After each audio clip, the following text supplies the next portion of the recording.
Hello and welcome to the Stretch Run. We've got an exciting day of racing for you all. We have the Santa Anita Derby later on today and the Wood Memorial, as well as racing from Aqueduct, Gulfstream Park. We'll have some Laurel in there.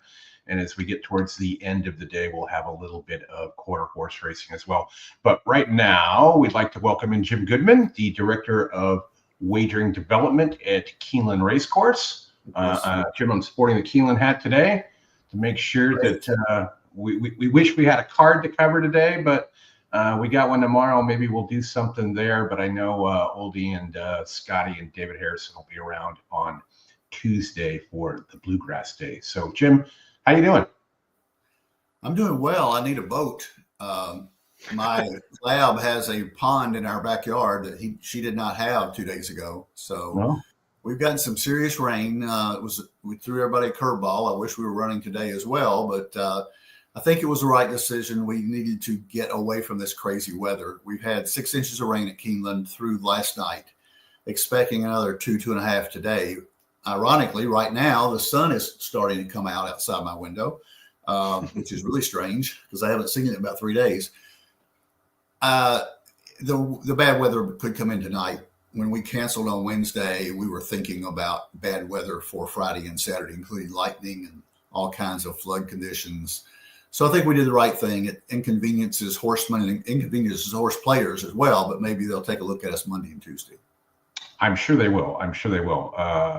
People love the Keeneland meets. They're short, and then they're gone. So everybody likes to enjoy them for as long as they're around. So tell us what you got going on for the spring meet here, and what's new at Keeneland, and what you got cooking.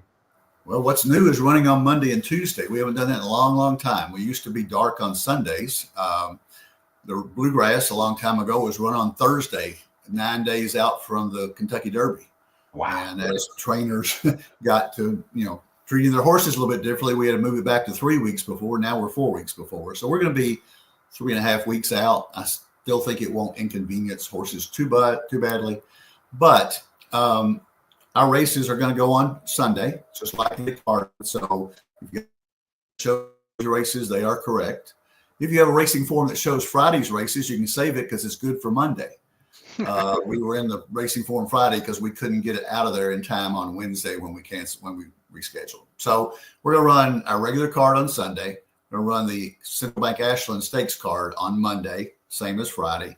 And then the Saturday card migrates over to Tuesday with the Toyota Bluegrass as being the number one attraction, along with 4 other graded stakes races. Excellent. And you've got the new paddock open, right? No, not quite. Okay. It looks like it's open. It's the stone is on the outside, so we're not going to be open until the fall.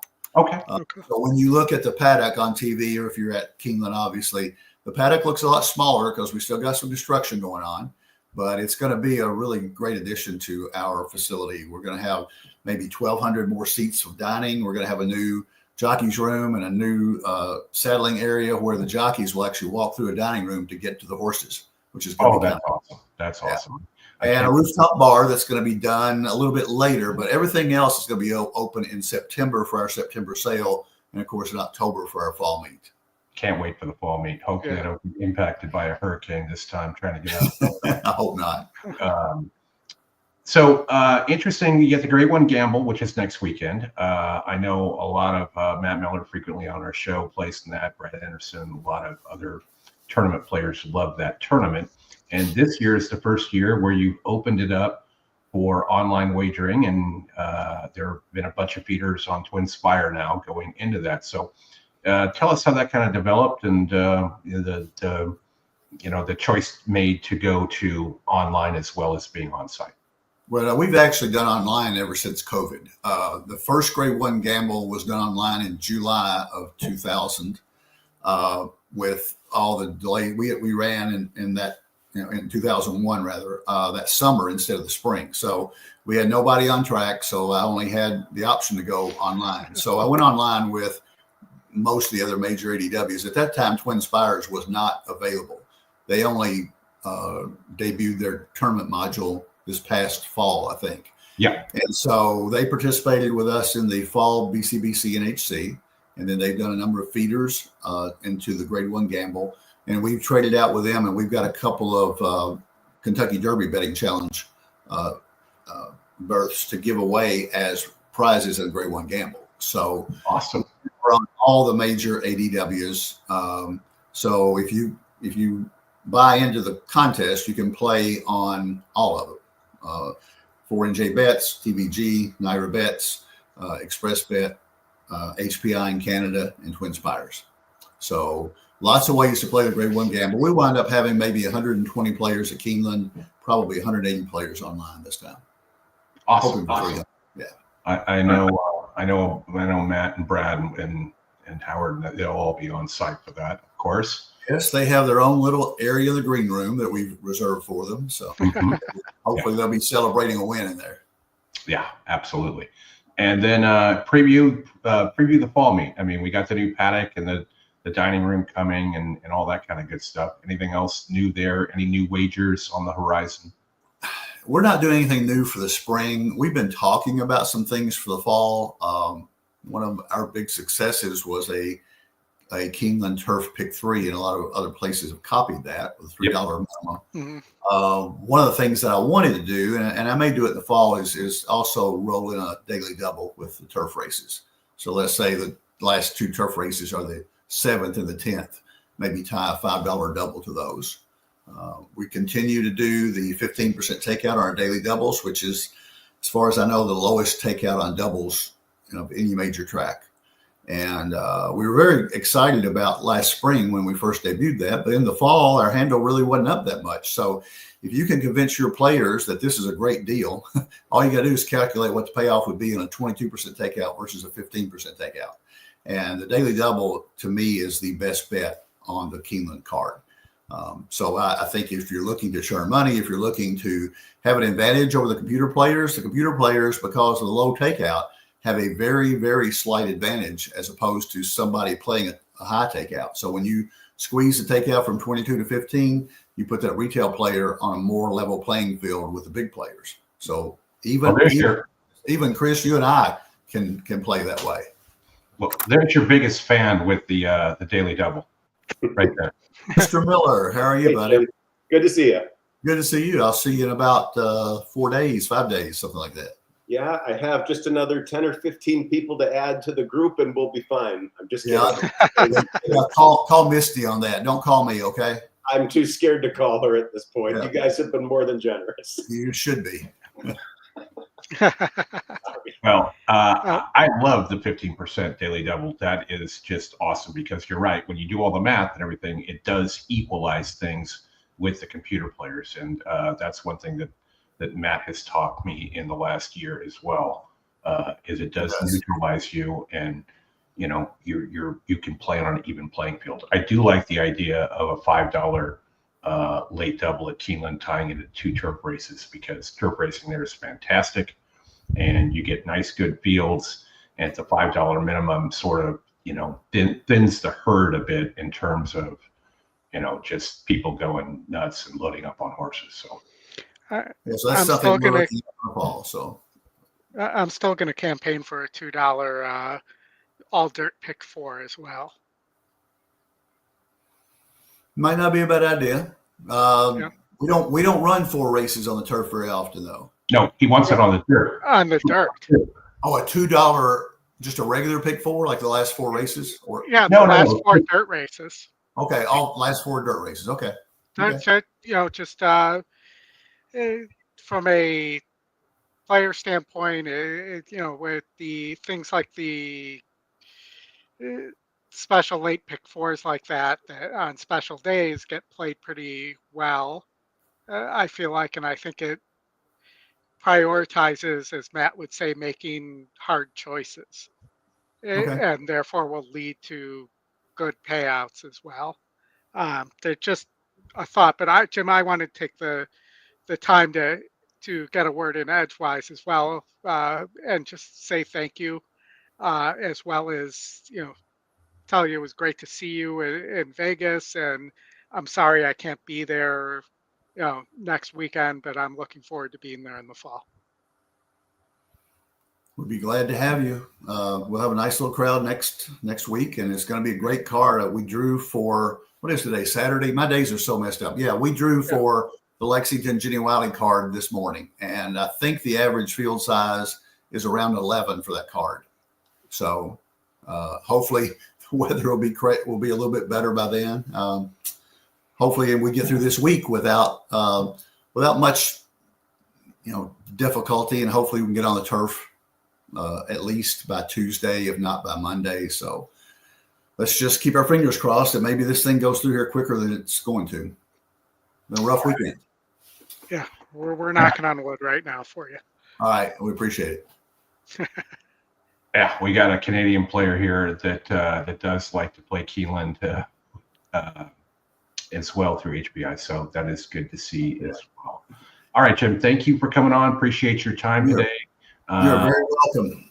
I have to go order programs for Tuesday now. And could somebody tell me how many people are going to show up at Keeneland on Tuesday? Because I don't know. I literally don't know. Bluegrass Day is 23,000. I can pretty much plan on that. But Tuesday, we're giving away general admission. We're hoping people come, but Who's tough staying? call. I mean, so people that came in for the weekend, I could picture that just going either way, where someone says I'm staying or someone says I have work and I have no choice. I mean, Yeah, I want to say it's like a Field of Dreams thing, though, where if you build it, they'll come. So I just feel like people will show up. It's Keeneland, I think so. Well, I'm going to order extra programs. It's not going to kill me to throw a few away, so I'm not going to run out. So I've got to get that done this afternoon, though. I think that there'll be a lot of sick days in the Lexington area. Being cooped up at home for a few days, I'm with John here. I think it will be a healthy crowd. So we'll wait and see. Maybe you can put an over/under on that and make it a pari-mutuel wager. Maybe so. I'm going to give you a hunch play though for the Bluegrass. River Thames is going to be my hunch play because they may be on a river coming down the stretch. So and he's also going to be the favorite, but also East Avenue. I want you all to talk about that later on. If you're looking at the Bluegrass, it's going to be interesting to see whether East Avenue is the horse that raced at Keeneland or the horse that raced at Fairgrounds in Del Mar. It's really a dilemma when you look at handicapping that race. He loves Keeneland, and I'm thinking Brenda might have him back in shape to run well. Not Saturday, Tuesday. There you go. Yeah. All right, Jim Goodman, Keeneland. Good to see you again. I'm sure we'll see you all near the end of the meet. And good luck. Hope everything works out well. And I'm sure everyone will send it in. See you next week. All right.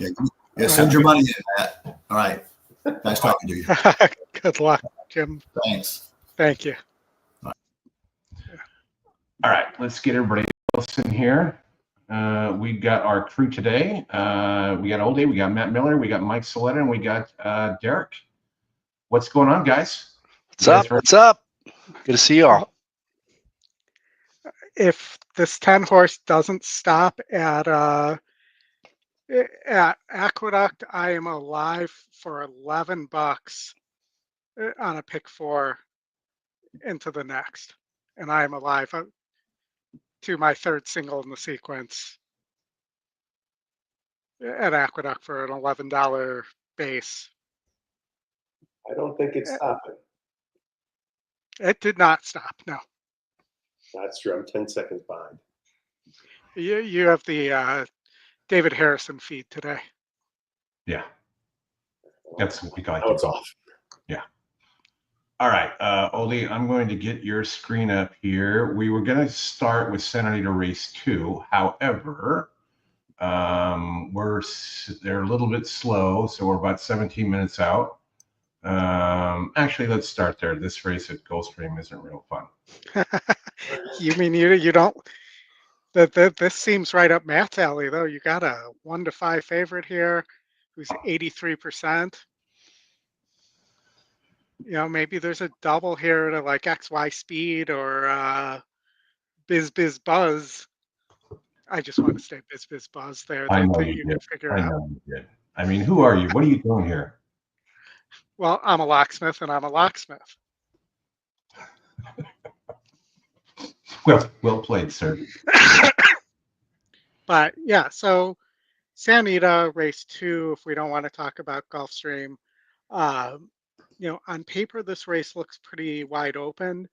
Uh, I did go through, do some handicapping, sort through my model, through both my good and bad models here. And, you know, I tripped a couple bad angles with the 5 and the 4 here, for pretty obviously. But so I was pretty strongly in on the chalk here.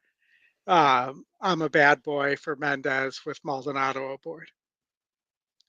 And that all, not only were those the negative model, my positive model out of the data all aligned to the 2 here. And instead of having to write that out every time, I just refer to it as the green model and the red model. So if I'm talking here, the 2 is second pick, top win, top GSR, and I believe that was it. Yeah, so that's going to win over 30% of the time, and 3-1 seems like a fair price there off a 5-2 morning line. And the only one who's really getting bet here is 7 Bro for Doug O'Neill on the stretch out, but it's losing 7 points in GSR versus the last time it ran. May not be a dirt horse. So I feel pretty good about I'm a bad boy here in race 2. So, Oldy, why did you get rid of the 5? I mean, I was going to ask the same question. All right, so let me explain this because it's complicated, and let me bring up my descriptions here. So to actually trip 2 bad and very similar but bad or lesser win percentages, I shouldn't say bad. So so it's the race sim winner. So let me show you this.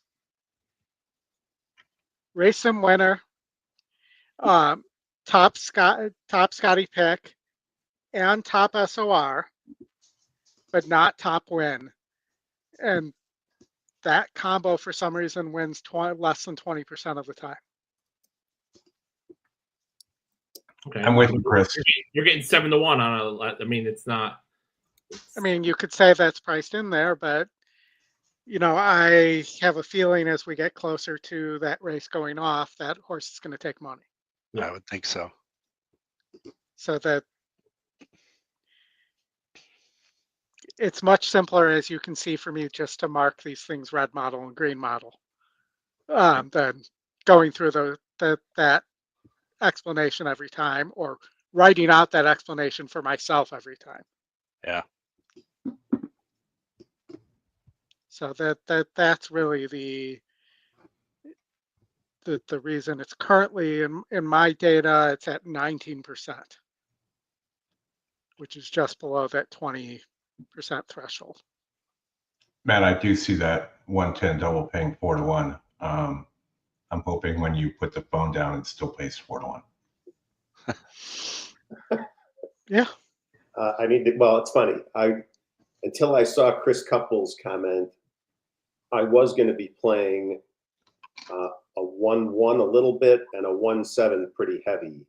I don't think you can play all 3 of those, and so I'm just dumping the 1-1 and the 1-7, and I'm sticking with the 110. So it's going to be even worse because I'm now taking money off of something else. Okay.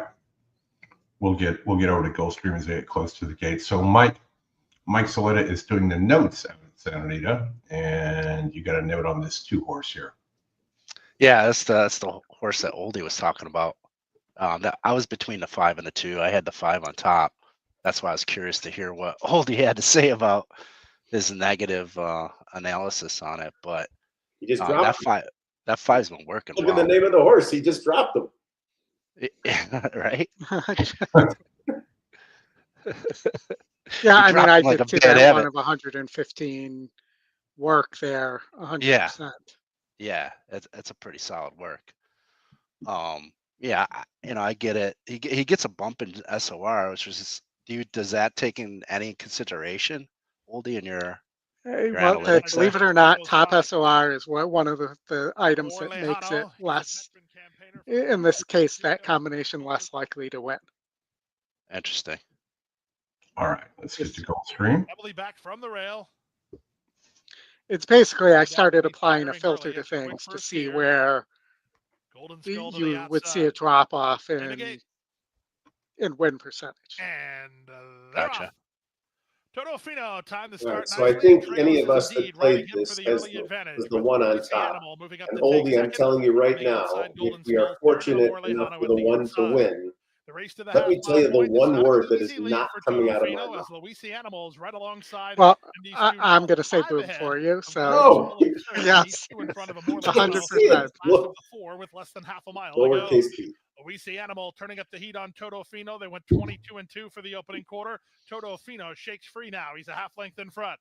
Oaklawn Animal is second in a more earnest position. The double went down to 3 to 1. 7 ahead of Golden Skull, who's 2 in front of. I mean, it's still better than 1 to 5. 5/16. It's Trejo. Or even money. Toto Fino on top by a length and a half. Oaklawn Animal is all in as Golden Skull. I'm going to say that this race is over. Yeah, it's over. 45-3 for the opening half mile. Toto Fino appears run to have backwards things and well in still hand. win. He's an 8th I mean, mile. he would have to have like a Charlestown-like Down the thing center, here. Golden Well, the Skull score is driving coming. in second. Morley-Hano's Yeah, driving but home. He's not even because riding got the that one. horse under wraps. And Yeah, he's not even riding it. Yeah, I mean, that's a workout. That's not even. Toto Fino. Golden Toto Skull Bueno. second to Morley-Hano. All right, we move on. Oh, Oldy, I was wrong. It's still, you have to remove. Oh, I thought you. I was hoping that they No. actually made that change because I was showing Mike that stuff the other day, and it's a pain for sure, Yeah. especially when you have the video to move in and out. Yeah, it is. So Mike, you're on the 5 here at Santa Anita? Yeah, I took the 5 over the 2 because I was figuring the 2 to take most of the money, and I get more value out of the 5. The other horse I was looking at was Bro, the 7. Yeah, but I didn't like him on top. For me, the other horse I was looking at was the long shot, our Heisman, because I thought that there might be a lot of speed here, and that's the only real closer here. Yeah. That I see, or stalker that could close. So it would not shock me to see our Heisman upset here, and that's my second choice there behind I'm a Bad Boy. Yeah, the other one I was looking at too is Triple Diamonds, the 1. It's got the EE morning line angle that folks prefer to look at. And then Glatt and Rispoli are hitting that 33%. You can see that in my note there as well. So I know it's switching surfaces here. Last out faced 70s in the SOR, but if he can handle the surface change, I thought he had a look. Yeah, I mean, I think I agree. That's the question on that horse for sure. Yeah. So Derek, what about you? Where are you here? Well, in my pick 5, I have 2-5. So I'll be rooting for them. I'm a little scared of the 8 because I usually add first-time starters or maidens even in stakes races, just because I don't know. It seems like you get good odds, and if a trainer's going to throw his horse especially first time out into a stakes race, what do they know? So I'll probably do an exacta now just to hedge just a small exacta 8 on top of 2-5. So just following where the money went, and I'm doing my standard practice of going back a race so that I get the full grid, not just the one line from the winner. Yeah. The 2, 5, and 7 really got hit about the same in this race. And I do think that is significant for the 7, who had an 8-1 morning line. So it kind of took more for someone to get the confidence to bet that the same as they were betting the 2 and the 5. There isn't a dollar of smart money on that 8. Yeah, no, that's. I mean, and again, it just could be that this is a trainer or an owner that doesn't bet, so you don't really know what to take from that. Yeah. But I'm just looking at this board between 2, 5, and 7 being so evenly played. I would kind of gravitate towards a 7, all else being equal, just figuring to be bet down from 8 to 1, especially a race early. Okay, someone had some strong opinions there. Doug O'Neill's had a decent day already, so there's that too. Yeah. And Frankie Dettori won some money too. But you couldn't ask him about winning the money in the interview. Right. Yes. That was the one condition. So, yeah. So I mean, I think this race is. I think that there are a lot of potentially evenly matched horses here. Yeah, I agree. I mean, I think the 6 has a shot too. Here, I just try to apply a filter and saw good, bad. If all the handicapping's even, I should go towards the good in those models. If I see something, that's the way I use it. I don't just play the model. I try to handicap, and then if things are equal, use that to separate. Gotcha. You got Patrick Littledew telling us the 5 is also adding blinkers. Just what this race needs: more speed. Yeah. The 3, our Heisman is also getting. I shortened that one up there, but is also getting blinkers. So that leads me to a question: Why do they name their horses like that? It usually happens a lot more in the quarter horse world, but Yeah. I don't know. I'm looking to see if they're like the Starship horses. That's like one ownership group, or the ones with Justice.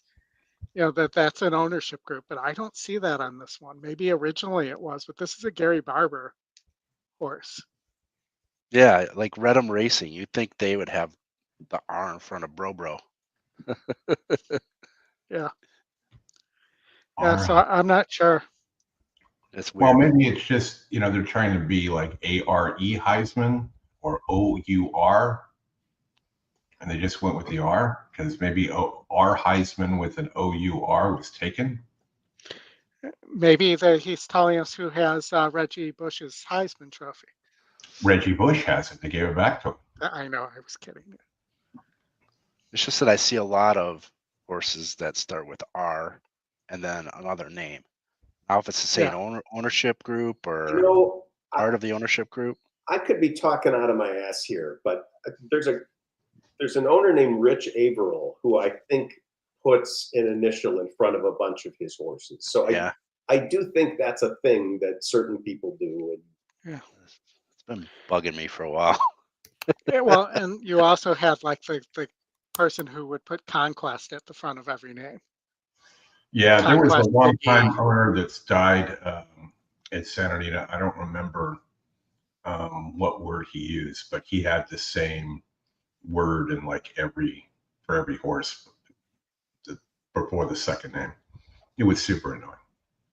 And he didn't win very often, which was even more annoying. That's not annoying if you know it. Yeah, well, I mean, he was good at one point, and then the older he got, the less he won. Martin Pedrosa wrote a ton of winners for that guy. His name is escaping me. All right, after this Santa Anita race, we'll get over to Laurel, Oldy. Yeah. And look at a late double there. We haven't looked at Laurel in a while. But we have Pimlico coming up soon. No, we do not. I was about to say Pimlico at Laurel. I don't even think they're calling it that because it's dumb. So I looked at the Laurel calendar and it does not show any races during the Pimlico meet. So I'm guessing that it's going to be something similar to that. It's just dumb. Yeah, I don't make this stuff up. I just report on it. Did you see the NYRA did take care of the canceled card to the owners and trainers? Yeah, I saw that. Others are getting $2,500 a horse if they had it in a race, and the trainers are getting $1,000. Well, So- they also said that they are going to, and we might want, looks like they're getting close to the gate here, so we Yes. might want to bring this up. But it sounds like they're also talking about suing Resorts World because they had a legal obligation, I guess, to notify them and for the NYRA to approve that show, and they just pretended like that didn't exist and ignored it and did the show without telling them. Yeah, I'm sure it'll get worked out. You know who will win there? The lawyers. Yeah, always. Yeah, there's one of them on the screen there, not He's commenting. He's winning. Just in a different way. All right, getting out to Santa Anita.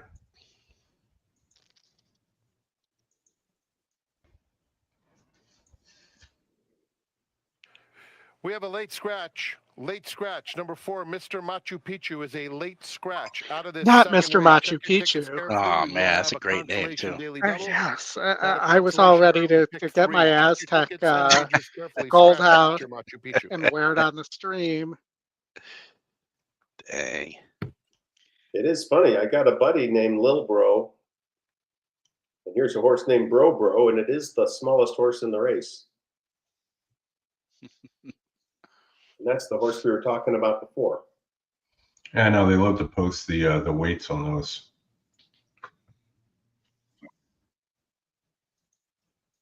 Yeah, just weight shaming the horses like they have no feelings.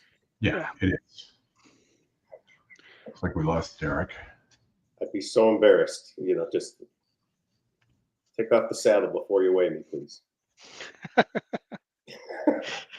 Would be I just had some oats. You're gonna have to wait for me to burn that off. First thing in the morning before It would be interesting to run a race where the conditions were the weight of the horse. So you had a race where they're all within like 100 pounds. It is post time for the Echo Eddie. Right. They do that in human races, and they call it the Clydesdale division.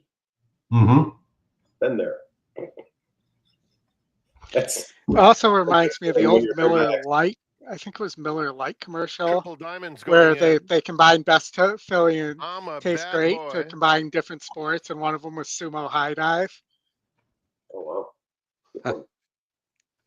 Our Heisman is next. He's not pronouncing it like you do. Titanic Thompson. No, he's got to commit to the bet. Was in. All right, little bro. Opening the front there Oh, is number good. 2 wants to. Bad boy. One. who's Very living right up to his Not name, good. going about 100 or so yards. He is Turn a bad around. boy. And at the moment he broke through that gate, the odds shifted and he became the favorite. He is now 2-1. Bro, number 7, who has been Let's see favored how the many of those second time, bets is get now the canceled second here. choice, moving up to 3-1, as I'm a Bad Boy is 5-2. You could say that if Style Cat dropped them, he's a bad boy. If you take I'm the gonna- 6, 5, and then the 2's name. I'm going to keep an eye on this. Let's go over to Laurel. I'll get that race ready to roll as well. Let's go over to Laurel. I like Sister Supreme a bit here, and maybe a Exacta with Gilda's Girl. Maybe if you're looking for a price underneath, the 1 should be running late. And if you're looking for a double, it looks like the 6 is your double, but they're off now at Cat Santa Anita. had a very They smart reloaded beginning, it, goes too. straight to the front, but I'm a Bad Boy, has early He's gas and ready up to to go. take the lead. Our He's still Heisman and favored. drop him in the mix for virtually across Our the track. Heisman didn't get the Then message Triple that he wasn't Diamonds supposed to racing be on up the on the inside lead of either. Bro, who's only 3 lengths off the lead, and Titanic Thompson climbing a bit while wide at the back of the field. Our Heisman, I'm a Bad Boy, dueling to the half-mile pole, with Drop 'em 3 wide coming right after them now, and Style Cat Extreme Your eight's going to outside, circle only a these half horses. length off the lead. Triple Diamonds is next. Titanic Thompson is making a bid on the outside. There he goes. He is all the way up now to take the 4th spot. Bros suddenly trails. It's Drop 'em coming to the quarter pole just in front. Style Cat moves to engage. These two go on with it. Our Heisman under pressure, He is weakening running in third. place. Titanic Thompson, Triple Diamonds rallying outside of that pair, top of the stretch, and Style Cat and Drop 'em. Style Cat on the Dang. outside, a narrow advantage. Drop 'em trying his best. We're all second. wrong. 5 lengths clear of our Private Heisman. had him. Third, That I'm a way. Bad Boy, and Private Style Ross. Cat Good starts call. to assert his superiority, passing the 16th pole. It's Style Respect Cat my and Juan authority. Hernandez. Style Cat wins the Echo Eddy. Drop 'em clearly second best. Our Heisman a distant third. I'm a Bad Boy was 4th. Well, Peter Miller finally won a race. Yeah. Let's wait till see what the test results come in there. That's true. He's 2 of 17 the last 2 weeks. Figures. All right. Well, did you have anything in the last here at Laurel? I think the 55% horse is the way to go there. So, how about a 5-6 double here? 5-6 double. I don't know what it's paying, and they're going in the gate, so you probably won't get it in. 5-6 double is paying 15 to 1. 13 to 1. All right, well, let's see if I can get that in time. I'm working on it now. My hands are up. I'm doing nothing to damage either of you. Don't complain Got if it. the price goes down. Yeah, if it doesn't happen, it doesn't happen. But yeah, you see 13 to 1, and the 5's a Ness horse. 14 to 1 now. 15 to 1. Get the audio. Come on, one time, Jamie Ness. One Oilers time. magically vanished in the red cap, moving forward into third into the 2-path. And Gilda's Girl settle off the pace as they move around that first turn. La Chica for Tequila and Dixie Groove is trailing the field. Midway around that first turn, Sister Supreme opens up a length and 3/4 down. Magically and I'm vanished. alive Hurried to the in second. one horse and there Express for is in third. $11. Then Gilda's Girl the is pick next four. in fourth, a Divining Smile, followed by Dixie Which means I'll have a Groove crushing and La Chica loss for at the Tequila. wire. 7th. They move now with about 5 furlongs left to go. Sister Supreme just at an even clip out there. Magically vanished, eager to go from second. Rousey Express alongside in third. Another 2 to Gilda's Girl, who's got 4 to make up now. Divining Smile, Dixie Groove alongside, and La Chica for Tequila. Sister Supreme sailing along, heading into the third turn. Rousey Express magically vanished, and then it's Gilda's Girl. Looking good, Oldy. Furlongs left to go. Yeah, I might have moved too soon. To catch. Here's Gilda's Girl Might have. soaking up a nice rally. Then Rousey Express. Outsiders Dixie Groove on the move into 4th position, but still 7 to come. At the 5/16 He's pole, still on Sister hand, though. Supreme He's not in asking. front. Got Gilda's Girl, and then Rousey Now he's Express. asking. Dixie Groove on the Yeah. outside. Good. The others have to pick it up, and they turn in. Sister Supreme up top from Gilda's Girl by 2. Come on, no Rousey stopping. Express driven on the inside. There's an opening for Rousey Express with 1 furlong left to go. I don't think Sister anybody has Supreme anything left. fully extended to hang on Two's to the got lead. it. Here's Two. Dixie Oh, Groove on two's the far coming. outside. Rousey Express it. with a rail run. Dixie Groove. Dixie Groove. Dixie Groove will grab it. From second, Sister Supreme and Sorry, Rousey guys. Express. And he had to give us the groove as well. I'm sure if you bet it, you like that. Oh, of course. Of course. Derek's lost internet. Hello, So, Tony. what's up, Tony? Hey, Tony. Good to see you. Happy daughter's birthday. Oh, good. Daughter's birthday. What do you, what Nice. kind of wager are you making for her, old Tony? He's being smart and turning this off and going out to dinner with her. That's what he just said. He's got an hour and then he's going to go be a good dad. So good for him. Yeah. All right. Derek's trying to get back in. And he was there, and then he wasn't. So Aqueduct race 7, Oldie. I'm going to turn this over to you. Approach the gate for race 7. The dispatch. Race 3. Approach the gate. All right, I just put up a not a terribly expensive Aqueduct pick 5 option there. And if you wanted to start eliminating horses, there are horses to be eliminated.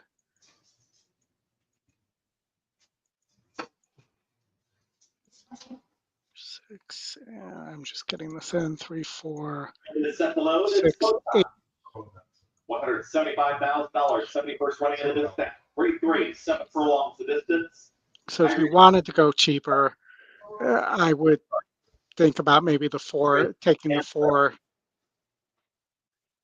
5, and 10 out and going narrow here. Davis more. But I'm looking at something like the 5 giving me a shot at getting a big price there at Aqueduct race 8 if it gets away. Socially selected to the outside. Joel Rosario Moore. Come on, good break here, 1. All set for the dispatch. And they're off. Bit tardy at the start there with Ocean Gateway. Is going to be the early thriller. Socially selected, broke with speed, but there's Irish Maxima who moves through at the rail. No pressure. An easy lead now for Irish Maxima is up by a full length.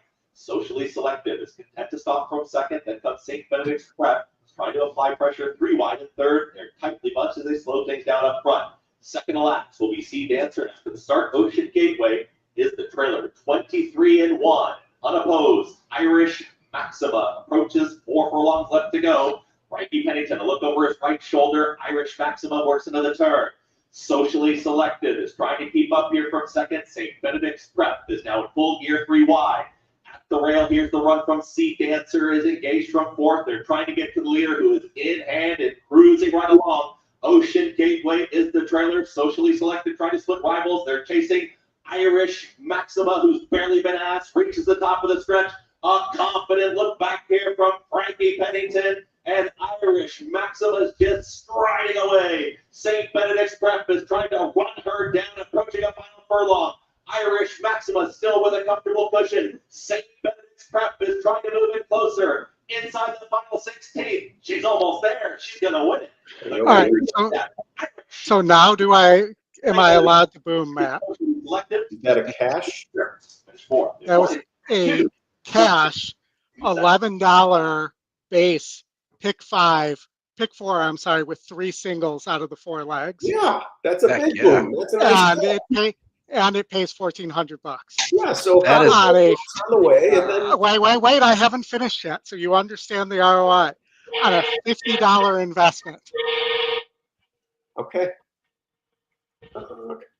We've been advocating for that for a long time. So nice. Very well done, sir. When the opportunity presents itself, you take the opportunity. When it's not there, but that this was a pretty easy play here. I mean, that this 1 was going to win. Yeah. If we go back through here, the 1 was going to win. This 10 was going to win. You'll see how it's top win, top pace, top SOR, and top GSR. It was going to win there. Spread here, because there was nothing. We got a price at 6-1. And then the 3 here, Valentine's Day, you look, and if it runs back to these other races, it was going to win. And it was reclaimed by Linda. So she obviously wanted it back in the barn. She got it for cheaper. Or no, I'm sorry, the same price as she lost it for. And the horse didn't want 10 furlongs. And it's a killer at 8 furlongs. So, it was not a tough sequence to be able to pull something like that out of my pocket there. Nice. Well done. I'll give you another one. There you go. And we got to get you hooked up to like a microphone that just goes to the horn. Yeah, well, So if I that have a everybody, soundboard, because I'm asking the people at home, can you hear the Chris's horn? It's just okay. It's just, I could tell there's a horn, but it's not like you're at a hockey game where Right, the hockey thing game horn. scares the shit out of you. Like Oh. you need one of those. You need like a trucker horn that Well, makes Chris's hat fall off. we All need right. to be able to legally play Chelsea Dagger Well, let me go get like the it's a speaker. Blackhawks game. Let me go get the speaker. I'll hook it up and I'll make it so that nobody will hear you talk when it goes off. Oh, Now we won't win.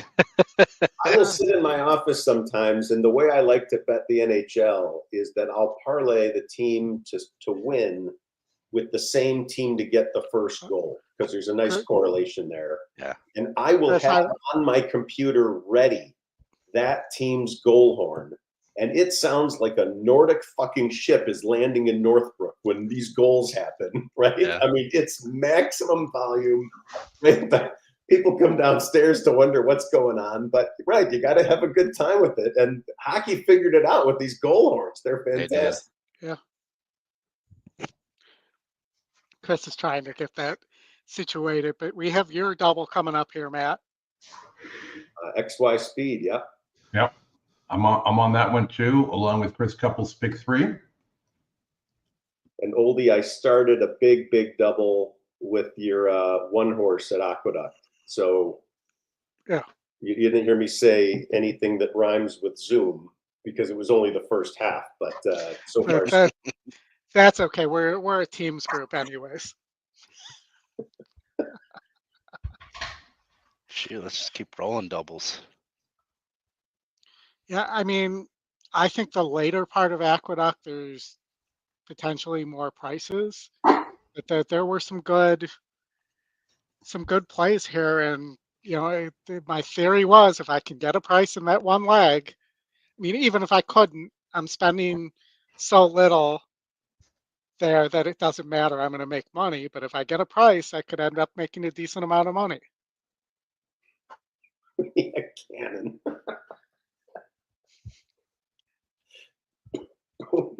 What? Yeah, there you go.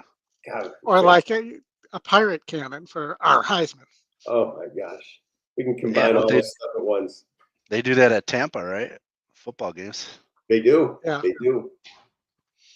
Or the 1812 overture at Ravinia back in the day. I don't know if they still do that. There's the speaker. Baby. We're not messing around.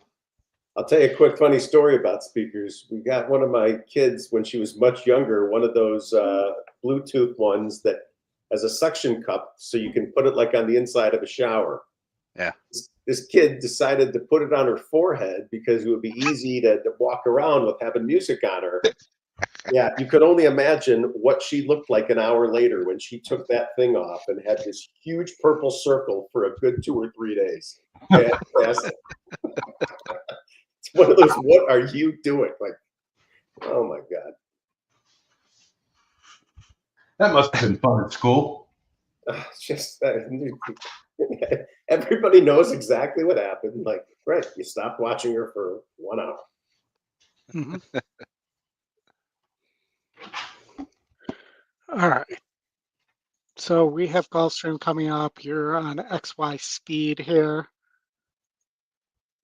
And it's also the start of the Coast to Coast for you Coast to Coast players who don't like when there's cause in your bets. These are all retail player only dollar pick fives here.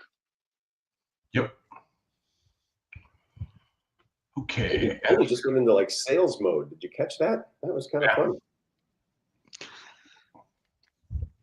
Hey, as I say in the real job, I don't have access to any of the pricing. I don't know what anything costs. That's not true. That's not true. You're just bitching the other day about price increases.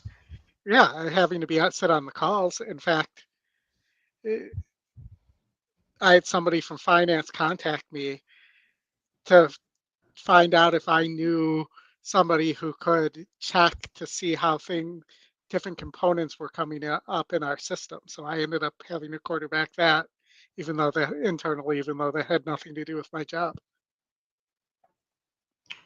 All right, after this, we'll get out to Santa Anita, top of the hour, race number 3.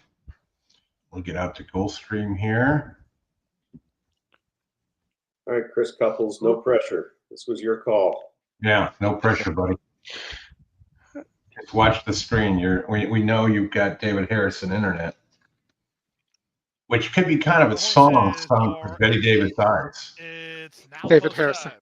Yeah, no, just watch the screen. Chris, I'm just watching you. When I think of that song, though, Chris, I think of the Eddie Jack Murphy Show. Buckwheat The first Sings Stanley Cup commercial. champion Florida Mhm. Panthers. Commercial Stanley Cup is where on he's the singing premises here in at Gulfstream today. a mumbled Waiting for the inaudible band home, in XY Speed. what's the word I'm thinking of? XY In Speed, Paco Lopez. I can't for think Mike of the word, Lehrman. but it basically where you can't quite understand the lyrics of the song. Yeah. Gibberish. I messed that up royally. Yeah, He no, was that just was, on Jimmy. that was a great. That was hilarious. They're in the gate. I'm like several of the horses I've been singled to lately who can't get out of the gate. Off and running in the Go Cats Go. XY Speed. Outside, it's XY Speed who heads off for the early lead, but at the rail, Reef Runner's on the go. And a Reef Runner Chris, do you remember when XY Speed was a turf closer? At the break, but he's I trying do. to challenge. Away in fourth At is Tampa? Horsepower, and Biz Buzz is at the back as they make their way to the half-mile grounds. Reef Runner and Bravo doing battle with the veteran XY Speed, and Bring the Band Home is on the outside. And these three race in tight quarters. XY Speed might have the most flexible horse neck, though. Like he almost hits the ground 5 some of the horses times separated when by 2.5 lengths. A quarter of a mile remains. with the At neck. the inside, Reef Runner fights to hold it. Confidently handled between is the veteran XY Speed. Bring the Band Home is next. Horsepower is on the outside. They're off the turn. They're in the stretch drive, and now He's they're in an eighth of a trouble. mile from home. And here comes Yeah. Horsepower. Is he? He rallies This is the close. duo. At the inside, Reef Runner. F3's From coming. between, it's the Clear Star Stable XY Speed. He just won't go Reef Runner, by Horsepower, the XY one, Speed. unfortunately. Horsepower's getting up. Horsepower Nope. wins. Close end for second, either Reef Dang. Runner or XY Speed. You know, I hooked the speaker up and everything. Yeah. I told you it jinxed us. Mm-hmm. That was a tough Yeah. trip. Yeah. Yeah. Well, you couldn't let that horse get away, and initially nobody else went, so kind of had to do the dirty work there. Horsepower went off of 5-1. Okay. So Santa Anita race 3, Chris, is that where we're going? That is where we're going. And then we got Laurel right after that, 406. Santa Anita, Laurel, Aqueduct. Then back to Gulfstream. I mean, I thought Moonlit Sonata had a shot here, the 4, even though I question whether this horse might need the lead. Jeweled Shalala, I think definitely needs the lead. That is definitely a song to my Sharona. Jeweled Shalala. I didn't really attempt to sing that. But, I mean, the 7 packs a wallop could get a pretty decent trip here. I think a guy named Joe might just be too slow. Like this horse just always almost gets up and burns money. What do you think, Mike? Yeah, I think the only positive with guy named Joe. I was all over the place with this one. I had a rough time with it, but the connections with JJ and O'Neill are doing pretty well. But he kind of gets a GSR bump back, stretching back out. You know, getting with JJ aboard. That's kind of where I was leaning towards him, and he had a trouble trip last out down the hill, so I kind of excused that one away. And then you were talking about the 4 Moonlit Sonata. That was the Scotty Longshot there, yeah. Yeah. Gets that bump in win percentage, and if that pace melts, I think that 4 can sweep on by. I don't expect him to go out with the other speed here, Oldy. Yeah. I know he showed flashes of speed early on in his career, but I think he can sit the trip. What about the 8 Beef Winslow? Michael Winslow's lesser known brother, I believe, from Police Academy, Beef Winslow. And seen that video. Hold on. You haven't seen that video where he does the Led Zeppelin song? That is just insane. So go look that up. But I kind of like the 8 here, Oldy too. Yeah. It 2-to-1 morning line and not taking any money. Yep. And it was the favorite the last 3 times, but I like it on the stretch back out here, I think, and loves the mile distance. It's 3 of 5 at the mile distance against, and has a win against 58 SOR, so it's 62 is not that big of a stretch here. Yeah. I mean, I wish there was a better jockey than Abel Lascano aboard, but you're getting 5-to-1 there, and maybe this is a chance to play a double into Tenma and get a price there. So the 8-4 double's paying 11-to-1 right now. That's not bad, actually. That's not bad at all. And if you wanted to Dutch it with the 4 there, the 4 doubles 12-to-1. Why don't they just make their damn doubles $1? Why isn't everything $1? Yeah, I agree. Nobody knows the reason that Nobody knows. It's unknowable. You can fix it in a minute. As Donald Rumsfeld once said, I believe it was Donald Rumsfeld, but that it's a known unknown. Yeah, he did say that. For what it's worth, I was going to, in the Tampa contest, if I had made it to this point, the play was going to be a double here. Give me 1 second and I'll tell you who it is. You'll have to Dutch it because the 2 payouts are not the same. TVG is not working all of a sudden. Give me 1 second. The double I was playing at Tampa was the 8 and the 4 into the 3. And you got to Dutch those, but the payouts are healthy enough that it was worth doing, in my opinion. I don't know how much time I've left you to do that, but take it for what it's worth. Plenty of time. Plenty of time. They're doing the Tampa Shuffle. They're doing the Tampa Shuffle. They're on the 8 is now getting substantially more late money. So I still like the 4 in this first leg a little, but I would be using the 8 much harder. And I do not think that the 3 in the next race is losing. But that means less coming from me than expert handicappers. All right. We got what here? 4 minutes to go at Santa Anita. Yeah. I'm just, in case this melts, because this looks like there's a lot of pace here at Tampa. Like a lot.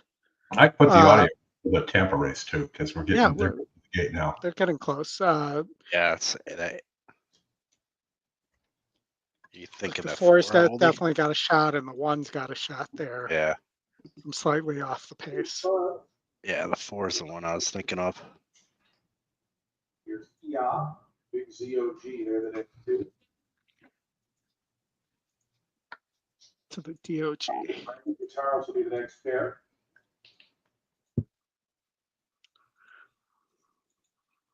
Far from home, Tapper, see the final 2. Big victory here. Tapper, secret Sarah Hex.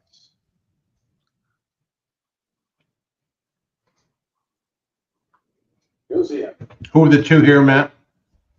4 and the 8. Too late. 4 and the 8. That brings you away well from that outside drop. To the inside, true split is fast. Big ZOG right there brings it over the red color. This 4 will go across the course. And that 8 really took some late money. To Chitaros, who's up on the outside of down along the fence, number B. Before back to far from home, the early trainer is Rocket Dragon. As they head into that far turn, True Spud trying to hold that rail spot. Tight quarters there for Big ZOG. Meanwhile, out wide, Tapper, is trying to gate up. Breezy Bell's right there between them. 20-4 for the opening quarter mile. So Sizzling Tempo, as expected, this 5/8 race. They peel to the top of the stretch. Catholic be out 3 deep. Between horses, Breezy Bella, True Spud down at the fence. Waiting for Root. Jataros now has the seat. Going to try to run on through. Big ZOG got the quarter as well. Outside, yeah. Here's Jataros trying to pick up these early leaders. True Spud battles on toward the inside. Just in behind that, Big ZOG down the far outside. Yes. We get a big late run. Jataros, True Spud, these two battling. Jataros. There you go. Boom. Spud was second. Third was close. I think Big ZOG held off. Summer B. Okay, big start.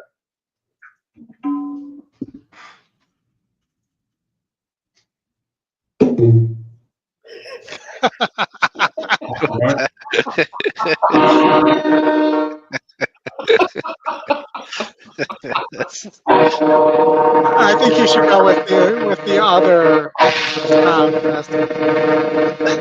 was awesome. That better? Bonk. That's a huge improvement. I just want to make sure you can hear the horn. That was great. God. It's fantastic. Coming to this race, the best of all of them. Yeah, Guy Jewel named Joe, Shalala does also carry looking them great a out long on the way track. here. We'll send it up to Frank Miramati for the load of the third. Yeah, I mean he's the one that could wire the field if it's not a Thank you, not a Jess. hot It's pace. post time for race number We need 3. to come up with the rest of the lyrics for They're the moving Jewel into line. Shalala song.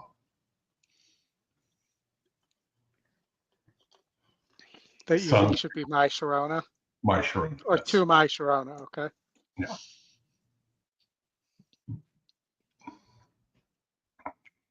So who are the picks here? I have nothing going. I like the 4 and the 8, so I played the right. and Same really here. the 4 and the 8 were the only one with a reasonable enough price going to Tenma into the Freeport Joe the is next loaded. who Here's should a guy win. named Joe. I'm Moonlit Sonata, 8-4 cold Pax here a on the Wallop, double. one of the grays. Beef Winslow to the Paying 9 to outside. 1 now. After this oldie, Winslow we're going going to hit in. to the last at Laurel. And they're off. Mystification was out very quickly. Jeweled Shalala is flashing speed, and Pax a Wallop joins the party 3 deep.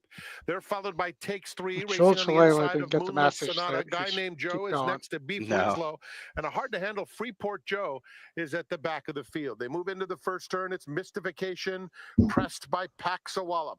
These two stride for stride and doing each other no favors. In the meantime, Jeweled Shalala settles Yeah, but they're in doing third. my Moonlit horses a Sonata favor. is in fourth. Takes 3 at the rail, is fifth and some 7 lengths off the lead. They're followed by a guy named Joe. Beef Winslow second to last, and Freeport Joe The 5 is got at the back of the field.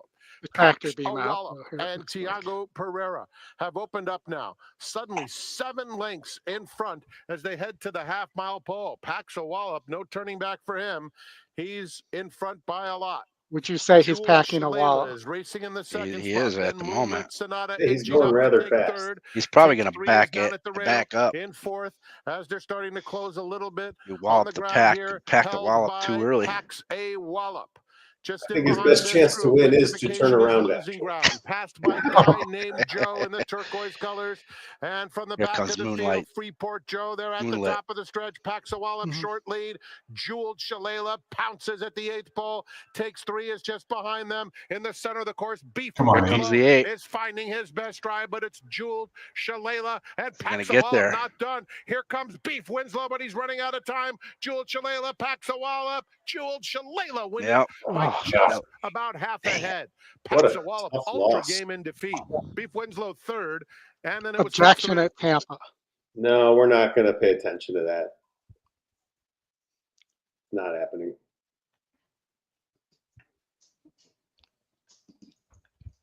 Objections rarely turn into anything. It's the 8 and the 4. So but the 2 would end up winning if the 4 is. I'm watching. I don't see much. I didn't see It's anything. coming off the turn. All right. Let's keep an eye on that one, but I don't see much there. All right, Oldie, going to Laurel. All right, Laurel, this was the 55% horse who's a second-time starter, staying at the same level. against what looks like on paper mostly tomato cans. Is it the 6? Yeah. Yeah. Wow. She's a gem. I mean, the 7's taking a decent drop, but and was 8-5 on the morning line, and is completely dead on the board at 5-1.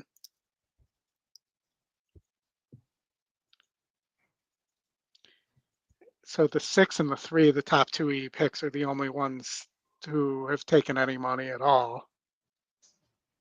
Here, the 3 is a stout 0 for 9 with 3 in the money finishes. That's good. That's real good.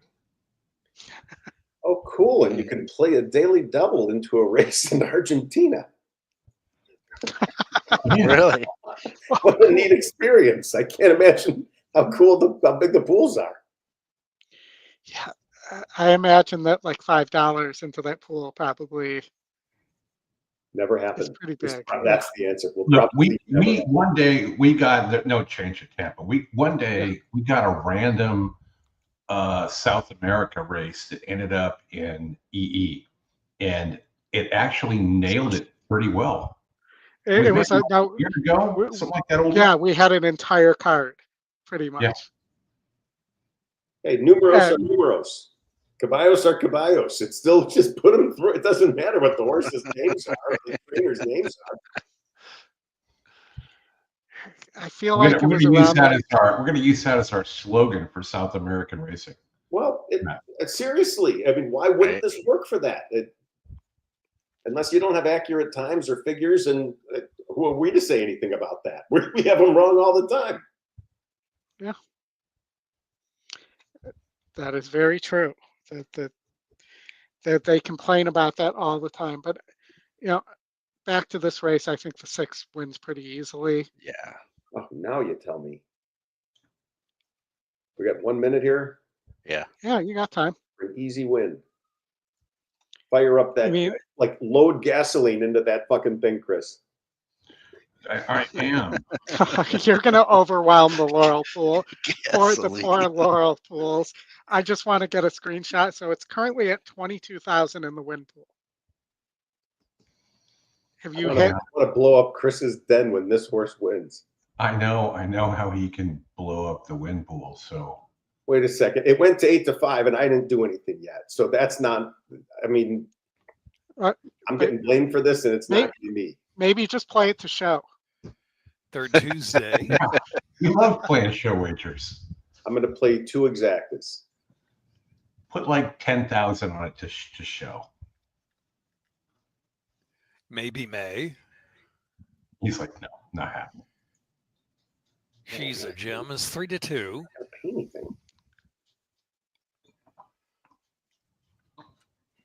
This horse is going to be like 1-2 when they turn it for home. That's why I'm saying like the show pool. It's only $4,500 in the show pool right now. All right, they're in. And they're off. Paperback edition and Margaret at the early firing line. 2 is Maybe May. She's a gem on the outside up close. Next is Spirit and Truth and Skiddly Dat to the back of the pack while saving ground. And third Tuesday in between horses trailing the compact group. 5.5 lengths will cover front to back 4 furlongs out. Aunt Margaret at the rail, narrow lead from Paperback edition and Maybe May out there 3 Stop choking that horse. On the outside is She's a Gem on the chase from 4th. Another 3 back. Spirit and Truth ridden along, but saving ground on the turn now. It's third Tuesday. Well back is Skiddly Dat. They race along to the top of the stretch. She's a Gem from Paperback edition. At Margaret on the inside trying to stay on. Third Tuesday. Did you see where the call money didn't go inside. there? They're into the stretch now. And it is. The late money. She's a Gem. She's a Gem. Pops You're away. getting 85. Wonderful people. Paperback edition on the inside is That is beautiful. Inside is third Tuesday. 16th left to go. She's Stay a up, Gem. Free. She's a winner. She's a gem. She's a gem from Paperback edition. She's a gem from Paperback edition. And third Tuesday. I was trying to tell you that. No, all the late bar money went elsewhere. Smash City. I honestly thought the horse was going to be 7.49. Oh Nice. my God. I was trying to tell you during the race that all the car money went elsewhere, and it Yeah, drifted up. yeah. Oh my God. We just smashed that. Yeah, Oh nice. my God. I told you it was a one more. once in a while, Matt. Once in a while, I have one of these days where the obvious ones are just the obvious ones. Jesus. And It's we right did this, there. I mean, right? like we said, just let the metrics do the work. We have And lost Look our at look at minds, the freaking so- race, Tim. Race sim, top 2 picks, top 2 percentages, top Yep. 2 EE morning lines. Boom, boom. Second boom. time starter. In honor of event, you Bill. Oh my we could God. change the goal horn to the Capitals. Because I have all. Bill, you're the consideration you haven't made in that comment, Bill, is that I ever had my mind. That's true.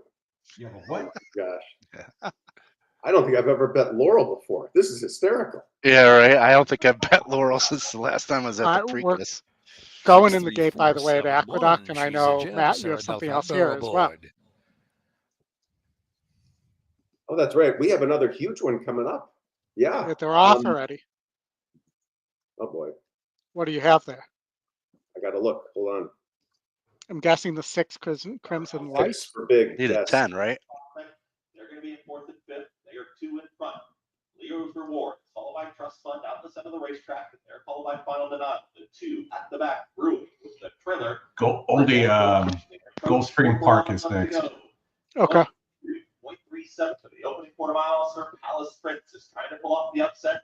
Crimson Light asks for more towards the outside here. There was Stewie, and they're second and third. Trying to rally on is Leo's Reward. Starts to make up ground from fourth. Then Trust Fund is trying to run off from the back of the field. Right there with Dizzy up to the far outside. Also trying to rally their Final Denials. Were ambushed from far out of it. They reach the top of the stretch. Sir Palace Prince at a huge number. Stewie is ready to challenge to the outside. Crimson Light's got to pick it up from there. Starts to build some momentum, but a lot of ground to make up. It's Stewie. Come on, 5. Sir Palace Prince. Sorry, Matt. Crimson Light taking up that ground once again. It's falling to the outside by the Yeah, Reward. 6 is going to get there. Crimson Light in between horses. Crimson Light is edging clear lane. Crimson Light, what a moment. Crimson Light gets the victory. Boom! That's a good 5 minutes for Matt there. Or 3 minutes, whatever it was. From Louisiana, he's the man of the moment. Matt boomed so hard that he fell out of his chair, I think. There. He's doing the Irish dance. You got a full number answer that one, guys. Irish jig. Boom! All right, Matt. I just want to say, Well, I'm counting on you. Thank you. And don't call me Shirley. Nice. all right, Oldie. Gulfstream Park, race 7. Gulfstream Park Race 7. Let's look at a little pick 4 action here. We got some, we got a sprint on the synthetic, everybody's favorite surface. I know, Chris, synthetic is, where you prefer to play. It's as the old WCW motto was, it's where the big boys play. And then they all went to WWF. Right. Yes, exactly. All right. I think you got to add in the last here a little bit, but let's try to keep this reasonable. Michael Flatley. I'll take that. Lord of the Prance. It's not good, but you at least you recognize what I was doing. It could be worse. Trombetta horse, a single here. It might be. But there is other speed here. I'm going to take a shot.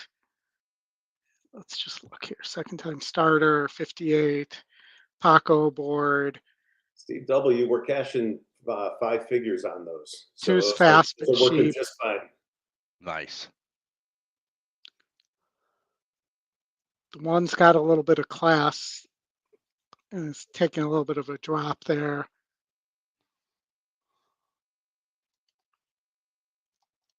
And the 5 might be able to rate a little bit too.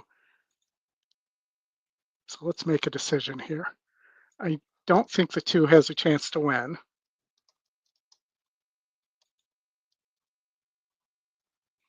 So you either single the 7 here and play it slim like that,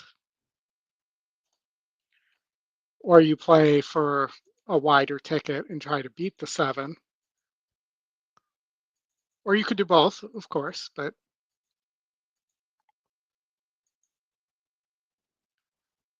and play it that way with the 1 and 5 and throw the 7 out, hoping the 2 and 7 get into a pace duel. I mean, look at your win percentages for a second. I mean, this is just look, I don't know shit about this race, but I'll just point this out to say you got a 3 to 5 shot, and you've got 2 other horses that are much higher in odds, and you've got a system that's saying this is going to be a tight race.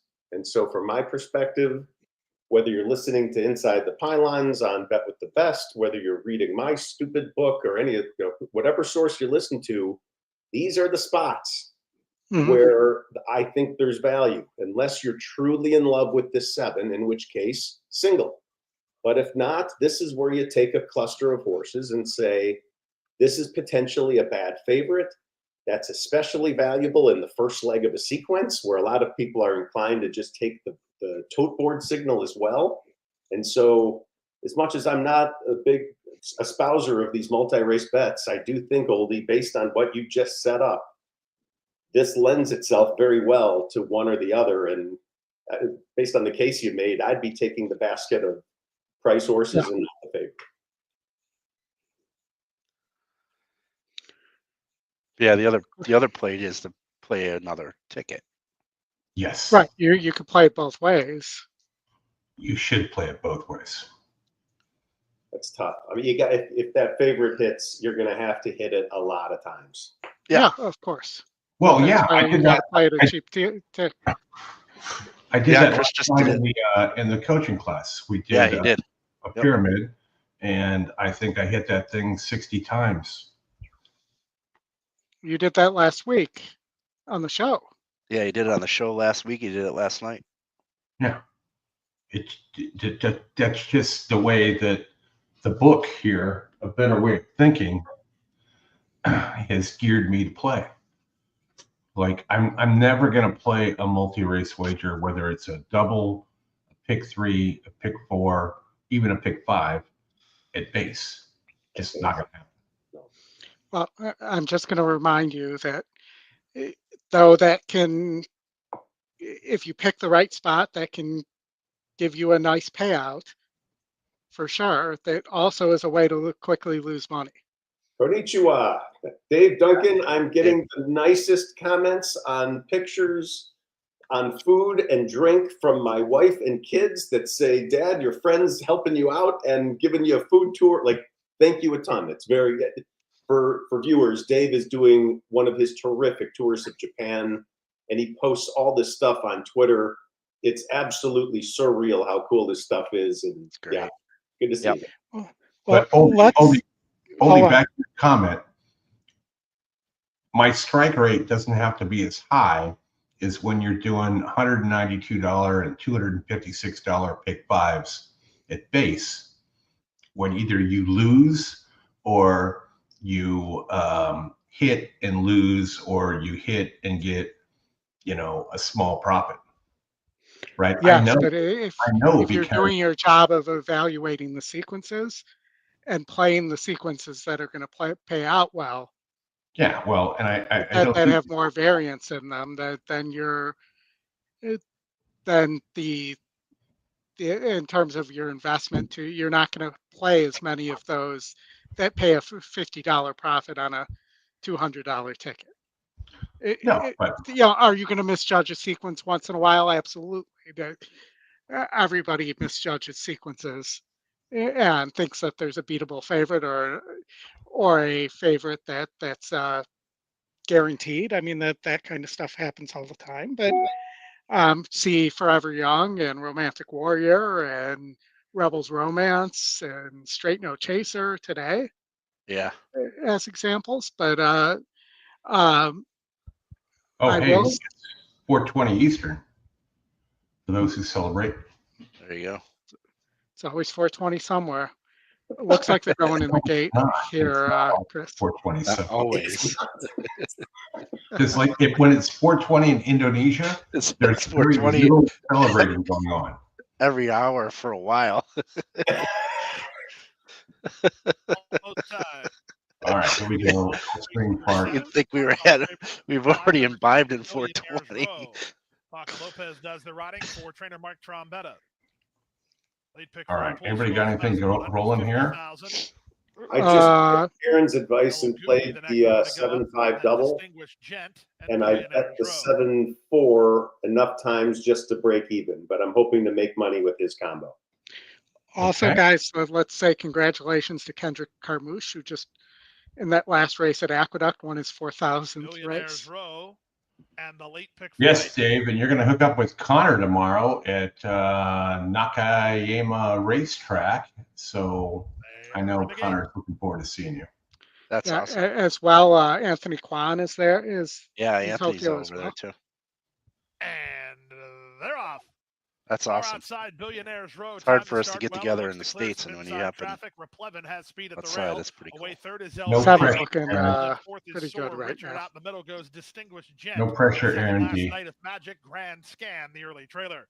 To the far turn they go. Billionaires Row with a pretty easy opening quarter. He leads by a length. From the outside, How'd you like to be the jockey on the one, wondering if Paco's going to slam you into the rail on the turn? So Richard just tapped on the brakes. Gap of two Or back stand up at the wire like you did yesterday. Around the far Did turn he? they go, and El Yeah. Goody is up to confront Billionaires Row. These two kick on. Distinguished Gent is 3 wide. Sore Richard between horses. He needs room. At the Neither rail, have Replevin asked needs yet. a little Off racing that room. rail. Stacking wide is Grand Scan. But Plenty off of that boots rail. here. Off the turn in the stretch drive. Cut off the rail. Billionaires Row surrounded, but in front, and he tries to He kick did away. that. Sore He Richard did is exactly forward. that. Nice job. Look at that. Winning move. Outside Grand Yeah, Scan that's through the how you final do it. 16th. Billionaires Row has a clean pair of heels. And That's he'll how win it. you do it. Look how much Yeah. horse that other horse has. That's Yep. fantastic. Yeah, That was a great that's why I'm always complaining about that. Fantastic move. Unless that horse, Fantastic. if he just keeps going straight and doesn't cut the rail off, that horse wins. Even with the run up. All right, that's very muffled. Is it muffled? It's really muffled. Yeah. I It got it at like max capacity. had good duration, but it was very muffled. Well, it's the capitalist horn. Let me pick another one. All right. Yeah, But look we rough also there, have Aaron. the San Anita. We have 6 minutes to the San Anita, grade 2 San Anita Oaks. Okay, go over there, Oldie. I will put the Tampa Bay race up that will get off before that. And we all know we're waiting for the 3 there. Life is precious. Yes. I'm kind of thinking a straight 4-2 Baffert Exacta here.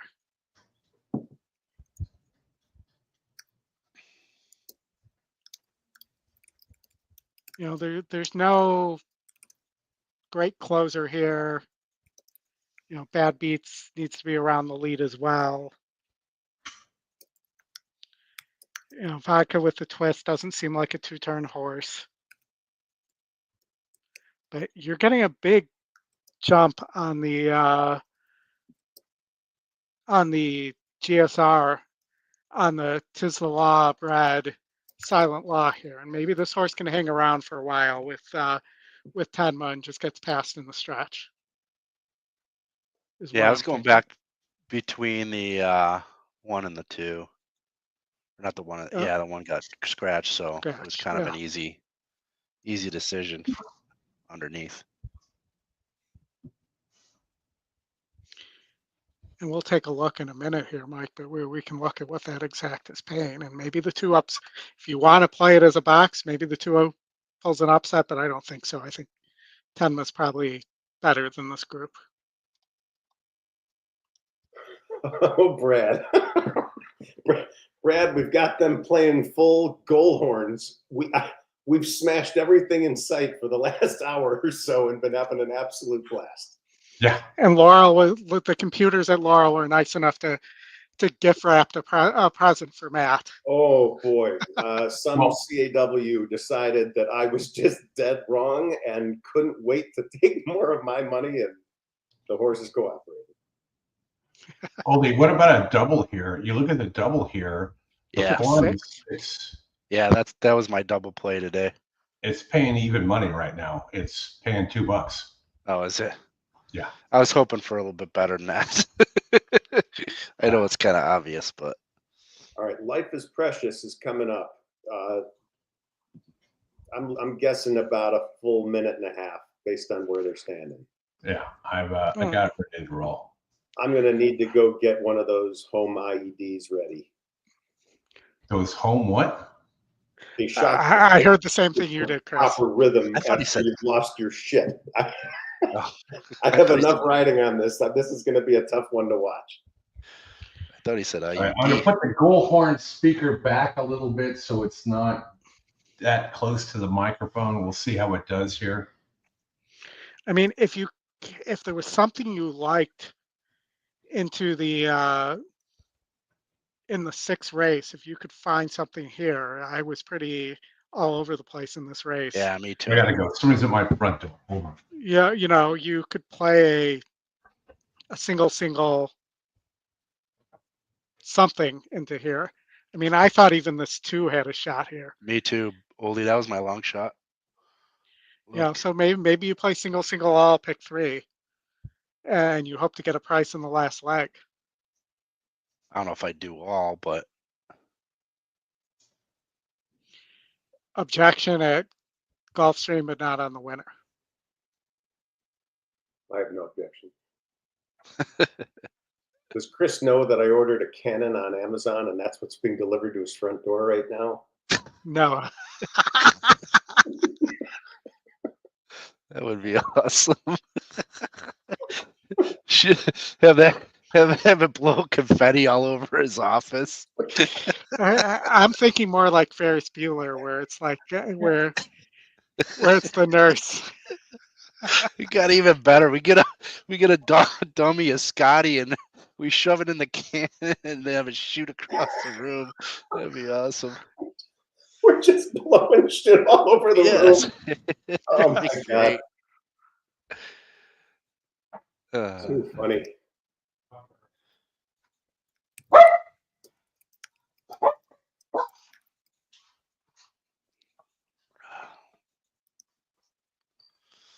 Wow. Let's see what we got here, Oldie. All right, do you? I mean, a 4-6, a single 4-6 all. Pick 3 costs you $7 for $1. Okay, here we go. I'm gonna skinny that up though. Yeah, the race is on. Come on, man. Here the sky out well toward the outside is El Principito close up. Black Hunters down toward the inside. Those 3 across the track, just behind that 5.56 jam. Life is Precious. The time was bound. Those 2 are at the back, with only 3 lengths coming through as they move on to the main track. Prairie Hawk just in front. Here the sky. Those 2, 1-2. Down the inside is El Principito. Those 4 just separated by half a length as they go up the back straight. That quartet goes 3 lengths ahead of Life is Precious, who's back 5th. That's another 3. The time was bounty in trails. A half mile to go, 22.89 was that opening quarter mile. Prairie Hawk, the Tier of Sky, and El Principito. How much money just went on the 7? Oh my God. 3 more lengths in. Back to 5.56 champ, who's joined by Life is Precious, who starts to advance to the outside. It's about 4 lengths behind the stablemate. Still 5 more to time was bounty. Looks like you got a nice setup there. Quarter pole. Life is Precious rolling up on the outside. Gerald Bennett 1-2 as they come to the top of the lane. Don't flatten out. 2.5 length jump here on Life is Precious by the 3/16 pole. They're 3 lengths clear of Prairie Hawk. 5 lengths of a mile left to go. Here comes Life is Precious. Charging after El Principito. Life is Precious grabs the lead at the 16th pole. El Principito back to second, 5 more. Back to time was counting. Life is Precious and Daniel says. All right, fire the confetti cannon. Boom! Boom! Fire it up. There you go. That's good, Chris.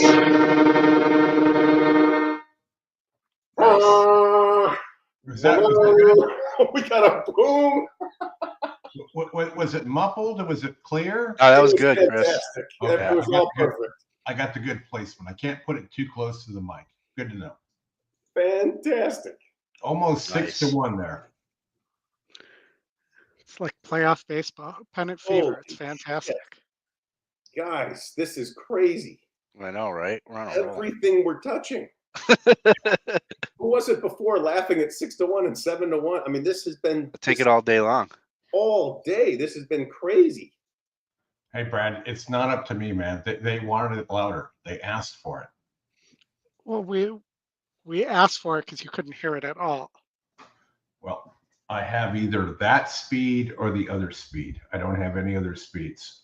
So, all right, going in the gate here at Santa Anita. Brad said, need an upgrade, send the bill to Matt. No, Brad, Matt's already ordered a cannon to be delivered at Chris's house. Yeah, wants me to fire off a cannon. And they're off in the Phasic-Tipton Santa Anita Oaks.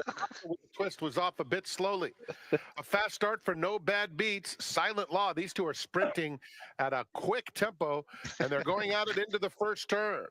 Vodka with a twist. I mean, Brad, it's like a one volume light here. Tenma is in and among horses in fourth, only 2 lengths off the lead.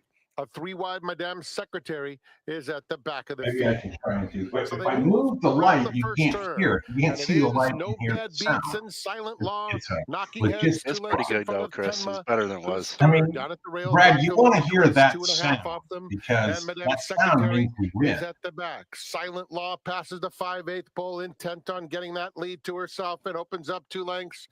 Vodka with a twist makes an early move after her in second. No Bad Beats is back to being a joint third with Tenma 4 deep into the far turn. Outside of her, Madame Secretary. They're There coming goes to the Tenma. 3/8 pole. It's Silent Law, Vodka with a twist, traveling kindly alongside second. And Tenma is now set down, still has 2 lengths to make up. It's a big gap to the 2 trailers suddenly as they come to the quarter pole. Madame Secretary, No Bad Beats has dropped out of it. It's Silent Law. 10 And on the outside. it's time Coming to at hit her the now. She's been wide throughout. Silent Law and Tenma coming that was to a the wide 8th pole trip. together. Silent Law digging in. Tenma alongside. 3 lengths back to Vodka Wow. with a twist. And Tenma gets the upper hand on Silent Law coming to the 16th pole. It's Tenma and Juan Hernandez in front by half a length. Now it's a full length and a half. Did I really And get Tenma 5-1 on goes that to exacta? score in the You did. Phasic-Tipton So did I. Santa Anita Oaks. I get even better on the Silent trifecta. Law ran a big I race into threw the 3 Vodka out in with the a twist was trifecta, third. hoping that I'd get a price in the 3rd spot. But I had a $20 straight exacta there. Nice job. Ice cold, as the saying goes. Ice cold. That is a nice Nice. way to get money. She's gonna be tough. She's gonna be tough in the Oaks. Yeah, That was a wide that's trip. that's my Oaks choice. Since unlike many Baffert Number 4, horses, Tenma she's was first. tactical, 2 Silent Law finished second. Yeah. 3 and there She's does gonna be not tough. seem to be a. I think she's better than Quiet Side, and I know that that's going to upset a lot of the Quiet Side people, namely a guy with a rod that's hot. Yeah. But Okay, I haven't seen him in these parts here, but all right. Oldy, race 9 at Aqueduct, 6 minutes away. 6 minutes away. I liked an upset here, and that this was, and that was before the scratches, but all the other speed scratched out of here. So you tell me who's going with Vanilla Sunday here.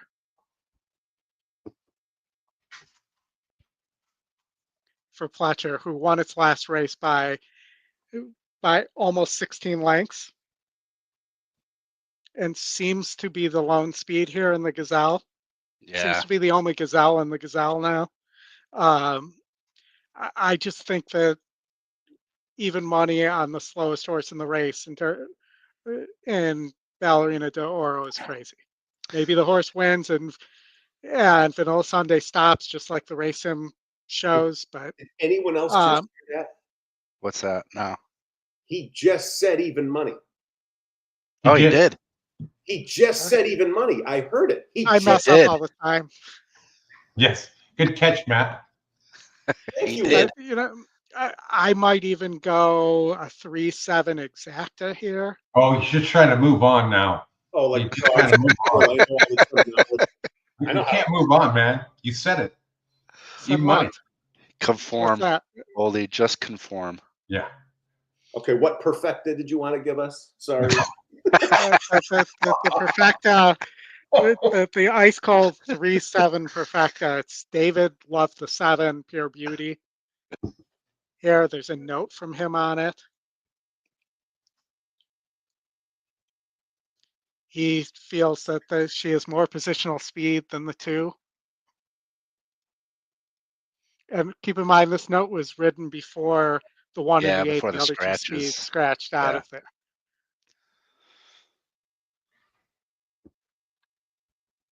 So I'm going to take the money I just won on that exacta and put it on the 3.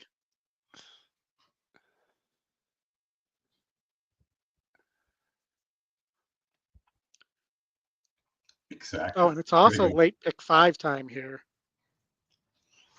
for anybody interested in playing. And I would just be that. If anyone is slightly more conservative than Oldie, a 2-3 exacta backing up what he's saying is still a healthy $7 for $1. So I don't think that's crazy if you get beaten by the favorite and get paid $7 for it. Yeah, I was on the 2 when we first talked, but now that those scratches does have a big effect on things. The 3 was my 3rd choice.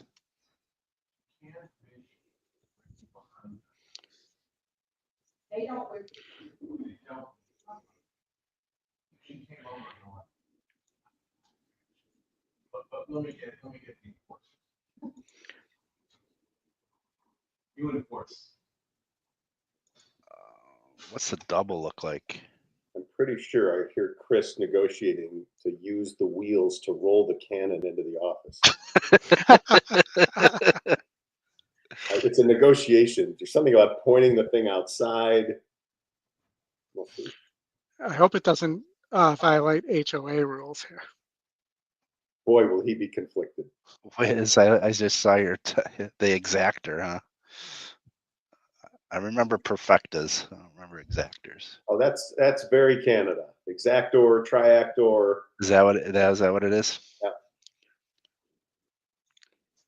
Yeah, we were perfecta back in the day. Yeah, same.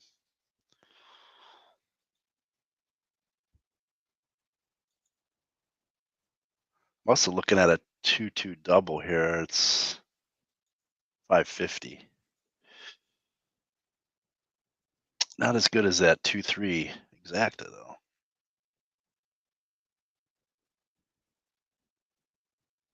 No, but which is more likely? I mean, those are the questions I struggle with. You know, Yeah. At a million miles an hour in my head, those are the questions I ask myself as I play. Same. Do I want the exacta? Do I want that double? Which is more likely to happen? Who's a bigger threat to me? One of the horses here, one of the horses in the next. It's almost impossible to say it out loud fast enough compared to how quickly you're thinking. Right. Yeah. Yeah. I mean, I've obviously had more wins doing doubles than I have exactas, but to be quite honest with you, I think the 2 entries I won into the Kentucky Derby betting challenge came off of exactas, if memory serves me correctly, but it's in just the last what the race. situation calls for. Yeah, situation, exactly. Right, that they're mulling around here, like maybe it's we'll good because eventually get to the gate. I haven't figured out my play here because I've been waiting for this one. It's a Rapoli too here. Yeah. I don't know how they're still listing this track as good. I mean, as fast. I've been watching it rain there for like 2 hours, maybe longer.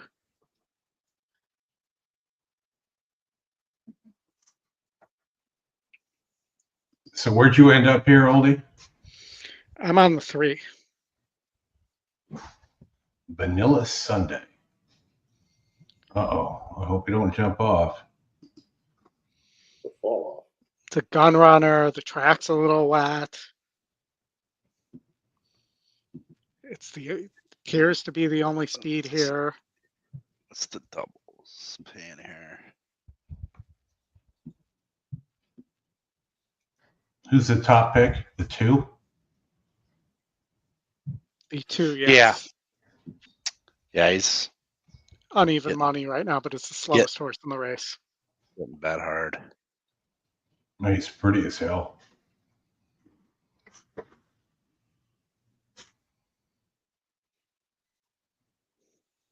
Good luck. Ballerina Dora goes in. I'm skipping. Points towards Matt is taking a skip. on the line here. I was just hitting too many buttons and nothing felt right, so I'm just stopping. 4:45 Mike Smith. out to Gulfstream Park.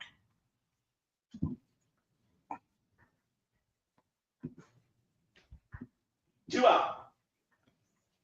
3 out.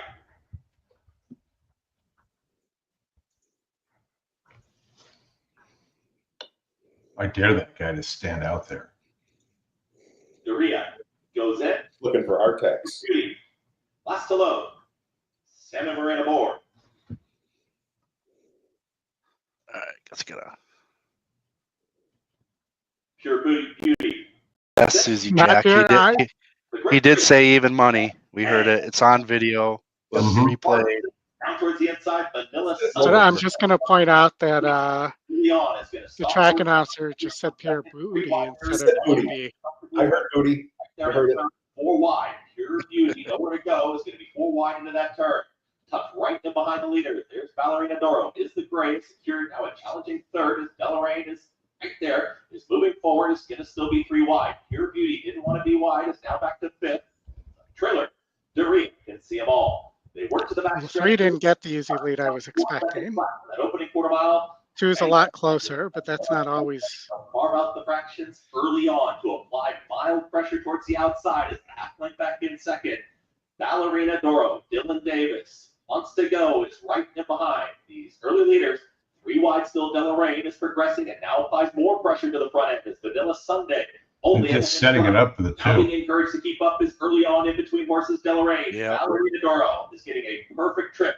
Is right there in fourth. In behind the leading trio.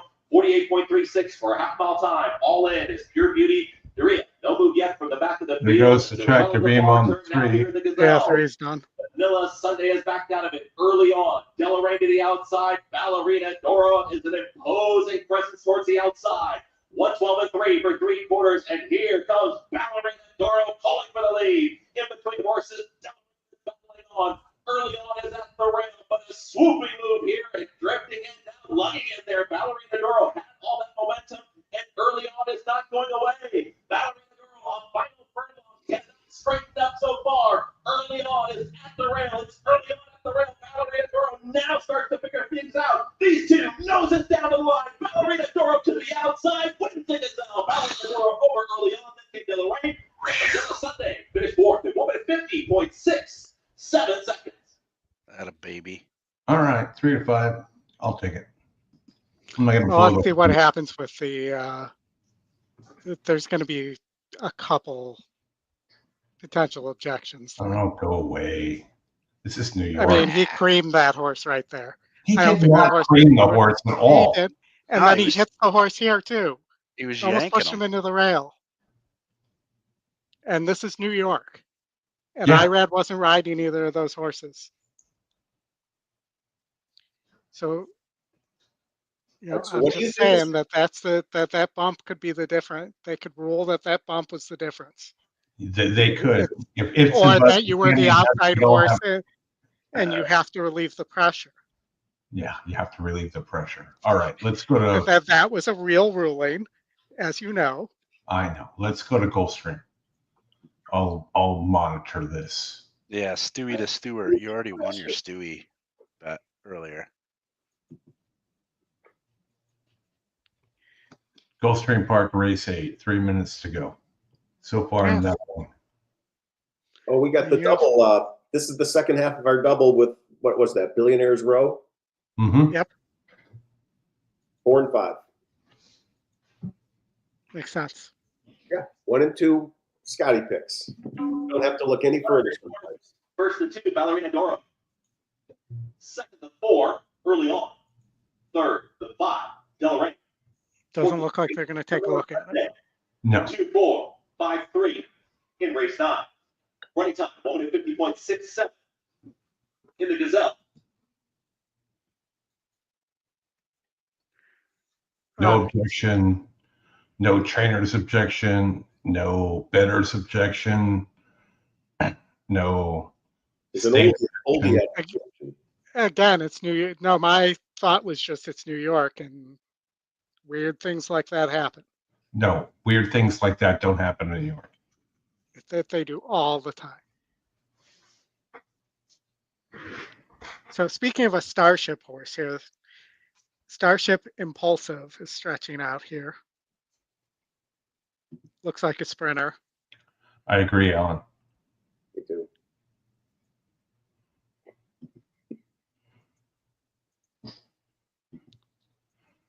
I agree, Brad.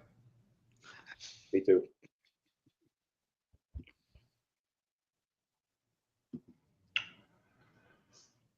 All right, so what do you got here, Oldy? I mean, the 5 looks solid to me. Second time starter for Pletcher, won first time out. Pletcher does not win a lot of times first time out on the turf at Gulfstream, so you know you have to figure this horse is pretty good. GSR is good. You're moving up. This Clement horse does not appear to have any speed at all. George Jefferson, moving on up. That was last week. We had a horse named that. To the east side. Finally got a piece of the pie. I mean, you have 2 graded stakes placed Cassies here. Yeah. I mean, the one I think I'm more afraid of is the 7 than the 3. I read to Jersey Joe. Yeah, but that's, and you also have a Chad Brown horse, first time in the country, that is taking no money. Well, taking a little money. I shouldn't say no money. And Miss Beethoven. So you on the 5 here or what? Yeah, that's what I said. Okay. I'm just talking about the other horses in the race. Yeah, I'm with you, Ollie. I don't like that 4. All right, I'll get me some 5 action to win. And I'm going to bypass this race because if I bet it and don't use the Starship horse, those horses always beat me, and I want to make sure that that everybody else who has money on the race and wouldn't take that horse doesn't get affected by that jinx. Fair enough. Brad. We got the Grade 3 Monrovia Stakes coming up at Santa Anita next. Oh, you're not saying it right. You got to say it like you're like from Transylvania. Oh, God. It's the Grade 3 Monrovia Stakes. Monrovia Stakes. Okay, sorry. That was really convincing, both of you. Yeah. Yeah. How about one of those gold horns that, like, where they have in Vegas, where you actually have to wind it and it goes crazy that way? That's a little more under control.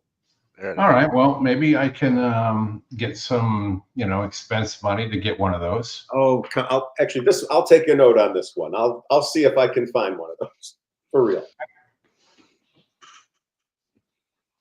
I mean, you're getting 5-2 on the 5, which just accept delivery of the cannon. I have a neighbor that has a cannon, a real one. Been out and shot it a few times. You could just borrow that instead of make me buy you a whole new one. You have a cannon next door. Well, before I drag the cannon out to a field like 30 miles away to be able to fire the thing. Dude, That's just drag it to your window. I can't, man. It shoots the cannon. It shoots the ball like 700 yards. shoot blanks. Blanks. No, you Andre can't shoot Agassi had a blanks. cannon.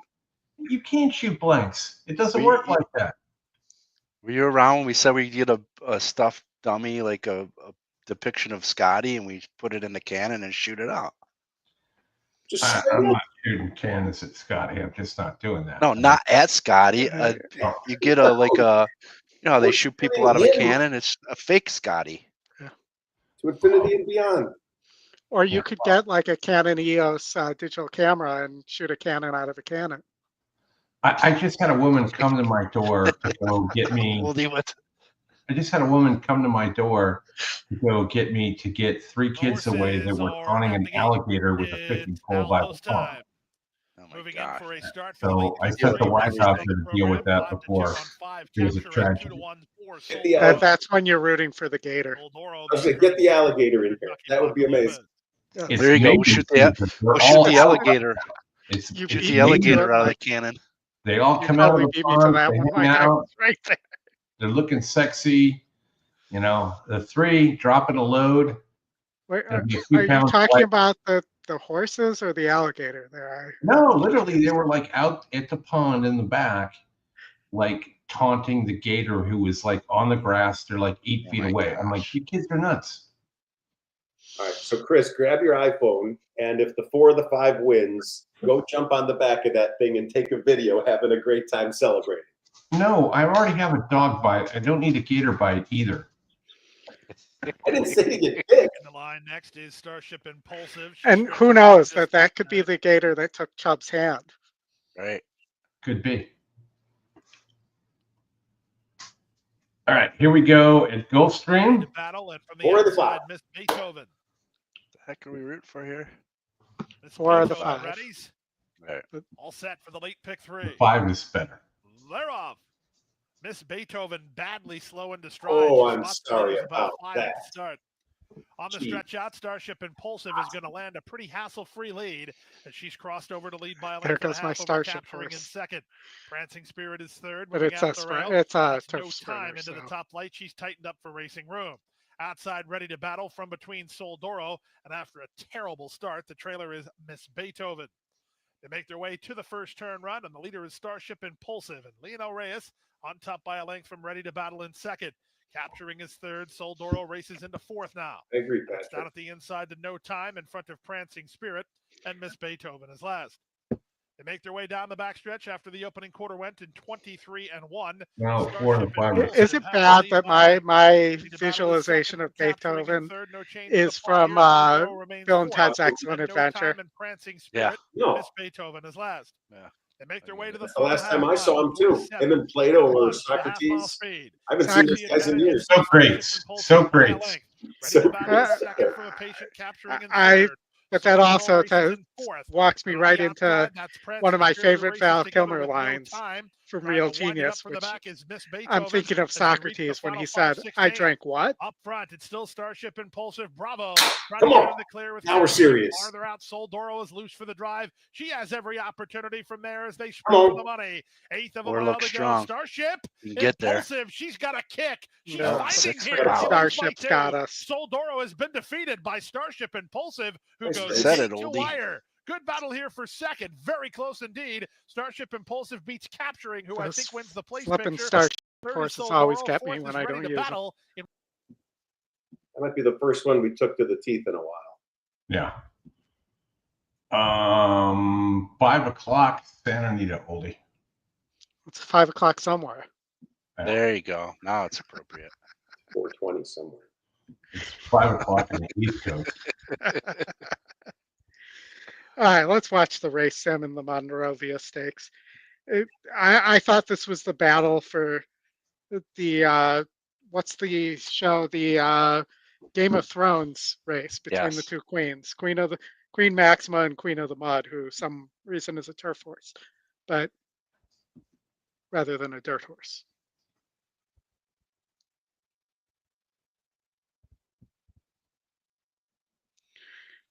Queen Maxima 1 to 5, 4 to 5 on the morning line, won 3 in a row, has a win down the hill pretty easily, is tactical, can rate, gets the top jockey in the colony and JJ there. Wow, There's nothing not to like. Queen of the Mud, I thought, had a look on the cutback, which is often an angle going down the hill as well, but as a distant second choice for me. So let me throw out an interesting betting angle and say that the 6 horse in the exacta pool, if you can limit your choices to the 4 and the 5, your $2 investment will get you back $4. So you're looking at even money on the 6 if you're comfortable playing 6, 4, 6, 5 and leaving off 6, 1, 2, 3. The doubles are painful. There's 2 that are really low. These are $2 doubles that pay $6 and $7. So that's one where those are to the 4 and the 6. You would just have to choose one. And I don't think there's an obvious horse in the next, so that. No. Yeah, so I don't like that either. But I do think the exact angle here is a lot. I mean, you screwed 1 to 5. That's ridiculous. But if these end up paying an average of $4 a piece, the question, and maybe it's for Mike or Oldy, are you afraid of the 1, 2, or 3? No. I think that the 1 is very fast, but is very stoppish. If that makes sense. Stoutish? Stoppish. Meaning it's gonna prone to stopping. Okay. Drop the anchor. Yeah, it's gonna fire the grappling hook behind it. Yes. Okay. Thank you for the deadliest catch reference. I'm betting I'm betting the 4 to win. You're going for the Queen of the Mud in the Game of Thrones here. Yep. Grand Motion, Rispoli, good enough for me.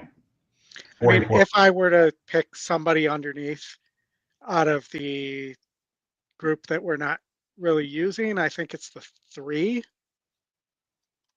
at 14 to 1. We don't have to. I'm just trying to see how much confidence I should or shouldn't have in the exactas I'm smashing. The Smash Sactus. Smash Sactus. What's that?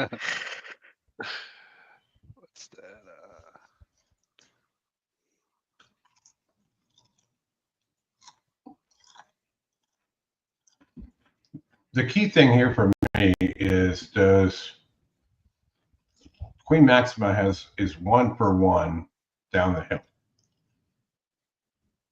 Yeah. Yeah. I'll take the other queen. The other queen down the hill. I love the cutback. And it's 1 down. Well, that has not 1 down the hill before, but I do love the cutback going down the hill there. And it's got the right rider. The 6, Juan obviously knows how to run this course. Yeah. So yeah.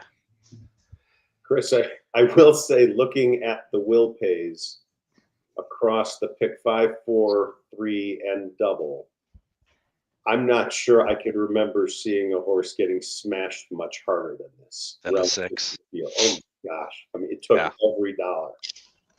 Yeah, the double's paying $2.80 on a $2 bet. Yeah. The pick 3 is on a $1 bet, paying $5.50, and the next one is $33. That's a huge. That's pretty overwhelming. So's 1 to 5. So again, the question is, what can you do with this? And okay, I could make a hat, I could make a brooch, or I could make a pterodactyl, Matt. You set him up for that. Yeah, I think. I mean, you got to take a stand between the 4 and the 5 underneath. Yeah, I'm putting the 4 in second. And I'm going to do the opposite. If that helps. I'm going with Benghazi. But I do respect Rispoli on the grass, so it's kind of hard to argue with that.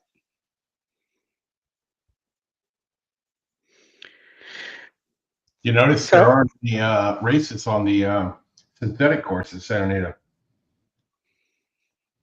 I didn't know officially there was a synthetic course. Yes. Yeah. It's been there for a long time. They were going to run races there, and they were telling everybody they were going to. And I've told you for 6 months it was never going to happen. Yeah, Right, but I'm just saying, I didn't know that they ever officially said this is now more than just a practice work course. It's 8 feet wide. There's no way you're going to be able to get anything done. Sounds like you're doing like Weird Al Yankovic, and I'm fat there, that it's 8 feet wide. Yeah, it's 8 feet wide. Hey, if you guys remember from Saratoga, that's the old Saratoga racetrack. It was about 8 feet wide. It was crazy. That's actually the George Harrison song. This song is just 6 words long. Covered by Weird Al. Yes. All right, woman's at my door again. Oh. Well, and then there's the same old song, because it's just a different feeling when you were gone. No, nobody. No. Fly. Is this thing on? Well, they're giving us fair warning. The 2 to 5 could slip to 1 to 9. That's very helpful. I'm a little puzzled why this 5 is getting bet so hard in the exact as relative to the 4. Maybe they think the 4 is going to be too close to the pace. I don't know. They heard I was betting the 5. Yeah, that's interesting.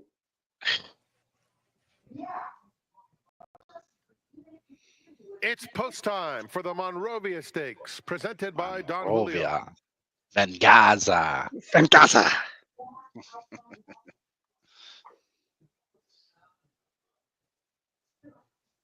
Watch that horse upset him. Putting in the gate for the Monrovia, presented by Don Julio. Don Julio, the official tequila partner of Santa Anita Park. I was wondering who that was going to be. I know. I was on pins and needles to see if I would get it. And they're off in the Monrovia Stakes, presented by Don Julio. And Queen Maxima had a very alert beginning. She's joined by Queen of the Mud. Down at the rail, Omaha Girl is moving up now, sprinting quickly to take that second spot. Venganza is fourth, 4 lengths off the heavy favorite, the 2 trailers and Janash, and Safa is at the back of the field. So it's Juan Hernandez and Queen Maxima showing the way. With Omaha Girl, particularly slow pace on it, going 6.5 too. Usually these are like third, racing just 21 something. Venganza and the Pink Silks, then Anjanash and Safa. Queen Maxima heads to the quarter pole, leading the way. Omaha Girl trying to re-engage in second. Venganza is in the thick of it. Down on the inside, Queen of the Mud is next. Then Safa and Janash, they're at the top of the stretch. And Queen Maxima is asked to run. Responds willingly. Got cream there for a second. Come on, 5. Get up. Safa down the center of the course. They're in the final furlong. Get up, 5. Queen Maxima in a 1-horse race. Get up, 5. She is absolutely brilliant. Queen Maxima. I believe I just did a $10 try there too. Second best. Nice. Venganza in a photo for third. I played 6-4 straight, figuring Matt was emptying out the exacta pool with that, and then played the 3 and the 5 underneath. 3 would be better, but I think it was the 5. Yeah. Hard to tell with the camera. Number there, 6, Queen Maxima first, photo for second. We are sure, yes. Yeah. Yeah, the 4. Aqueduct, race number 10. It's a $1,500 exact, boys. Nice. Base or payout? Base. That's the bet I made. It's the ace of base of exactus. And that's why he fell into the 2s. All right, you got $235 grand. That's what I'm looking right now. I'm looking to see where I want to go. $160 pick four. You No, clearly did not. that was my pick. You clearly did not watch the ITP. Again, that was my pick 5. My pick 4 is going to use a different single, and with the scratches in race 11, I think Baden Down is a very good bet. Potentially, if you batten down the hatches. Yeah. We had a lot of discussion on this. I just don't think there's enough pace anymore. Maybe there is, but for Mac, easy for somebody else to say. Not me. Just try one more time. No. I refuse. Well, you got the first leg here. You got the Tom Petty horse, the 4, Full Moon Madness, awesome album. And we have Leo in the chat, who's from where they filmed Let It Ride. Very cool. Hi, Leo. And you have the Safi horse. I mean, a lot of these horses faced each other recently. I know David likes Maximum Meritus, the Butchie Reed horse here. Feels like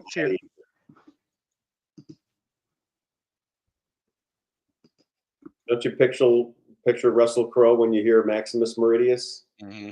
Wearing a bunch of armor and shit, probably slow as hell.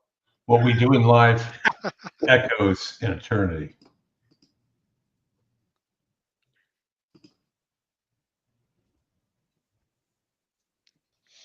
Does anybody know? Someone's got one of you guys will know this. The name of the 2. Anyone know who Quint was? Quint was the guy on Jaws, the boat. He was the captain of the Orca. Correct. Nice. 100%. They're going to bring that back in the theaters for the 50th anniversary coming up here soon. Nice. Yeah, I have childhood friends. Their last name is Quint. So it's either him or him. One of the other. Hockey boys. That's my pick, actually. I am going to give you guys about a 5-minute warning. I got to take a shower, shave, and go out for a nice dinner tonight. So enjoy. Let's get one more nice winner. But hopefully for those following along, we've all been doing okay. Yeah. I think the 2 was both of our top picks, I think, Mike, looking back here. It is, Oldy. Yeah, I'm looking. Dr. Demento, love it. And the 8 scratched out of here. I mean, if this melts, the 6 or the 1 could be a factor, but that's about the only way those 2 are running into this. Yeah. All right, I'm going 4-5 here. 4-5-3, 1-2, 5, 7, 8 with 3 at a $5 base. And then I'm going to single Captain Cook and do that one other way. Give me a minute.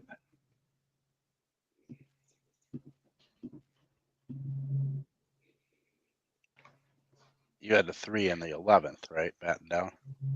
Yeah. Yes. Not one of my picks, but after scratches.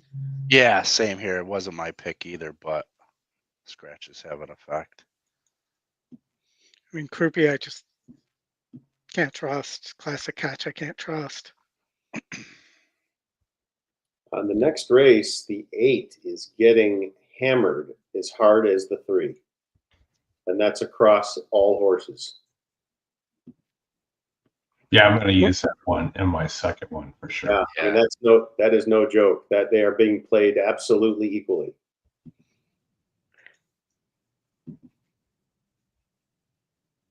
I mean, that was my original top pick. Maybe I should stick with it. I'm just saying, don't get caught off guard thinking that you've got something like there is going to be another horse that's going to be squarely favored with this one.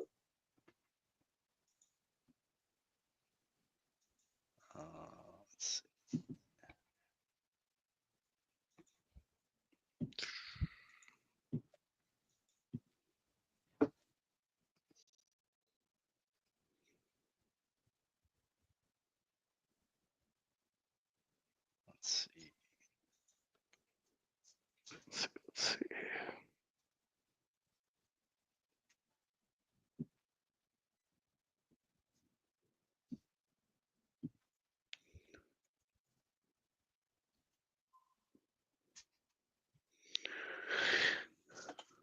am going. We definitely have Leon's getting larger conditions at Aqueduct right now. Man, there's a sale at Penny's. Johnny, what can you make of this? I'm going through my normal process of shutting down, and by doing so, taking all of these accounts down to even numbers. So assuming that this 2-horse loses, I can just be done on the day, and that's that. So this is the proverbial betting of the scraps across all these different accounts. I like it. It's funny when you wrote that, Matt, and I do the same thing. I'm like, hey, I'm not the only one. I just think it's too easy to just pick up the phone and keep betting. Right. When it's a nice, pretty round number. Even number. You don't want to do that. It Exactly. Makes All right. 2 bets at Aqueduct. Late pick 4.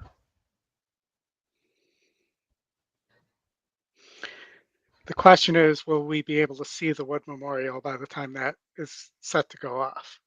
Right. I think so. I'm saying from the fog that's getting thicker. And Leon's getting large. All right. Can you even imagine in today's day and age touching a coworker like that? We're off. Madness isn't going anywhere. It's right there at the rail. These 2 and a piece stool on the front end. You can't even touch it. Michael Sanchez and Chris Bruce now taking the 3 path is followed by Donegal momentum out the center of the racetrack in 4 wide. Surveillance is very wide. Same can be said for Dilger, who's trying to cross over and get behind the leaders who went a 22.37 opening quarter mile. And now Dilger does dive down towards the inside with less than 4 furlongs to go. Crazy Mason is about 12 lengths off the leaders. It's far back the trailer. Full Mood Madness is in front. I mean, you can barely see this race right now. Right to the outside engages Maximus Radius. That's rough. The gray on the move. That's Surveillance 4 wide. Looking for Root Dilger in hand, right in behind. A lineup of 4 looking for a seed. Crazy Mason run up the back of Donegal momentum. They reach the top of the stretch. Full Moon Madness is still there. Maximus Radius is starting to back out of it. Quince Brew is in front. Crazy Mason is unleashing that thunder. That baby. Keep going. It's Quince Brew who's in front. Crazy Mason. One's coming. Come on, one. Get up. Get up. On the grandstand side to Quince Brew. Oh my gosh, that one did catch him. Unbelievable. I thought he had it. That was my, remember that was my, if I think they're going to go really fast, and this is the only closer in the race. Yep. Ah. Damn. Well, the accounts are even. It's been a great day, Matt. It's been fun. This was a great time, guys. Thanks for having me. And thanks. It's unbelievable how much better this is doing this with you guys than just screwing around with your own TV or whatever. So thanks for sure. Have a good evening, sir, and we'll see you next time. I'm going to have that put in an open. It's so much better screwing around with you guys, watching this with you guys, or doing this with you guys, than screwing around with your own TV. Matt Miller. I'll take it. True. All right, Gulfstream Park, Oldy. All right. Gulfstream Park, race 9. 9. I thought this race was the 10 or the 9. Damn it. You agree with me there, Mike? Is that the damn it? No, I was damning my pick last race. Okay. I thought either the 9 gets away on the front end.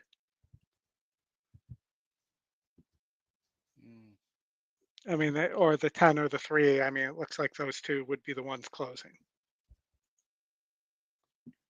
But I don't think it's impossible that this 9 either sits right off the cheap speed of the 8 or the 4 here. Yeah. Or just gets away. So I'm going to say 9 on top.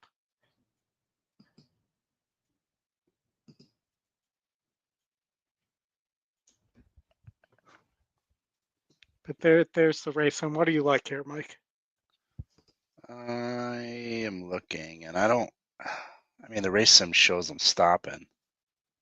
That's the only thing. Let's see. I mean, the eight showing it can rate in the past, going 8.5 last and it is summer. Safi. It is Safi. Micah's solid. And you're getting the weight break there. Weight with break, Micah. and you got, I mean, he's face similar. I'd prefer the 8 over the 9.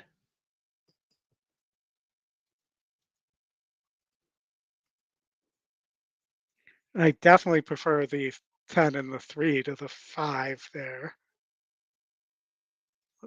Like, I think the 5's likely not in the money. Yeah, There's and I think nothing much on the 7. And the 4 is moving out of Safi's barn, changing surfaces and going down 19 points in SOR.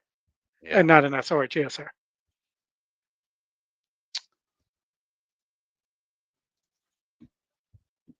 So I don't know if that's going to be strong. I mean, me, it's the 8 or the 10.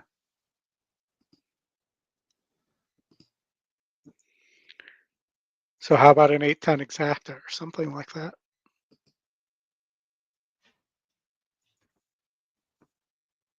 I actually like that. Because I think the 8 can control the speed.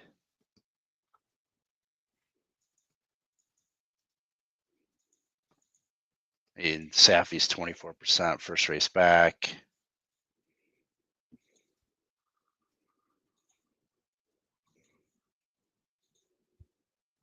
Yeah, I think that's my play.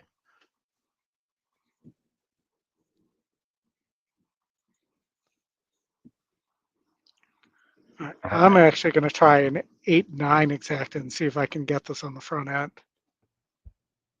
It's possible. Exacta box. It's possible. There. And David level entertainment play, nothing. Yeah, same here.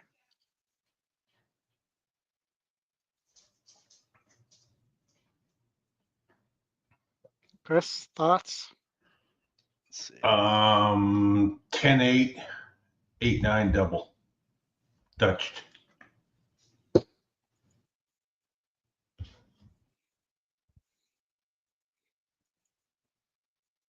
So you're going for Mike and his maker in the next? Yep.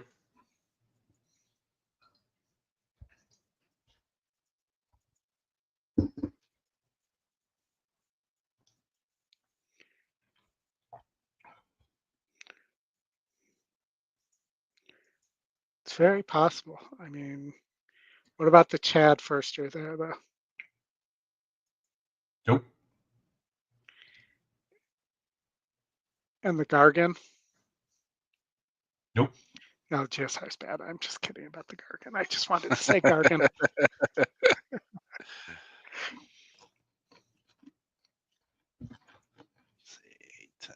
See, I'm just looking to see if there's anything I might have missed. I mean, you do have a 20-point GSR increase on the 1. Nice try, Riley, for Philip Serp or Philippe.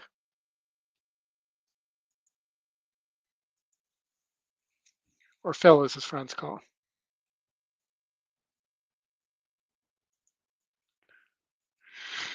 And the race sim says the 3 of the 7.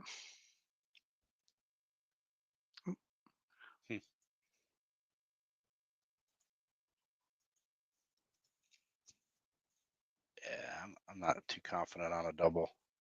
Yeah. All right, we're going in the gate here, Chris. Right. It is an entirely different kind of flying altogether. Moving into line for race number 9, a mile and a 16th on the Tapeta track. Don't Mess with Tess has gone forward. Here's Don't Get Pickled. And then from the outside, Be Here Now will complete the line. Field of 8. They're in the gate for the late double. And they're off. Good start outside for Misprint from between horses. Wicklow Gal ridden for the early lead. Musical Romance has a bit of speed. The gray is Spider Bell toward the rail. In between horses, Don't Get Pickled, then Be Here Now and Don't Mess with Tess. The early trailer is Queen Damar. And they run around the first turn. Advantage to Wicklow Gal and jockey Micah Husbands on top by almost 2. Racing second is Misprint toward the rail. That's Musical Romance in third. Out 3 wide, Be Here Now's in the black colors racing in fourth. In between horses, Don't Get Pickled. Back from there, Spider Bell in front of Don't Mess with Tess. And out the back, the trailer is Queen Damar. Quarter time, 24-3. Very reasonable fractions for Wicklow Gal. She struts her stuff. 4.5 furlongs from the wire, in front by 2.5. Misprint is now second. Be Here Now racing in the clear in third. Moving out the rail, that's Musical Romance. Don't Get Pickled between horses. Then Spider Bell and Don't Mess with Tess. And Queen Damar's on the outside. They went the half in 48-2. They have less than half a mile to run, and they're leaving Wicklow Gal alone. She's now 3 furlongs from the wire and 2.5 in front. Musical Romance just checked as Misprint went on an attack move to be into second. From third, it's Be Here Now. Stop the race. 4 wide bid. Don't Mess with Tess is charging now under Edgar Perez as they swing to the top of the stretch. 3/4, 112-3. Wicklow Gal the target. Misprint is second toward the outside. Don't Mess with Tess. Electing an inside passage is Be Here Now. Off the turn and the stretch drive. Misprint 10-1 and rallies to take the lead. Down the center. Don't Mess with Tess. Up the rail. Be Here Now. Final 16th of a mile. It's Misprint in front. Don't Mess with Tess is second. The battle strictly for third. Misprint almost home. Well, there's a 10-1. Wins. Second, Don't Mess with Tess. Be Here Now salvages third from Don't Get Pickled in fourth. In 143-4.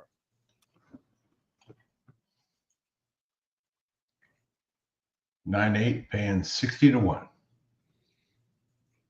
I have a feeling you don't only have $1 on it. I do not. Nice. Okay, Santa Anita, 5:30. 5:30. 6.5 on the dirt. The Evening Jewel Stakes.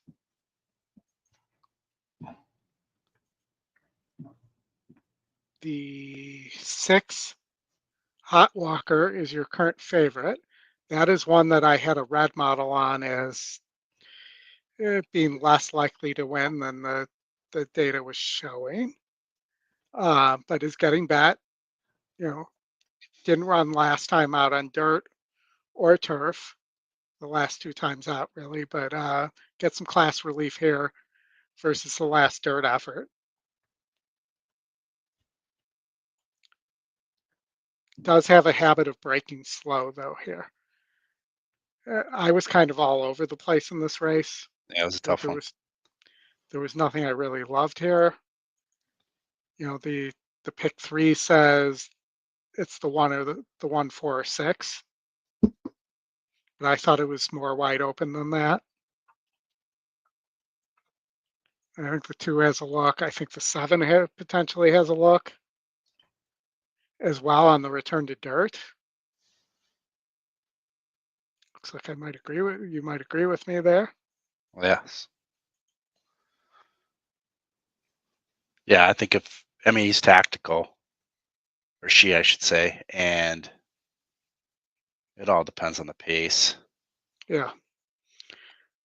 The 4 and the 1 are the ones that are going to need there to be a nice pace, though. Yeah, and I can see it happening.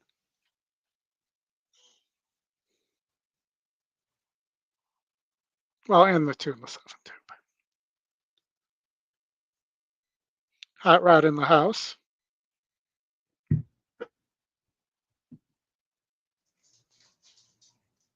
Oh, So, yeah, good luck. 4-7. Yeah, I kind of like that one too.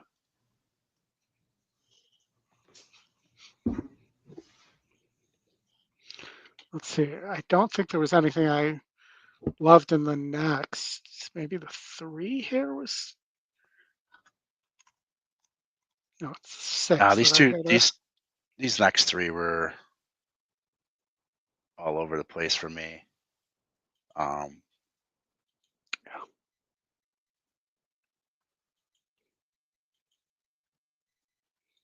Yeah, I agree.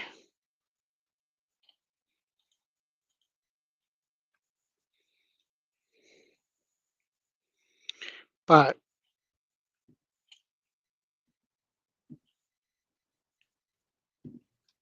let's see, double to the 3 here. Why do I keep saying the 3? The 6 is the one that comes out really good, even though the GSR is bad.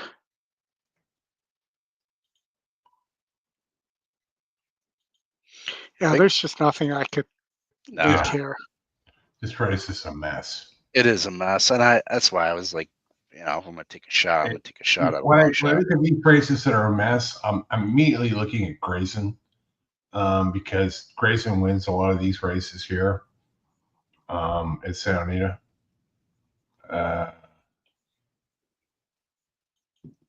In this race? Yeah, and this one here. I mean, you got a 10-to-1 square price. Blaine Wright picks the horse up. He's first race off the claim at 23%. That's where my entertainment money will be going. All right.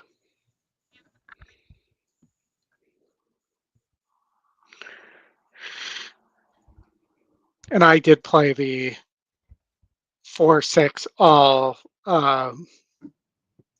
pick 3 for $3 here. Did you do it all? I did not. I'm on the 1-2-4-7 for $10 base. 2 is my long shot play. Yeah, I see. Short layoff. Form. Yeah, if it returns back to form, and really had a bad start last. I don't know, broke really bad, extremely and bad. Probably just doesn't want turf either. Yeah, that could be the case, but I mean, getting out of the gate is getting out of the gate. Yes, that's true. But they do say horses that don't like the turf or aren't used to the turf will often break a little slowly because they take that first step and they're like, what the heck is this? Yeah, what am I on? And that's a real thing I've heard. I have no idea if that's true. I'm just presenting. Here, I mean, I thought even the 9 has a shot here. The 9. At a 3-to-1 E morning line, getting bet down to 6-to-1 right now. Yeah, again, if it's, I mean, are both Doug O'Neill horses going? Because that's could be what this race is really about. Because they're the speed. They are in this race. So if only one goes. Yeah, the problem is which one. It's a good question.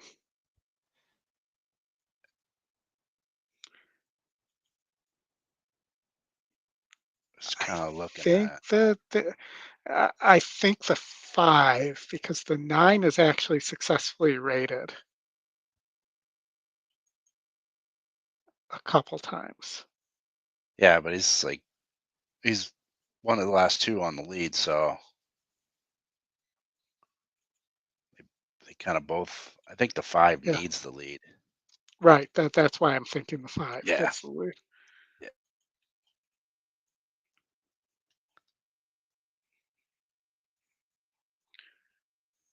My screen is. Yeah, I guess you can make a case for that 9. If he sticks tight, doesn't. I mean, he's not going to send both, I don't think. I mean, Safi will send both, and Baffert won't. But I'm not sure what Doug O'Neill would do in this situation. Yeah, we break it down. I take Kimura over Maldonado. number 6, Hot Girl Walk. We heard a lot of talk with her through Antonio Frestu as well as the girls on this the race desk. isn't easy. She actually is aptly named because she always comes Well, out with kind of like now the rain's you know, I'm the really best rain one or out here walk. snowish She has ice. a lot of confidence. Really, at Rain is Aqueduct. really Sometimes she coming gets a down little at bit hot Aqueduct. and sweaty, so I wanted to keep an eye on her. And she actually does not look hot or sweaty today, and it's quite a warm day. So she is looking the best I've seen her in quite a while. She is not my top pick, however, she does look good considering that she normally does get hot. According to the other ones, all of them look very good. The number 2 is one who is just catching my eye right now. That's Big Soiree, a long shot for trainer Jorge Parabon, looking very good as she's making her way to the gate. Only moments away from the Evening Jewel Stakes.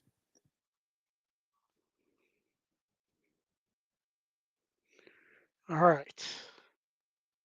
Solid pool in the middle, pick 4, approaching $250,000, and there's still a couple of minutes before they'll get to the gate.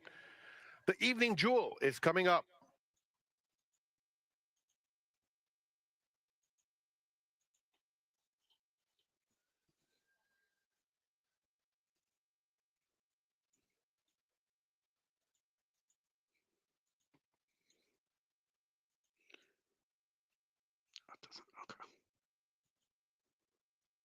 I like the 5 here, I think. What do you guys think?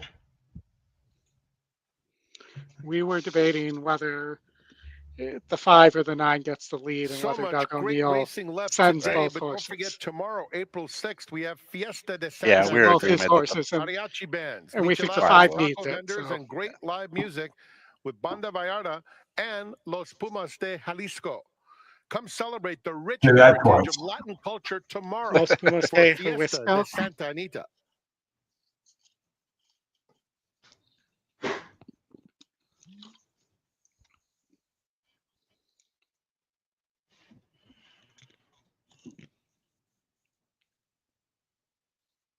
It's post time for the All Evening right, we're Jewel out Stakes. to They're loading Aqueduct. in the gate. After this, the Excelsior Stakes. At the rate they're going at Aqueduct, they're going to have to take all the wood and build an arc. Yeah, they are. In the air tonight, Omen Joy has loaded. Night with Lewis to the Feels like Where's outside. that horse? I was about to say, but mounts don't. Orange colors of Here We Go Brothers. I did an entertainment $5 exacta for He 2. walks up. See what happens. They're in the gate. And they're off in the Evening Jewel. Hot Girl Walk and Night with Lewis both break out of the gate beautifully, and that leaves Going Deep in the 3rd spot through the early stages. Then comes Sunset Grays in 5 off the pace in 4th. In the air tonight, it's just inside of her, Big Soiree and Omen Joy. 7 lengths covers the field. Oh, 9 and got it's the Night lead. with Lewis coming Yep. through on the inside to take command. Opens up a length and a half. Racing in 2nd is Going Deep. Hot Girl Walk in between those 2. Down at the rail, in the air tonight is 4th, 3 lengths off the pace. Sunset Grays in the purple colors is next. Then Omen Joy and Big Soiree. 3 furlongs to go. And it is Night with Lewis, stablemate Going Deep. And in between those 2, Hot Girl Walk, 3 of them across the track.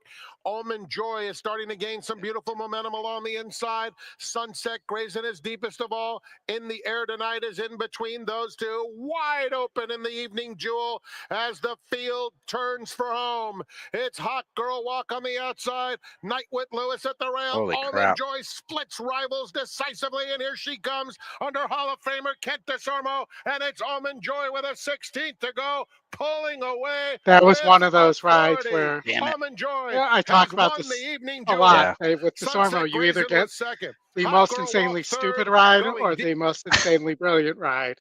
And we Yeah. got the brilliant one this time. He took some money late too. All right. Oldy, let me get you out to Aqueduct. I'll take it. I had to pick 3. Krupe also getting hammered here at Aqueduct. Any of these horses have any wet track form, even though they're still claiming the Aqueduct dirt is fast there. Couldn't make this up. Right. I mean, the Dutch Row has a win on Good. Groupie didn't show anything in either of those. I guess the Whitney ran okay in the wet, but the Woodward not so much. I mean, Phineas Fogg has won Gate to 2 in a wire row in win. the slop. Yeah. Yeah. That's a horse that I've been on for a while, and I'm surprised I didn't pick him for this race, but because I thought they were better. But on off track, he's looking pretty solid. Yeah. And And getting bet, so people yeah, he's seem close to the realize EE it. morning line.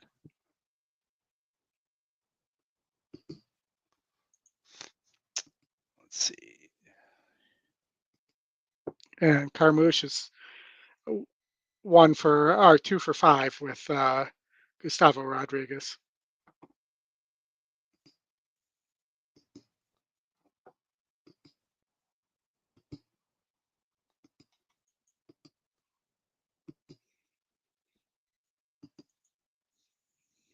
I mean, and has a win at 9 furlongs going gate to wire in the slop. Yeah. And this is 10. There's no reason to think that.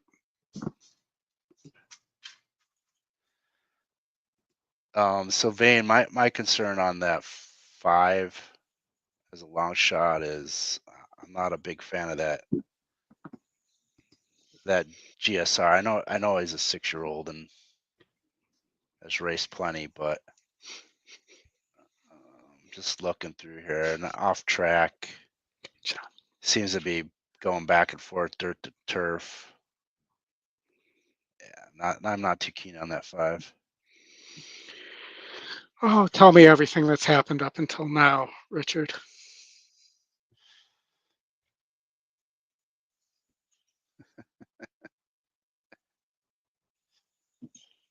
Big tree. All right, 2 minutes to First, post here for Aqueduct. I do like the 3-6 exacta here. Yeah, I'm pulling an audible. I'm going back to my boy Phileas. 3 on top.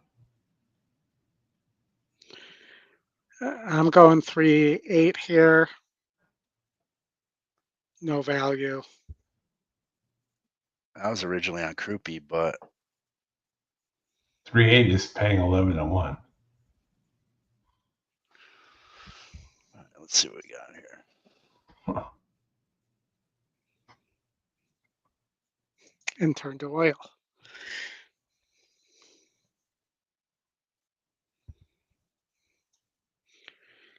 Could get lost in the Phileas Fogg,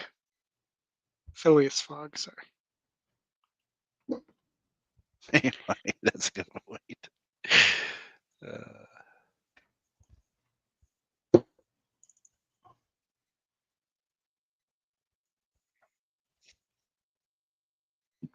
All right, couple hours left. Hit the like, subscribe button. We would appreciate it.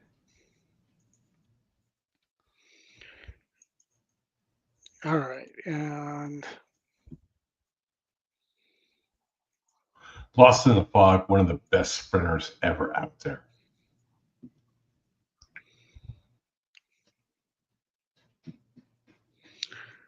but was he lost in the Phileas Fogg? No, he was better than that. Died of cancer, ran the Breeders' Cup. Approaching the With gate for race a 11. giant tumor in his gut. 113th running of the Excelsior. Excelsior. $1,000.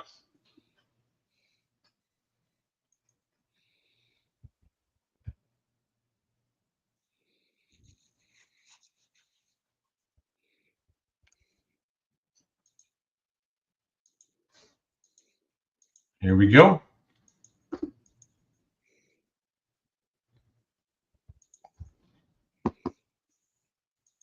Field is at the gate. Thumbs up for race 11.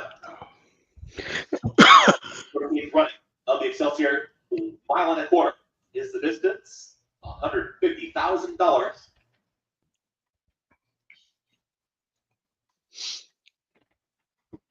The question is, again, are we going to be able to see the race? I can see it fun. Yeah, it's not bad. Can't wait till they pan out.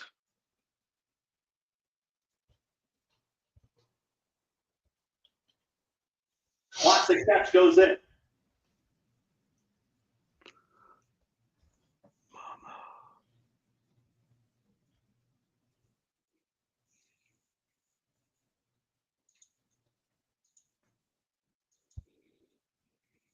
Here's Croupy.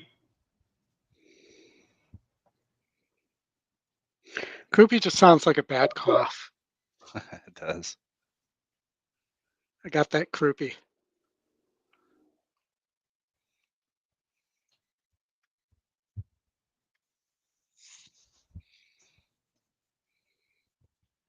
There is Phileas Bog, goes in. Enter Carmouche. Mama's Goal. Masbach to the outside. Masbach goes in. All set. It's up here. And they're off. Breaking smoothly there was Phileas Fogg. Flashing early speed in Mama's Gold is intent on getting to the front. And these two are way off the rail. They're trying to cross over now. They're going to pass us the first time, and they sped off together. And now Mama's Gold is going to get closer to the rail. Phileas Fogg wants to stay out the center of the racetrack. Mama's Gold, Romero Mirage, really had to work in that opening quarter, and they are 5-6 lengths in front of the rest of the field. There must be some word out that the rail is no good. Yeah. Mama's Gold. Back there in second is Phileas Fogg. They're chasing all the meanwhile here by Batten Down. It's a comfortable third. Batten Down could have ducked in there and didn't. The rail and Brown City Journey is now in fourth. 3 back markers. Curbstone is back there with Classic Catch as they're trying to run on. And Croupy at the back end of the field. They are working up the back stretch and they're chasing Mama's Gold. Mama's Gold is the leader. Chased by Phileas Fogg, still about a 7th length cushion, but they start to move in closer, and Mama's Gold is trying to catch the breather now. Mama's Gold, Phileas Fogg is getting much closer, and here comes Phileas Fogg back down as a comfortable third. Masbach on the rail is in fourth, then comes Classic Catch towards the inside here of Curbstone, and Croupy still the trailer. They're into the bar turn now. Mama's Gold went very fast early. Mama's Gold is trying to gut it out. Phileas Fogg is ranging up on the outside, ready to challenge. 111.78 was 3/4 of a mile. Phileas Fogg is now taking the lead. Mama's Gold trying to keep up. No move yet, batten down. Masbach is in between rivals. Classic Catch, Curbstone, Croupy with a lot of ground to make up. Phileas Fogg has a 1/4 mile left to go. It has a 5-length lead. Phileas Fogg is sprinting. Loves the slot. Loves it. Here's Classic Catch is splitting rivals. Masbach is chasing, batten down. Croupy from far out of it. Inside the final furlong, Phileas Fogg still way front and at the 16th left to go. Give it to Phileas Fogg. Man. Carmouche, they will dominate here. Dominated. It's all Phileas Fogg. Classic Catch second. Masbach, Kid Croupy, finish fourth. 2 minutes 1. Wait. Good audible. Yep. Santa Anita, Oldy, race number 7.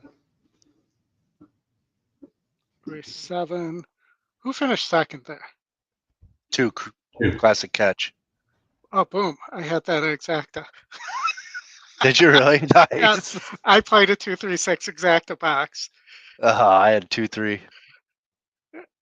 Because I knew I didn't like Croupy, so I'm like, well, Yeah, 2-3. let's take one of Right. the other I had ones a from that 6-3. group, the other Pletcher. I had 6-3. That's gonna pay, right? It should. I mean, it's 6-1 over 11-1. Yeah, 39.50. No, wait, 6 over the 2. Holy crap, 80-1. No way.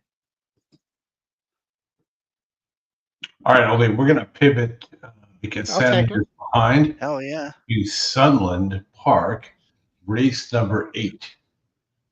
Sunland Park, race number 8. Park. Don't forget you have your last at Gulfstream where you're alive in a nice double. Yeah, I am. When does that one go off?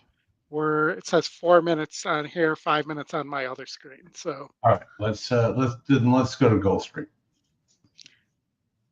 and you are alive. Remind us the 8 and the maker horse, the 8. Mike and his maker. And that double is paying 60 to 1. That's right. Well, let's get Chris home a nice double here. Let's get it. Let me get Gulfstream ready to video roll. The word must be out that Chad Brown horse can't run a lick. Because you have a Chad Brown horse with a 3 to 1 morning line sitting at 9 to 1. Mm-hmm.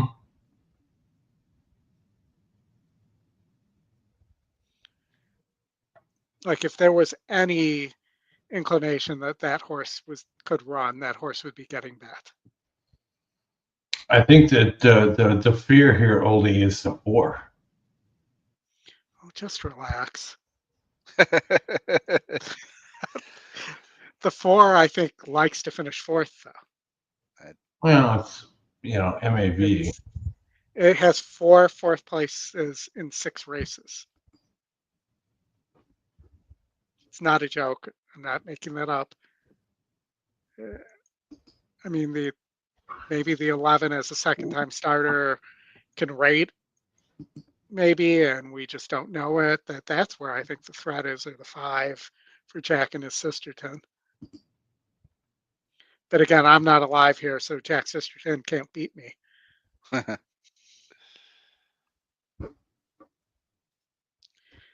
I mean, the other one that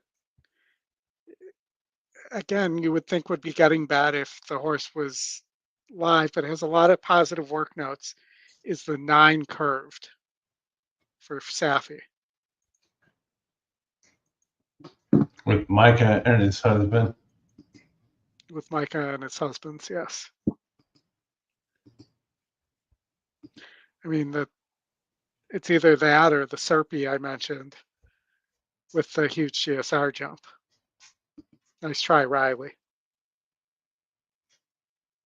I feel like I should screenshot this and respond to Riley that way one time. Dracula.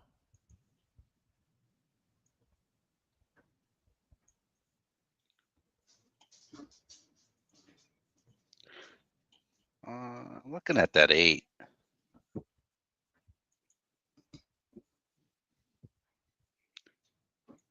Maker.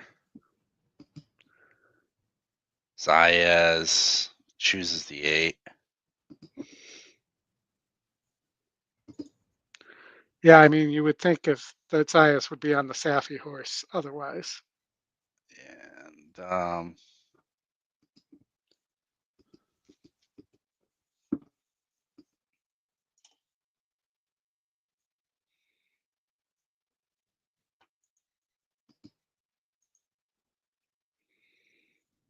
liking that 8. The exacta did pay exactly 80 to 1. Wow, that's no change awesome. in there. That is awesome. That's awesome. Holy shit.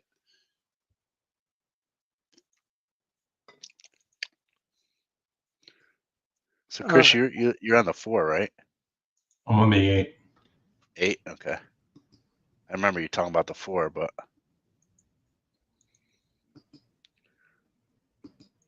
I'm gonna go win, place, show on the 9, and just in case the pace sets up here. I think the horse could finish in the money.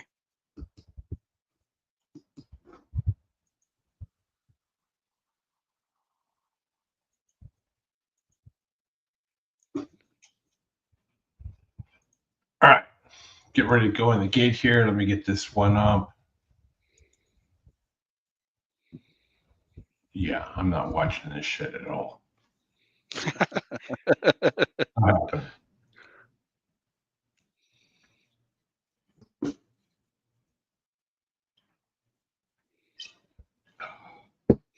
Yeah, it's going to be a tough one, Chris, for you to watch for sure.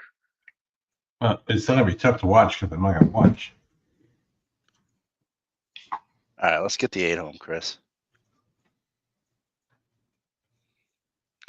Chuck's 489 here. Feel like I should play a super with that 4 and 4th.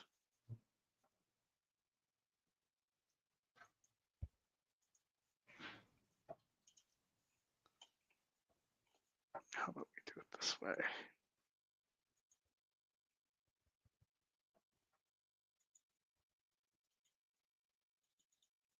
Come on.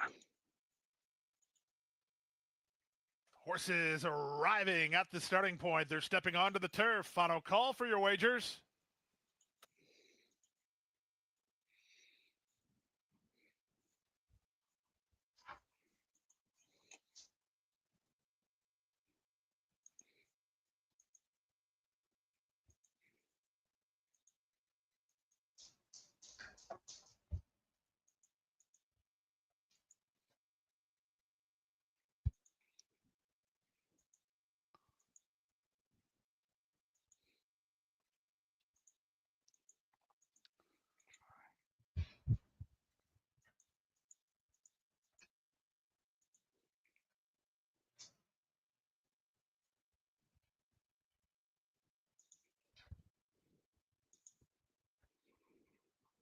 Yeah, Dave Duncan, we probably can Added look at wagering that. time here We got for time. race 10. Wagering windows remain open.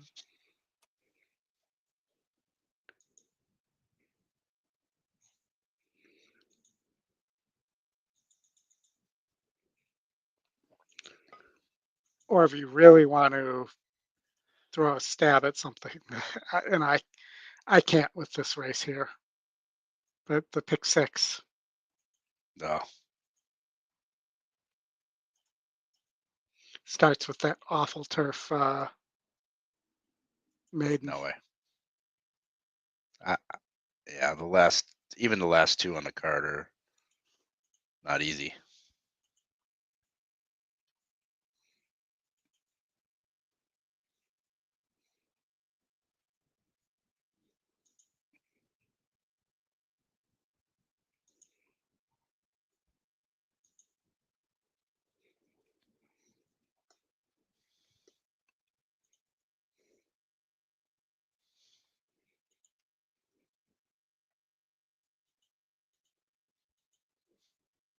Doing the Gulfstream shuffle.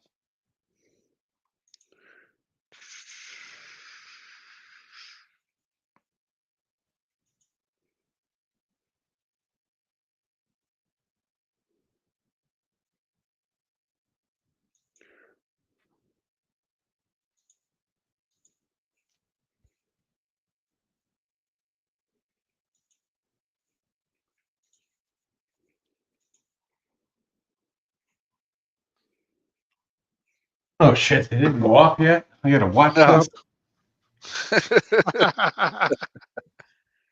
Gulfstream, they take their time. Yeah. You know the old saying that it's worth its weight. Yeah, out to Santa Anita next. The horses are moving in line for race 10. 9-5 favorite is number 11, our Superhero. 3-1. We are back, young man.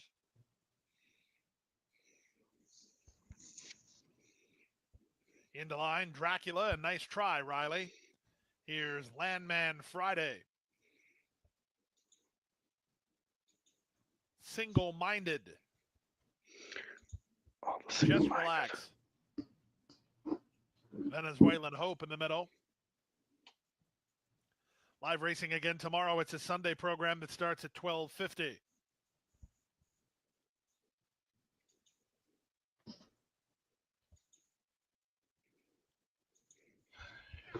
Thank you all for joining. Hit the like and subscribe button. Helps the channel out a bunch. We appreciate it. Joe Bravo has the call on the Patrick, I need the 8. Brad Grady.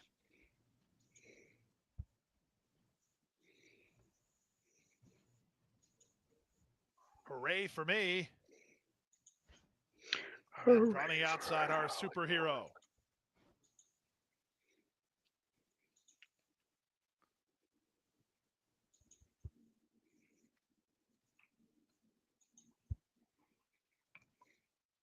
For like a ton. Our superhero and Edwin Gonzalez to take the outside gate.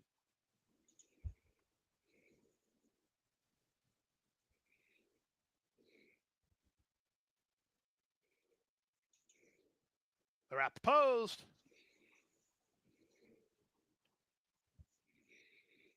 And runners away.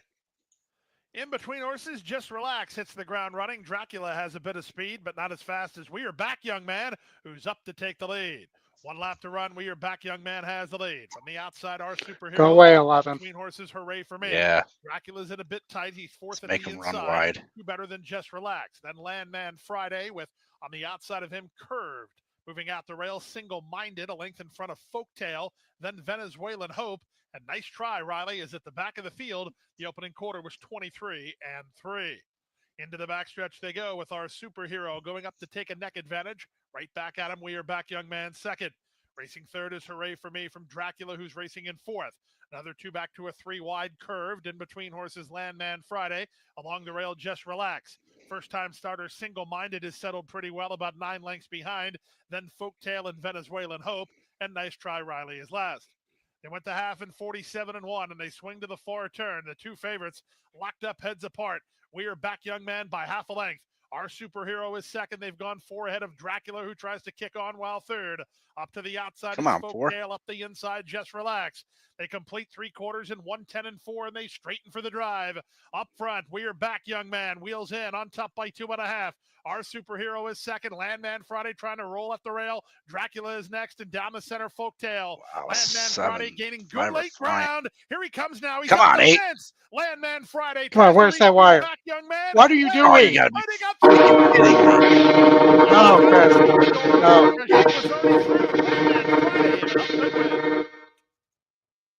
That was my backup. 7 over the 9. 8. I can't believe Yeah, that's but 7. No, but if the 8 keeps running and doesn't stop, like doesn't think that the race is over. Yeah. He stopped running and he gave the rail up too. Yeah, Jennifer, I agree. I don't know what he was doing. He thought he had it. That's what it looking like. Yep. Look at him shut looking. the horse down there. Yeah, he's looking. What is he looking for?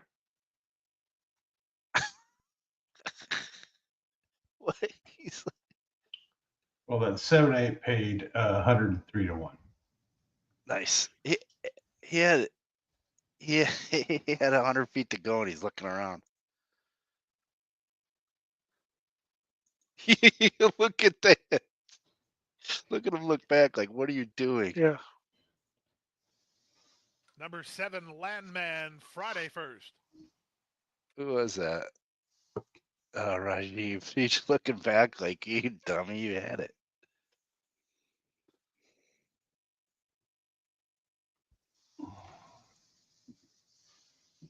That's bad ride on. It's awful. Ladies and gentlemen. Wait, what was that? Zayas is better than that. Come on, man. This race. It's easy to root for owner, breeder, Legacy Ranch, Pete Perot. Hold on. Pete was saying something. Yeah, he was. Ladies and gentlemen, usually that's an objection. There's something, yeah. I didn't see anything though. There is an inquiry. Oh, you did try to cut him off. Yeah. Or the horse just lost focus. Maybe he lost a.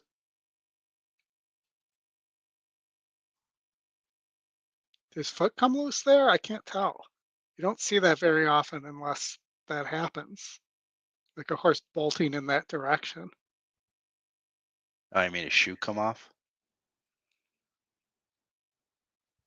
Yeah, I mean, it's not going to change anything. Yeah, I don't know why this is an inquiry then.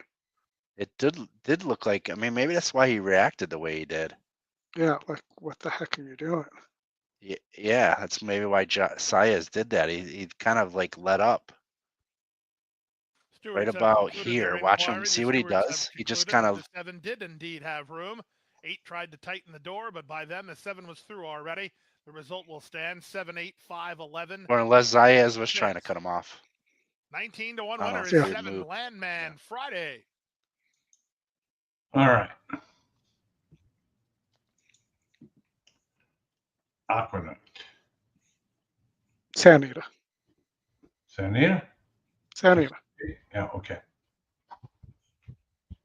I told you Aqueduct moved some of their post times. And that was just a late pick, look at a late pick 5, but I have no strong opinion here. The data says the 6 charts out well. The GSR says not so much, but you're getting 6 to 1, which is a decent price there. Yeah.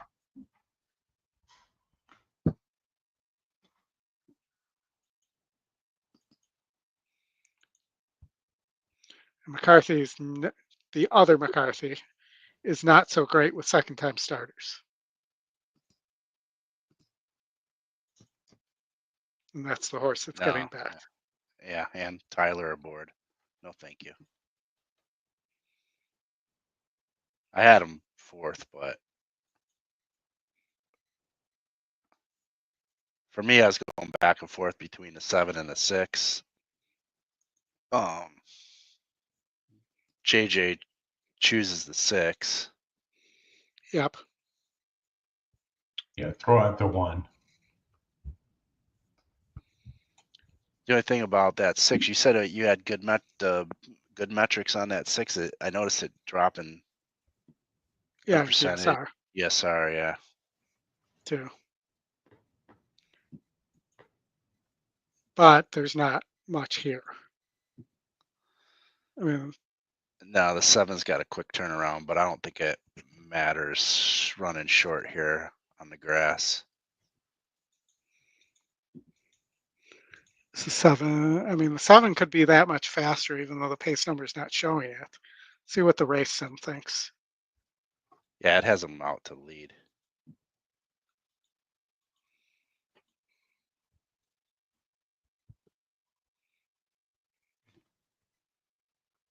The 7 is who I had on top with the 6 close second.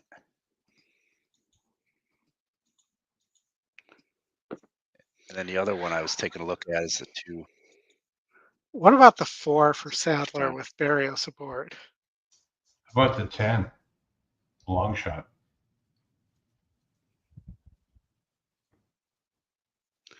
Gets back to sprinting. Finished second last time out. I think needs a better break, but is working well. Working really well. Let me see the notes.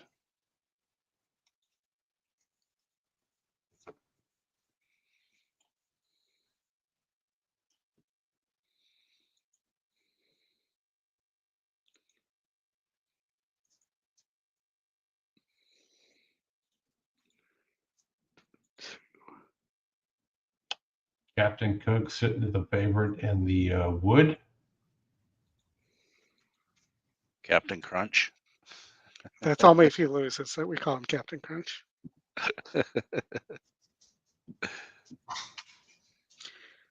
I mean, how about a 6, 10,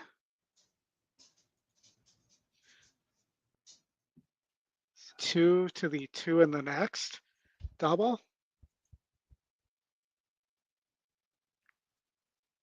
Or a 6-10 to the 2 in the next double?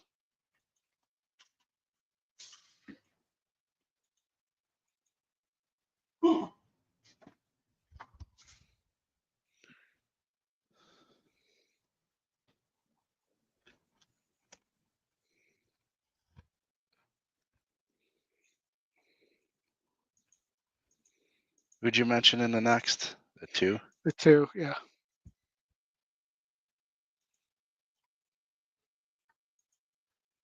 Yeah, I was teetering between the 2 and the 7 and the next. I mean, beer buzz, great name for anything. As you know, like top EE morning line, second pick, second win percentage. Latest work is really good. I don't see any kind of a contentious pace either, so that's why I was 7-2. Yeah, I was thinking just going 2-7 to open the pick 5. Yeah. Late pick 5 there. Yeah, I could see what they're paying here. 6 into the 2-7.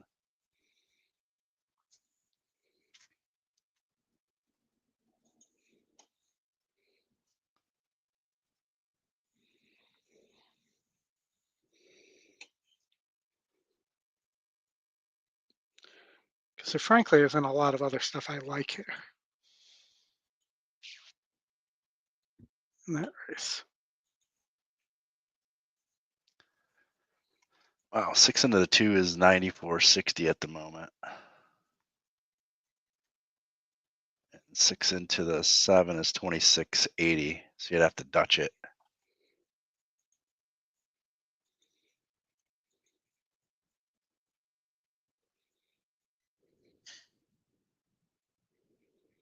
Seven.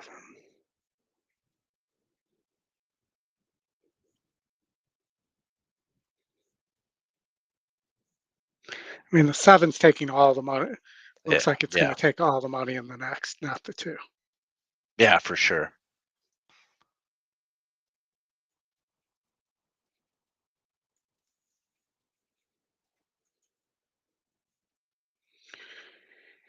And they're getting close to the gate Getting here. close to the gate.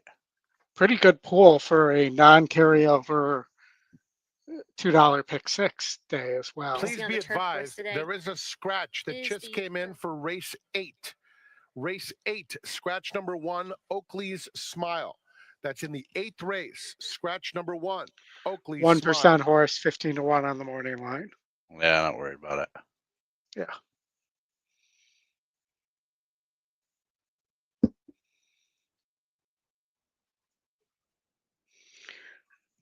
I mean, the 10 looks fit. Yeah, the 10 does look fit. It's been training very well.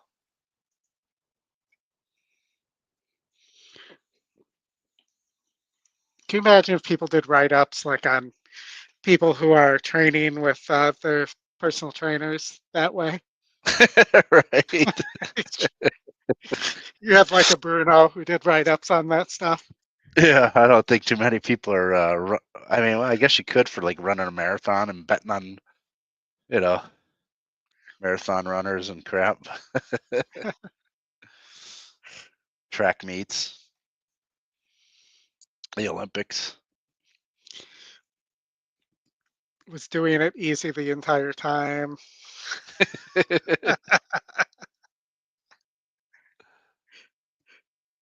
Had to take pressure from the trainer.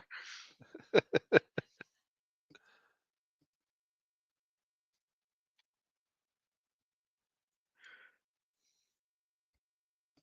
a very nice pick 6 pool. I hope it carries over. What's the pool at? It's post time. The horses have reached the gate.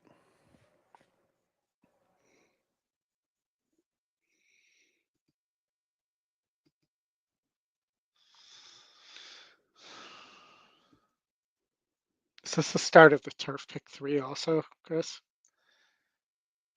Or is that race 9? 9?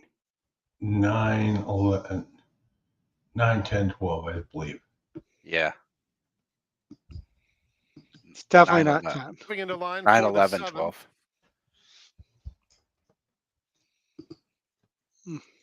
Might pay better than the Stubborn coming up.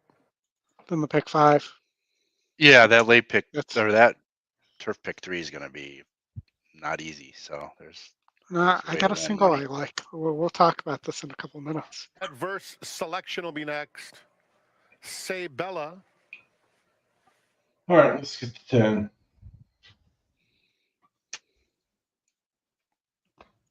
A single in the 9th, Oldie. No, the 12th.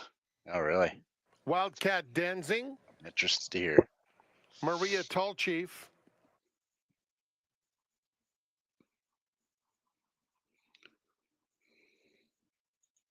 Enjoy to the outside. Good luck, Bill. I do think that 2 has a chance. Enjoy coming up.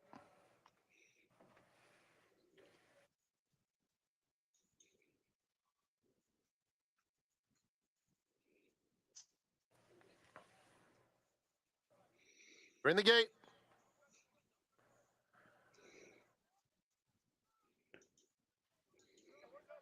Yeah, Patrick, workout video. It's And sure. they're off.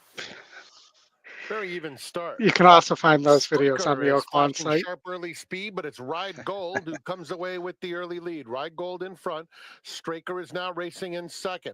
Then it's Ted a Straker? lineup of rivals, including Less Is More. Striker, With Purple Striker, Cap taking Striker. third on the inside of Wildcat Danzing. Maria Tall Chief outside of that pair. Say Bella at the rail. And Tight Squeeze is racing in between those two.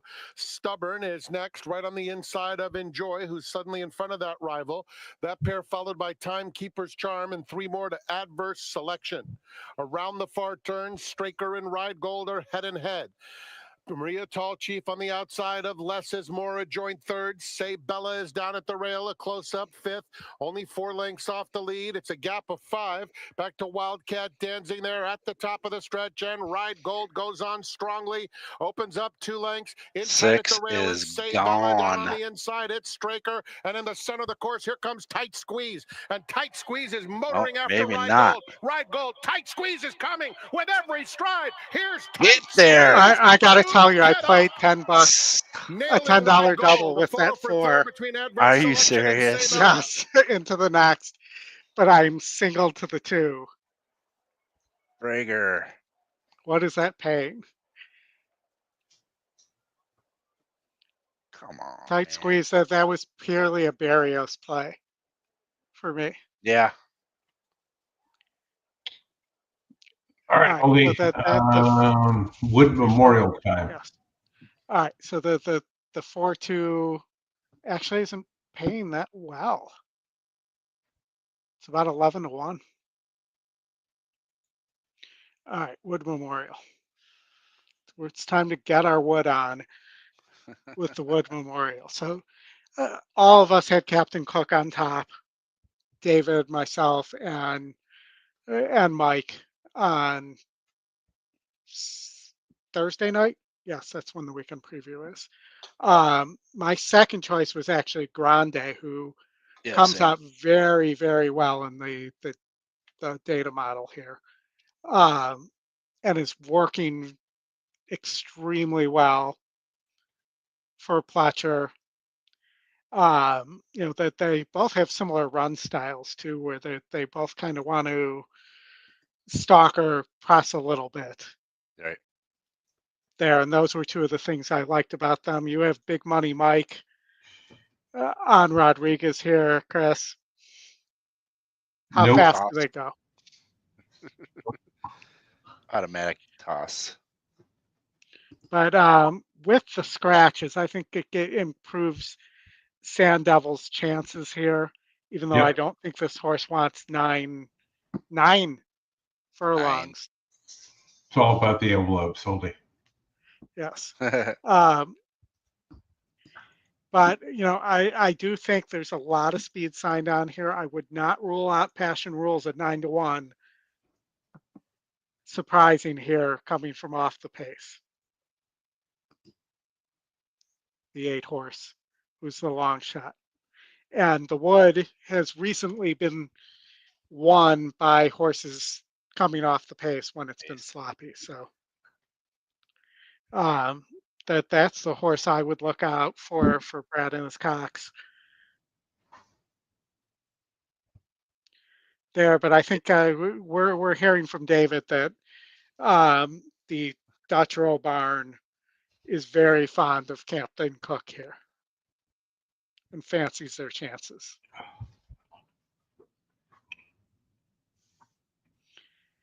Chuck, I was on the other Dutch Row a couple times. I've had enough of that horse.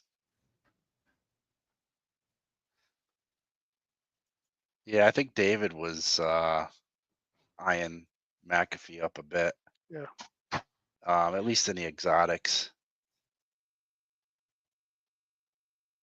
I was on McAfee at the Gotham, and he disappointed me. So Yeah. once you disappoint me, I kind of look elsewhere, and Sand Devil bested him anyway. He does have a 99 in the wet GSR. Let's see what that compares to Passion Rules.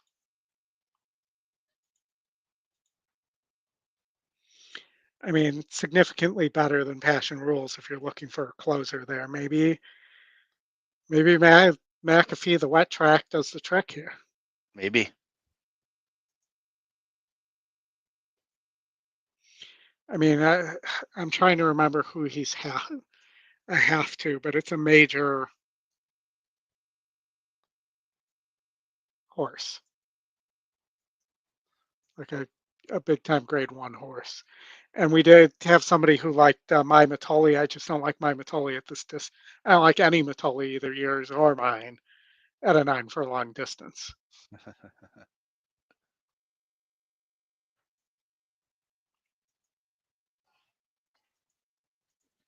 Yeah, I can't disagree with the picks. I mean, we've kind of been on the same idea here. For me, it's Captain Cook and Grande on top. It's debating between Sand Devil and Passion Rules underneath. You know, and seeing McAfee's wet GSR number is pretty significant, although he hasn't run on an off track. Yeah, I mean, it's just trusting the number, I guess, is the yeah, pretty much.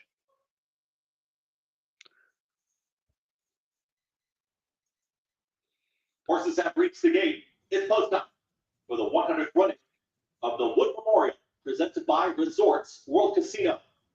Grade 2, $750,000 a mile and 8. Points for the Kentucky Derby. I do remember that David saying that Linda's people thought that the 5-horse Sand Devil was going to be a flight line. Oh, really? Yeah.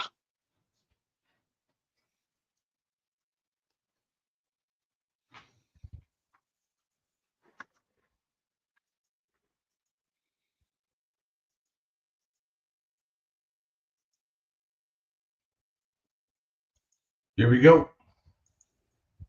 All right, let's see what we got.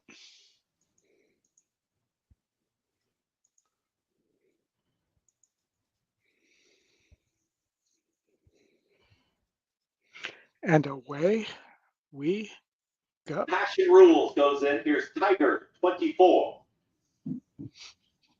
McAfee. My Matoli.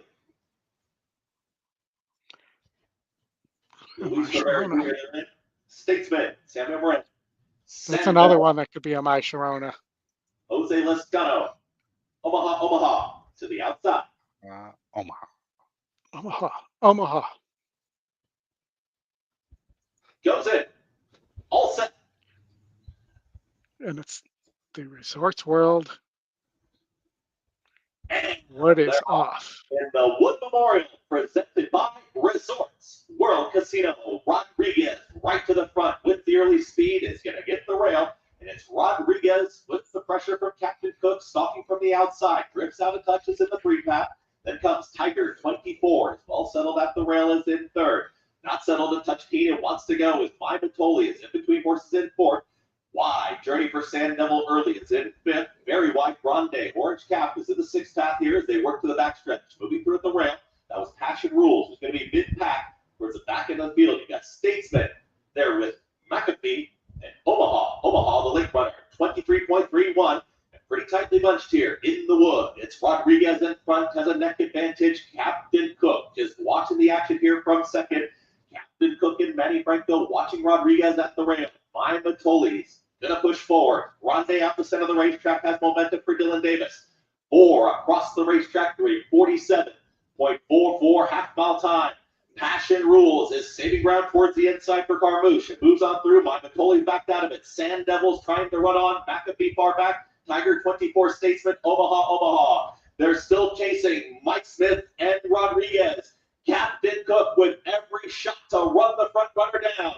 Here comes Grande, is trying to launch that rally. Passion Rules and Carmouche looking for a way through. Rodriguez turns them for home and has the lead. It's Rodriguez trying to open up. It's doing just that. Rodriguez has now taken 3, almost 4 out of the field. Grande in the center of the racetrack. It's chased all the time here by Captain Cook. It is Rodriguez. Rodriguez with a 16th left to go. Rodriguez is opening up. It's a front running score. The 100th running goes to Rodriguez. Mike Well, Smith winning. I had the wrong week to be on Mike Smith on a Baffert. Right? That was better than last week. Like I said, I picked the wrong week or the wrong horse for Mike Smith to be on for Baffert. Picked the wrong week to quit sniffing glue. Glue. Yeah. Absolutely. All right, Oldy, we're heading to Sunland. Got 18 minutes to that race. Yeah, we got time now between all these things. Got race 1 at Evangeline, or we got 17 minutes to Sunland or Santa Anita. So I'm assuming we're actually going to Santa Anita. Santa Anita? Yeah, I hate to tell you. Yeah, we'll get a late pick 5 Yeah. They're going to go again. These post times probably were changed. Yeah. But yeah. That's what I came up with for a late pick 5. It's chalky. If the 2 doesn't win, you got to get somebody like the 1 going down the hill. 2 is 9-2. Yeah, 4-1 in my heart and on my screen. Yeah, not on AEWs. The 7 is 6-5. Yeah. Yeah, I mean, the betting says the 7, the data says the 2.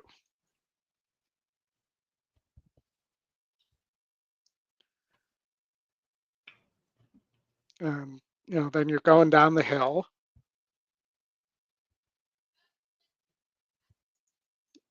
As always with going down the hill, there's a lot of speed signed on. And not really anybody that can close here.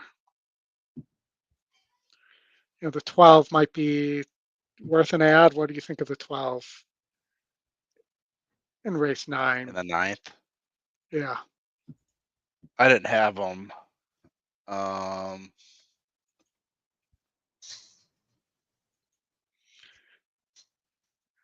mean, I'm just looking for somebody who might be able to close down the hill and, Yeah. did not going down the hill, but at 6, 3 back, did just miss. Just miss. Yeah, it doesn't hurt that Barrios is riding either. I mean, if I add this horse, it brings the total up to, I think, 72, 75. Yeah, he's got a luck. Who do you got? 1, 4, 7, 10, 12. Yeah.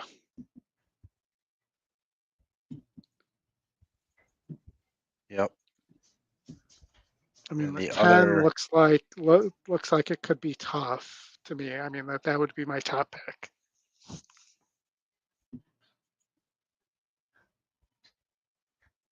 Yeah, 10 was my top pick. 1's lightly raced, broke its maiden last time out at 6. The GSR goes up. It's working well.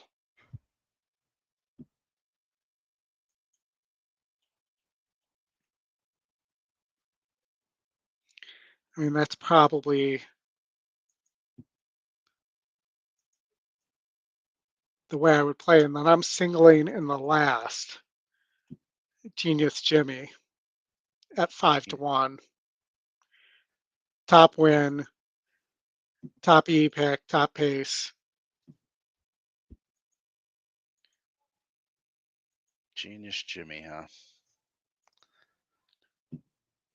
Yeah, he was my second choice. I think the other one I was on is Iron Rye.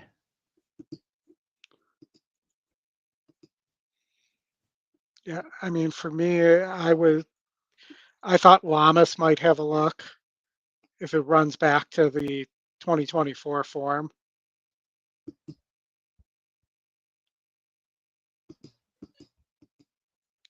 And Covey was the other one I was at least a little bit interested in on the stretch out.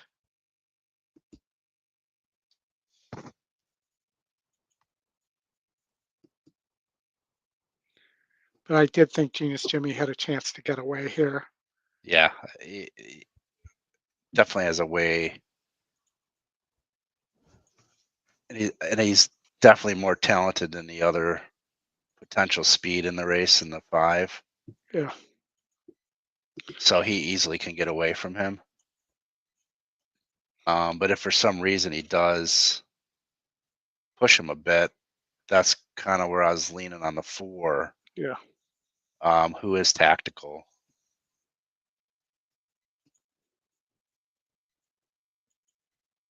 For sure.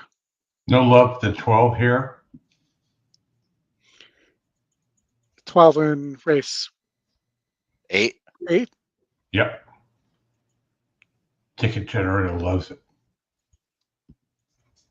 Yeah, it's a long shot. It's going down in GSR. For me, it was a no, but yeah, it's GSR drop and pretty I low mean, it win appears to be a percentage. turf. I mean, I think the 10 has a better shot if the pace melts than the 12 if I were to take a shot on a long shot.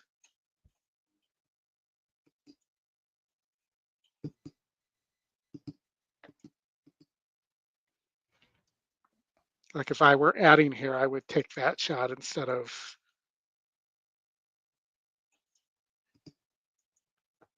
Actually, I'll throw the 3 in the mix. If you want to talk about closing and at a price. Yeah, you had that. That should have had a. That's a nice long shot look too.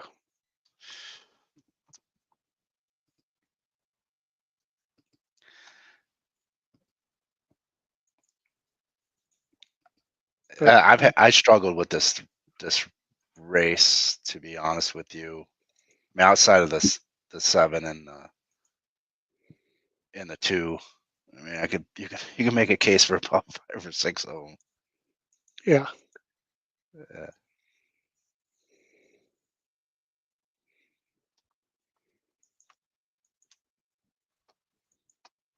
So you got to take a stand because you can't spread here and the next. No, I agree. Yeah.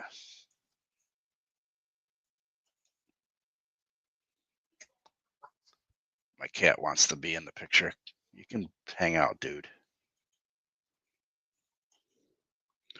Stop digging. Who are they showing right now? It's. Show me the names. That horse. I don't know why they were just showing a work for a horse that was not in this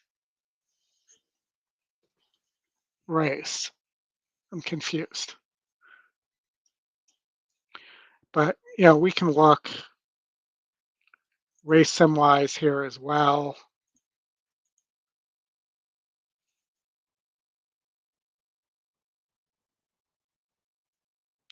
Looks like 2, 7, and 11 early. And 13. I missed the 13 there.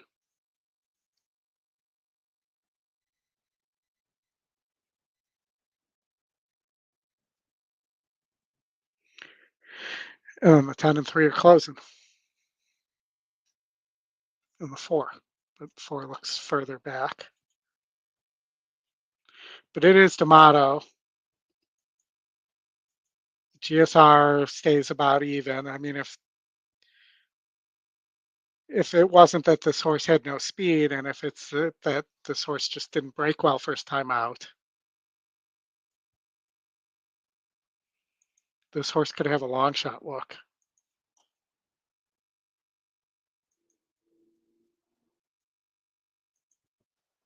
Yeah, I mean, it's again, if you're gonna play a horizontal, you got to make a stand in this race.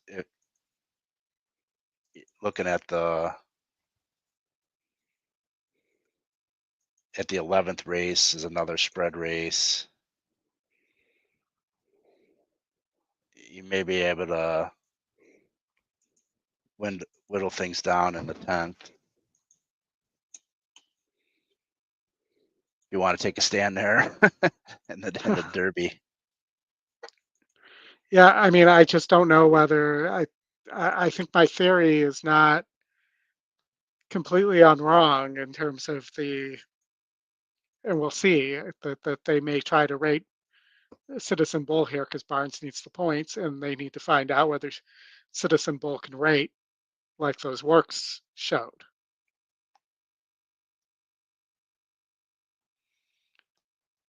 Because if I knew Citizen Bull was going to be on the lead, then Citizen Bull's the single for me here. Because Barnes would not. Baffert very rarely lets two horses go like that. Right. Yeah, I agree. And that makes journalism's job a lot tougher. And I just haven't seen enough from Baeza, the half to Mage and Dornock to think that it can move up from a maiden to this level with possibly the two favorites in the Derby running in the same race. Yeah. Like that's a big step, a big move.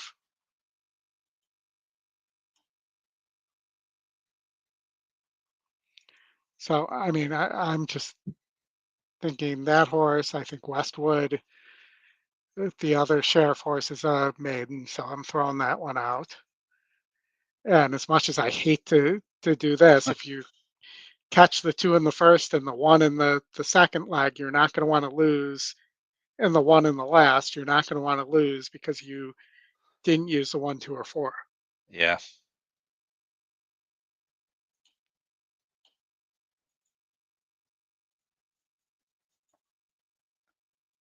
Now, if you catch 7 here, different.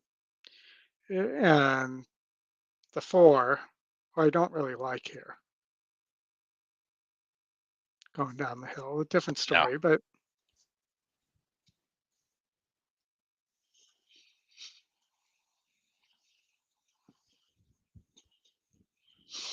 all right. Well, if Barnes doesn't make it in, now Citizen Bull has a buddy in there. He does. He does.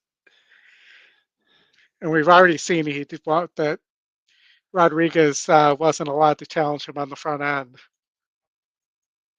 In what race was that? That was the Robert B. Lewis. Yeah.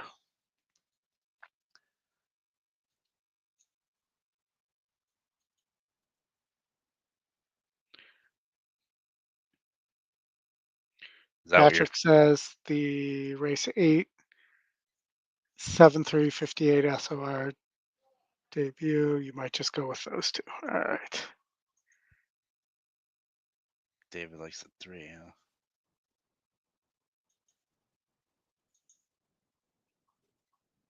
Let's see. See, people remember Chris going off on Mike Smith last week. Yeah. Yeah, we tossed him again.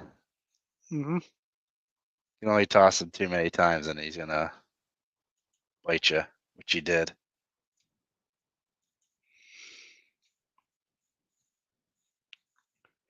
All right, let's see. We're getting close here. Yeah, I'm going to play something here. Kind of was waiting for the Turf pick 3.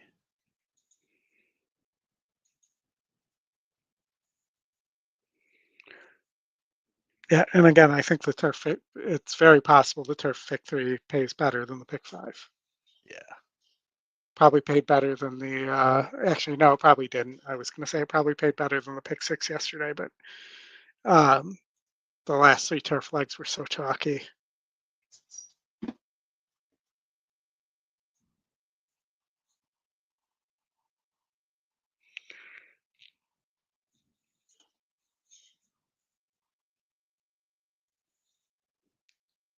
Don't leave out the 5 race 11. Let's look at the 5 race 11.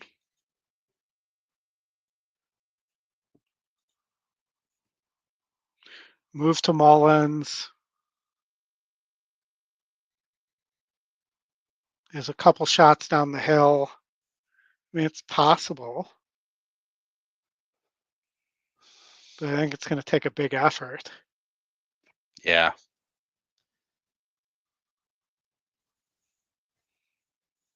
It is Barrios, though, and you're getting another price. It is Barrios, and it did close pretty heavy in the back in February 1st down the hill. What's the pace is? Pace looks pretty hot. Hit it. Yeah, I mean, it's not a bad look. Yeah, I think that's possible. I'm going to add that. George and his Papadromo on the 11. And maybe the 11's a toss completely, because I'm just noticing that Papadromo and Drayden Van Dyke are 0 for 14.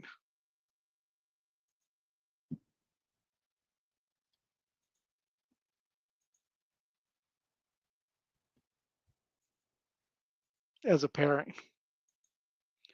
And I don't particularly like the 11 to begin with. That was a last ad. So the 8 and the 5, I think, are both kind of interesting. All right, let's flip over to Santa Anita. Let me see.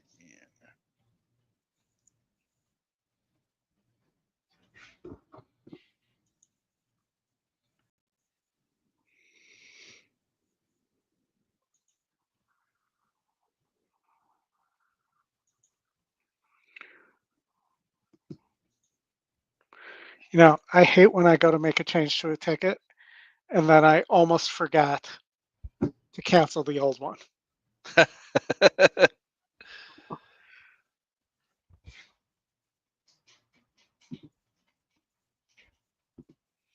Luckily, I looked at my balance and said, this doesn't look right.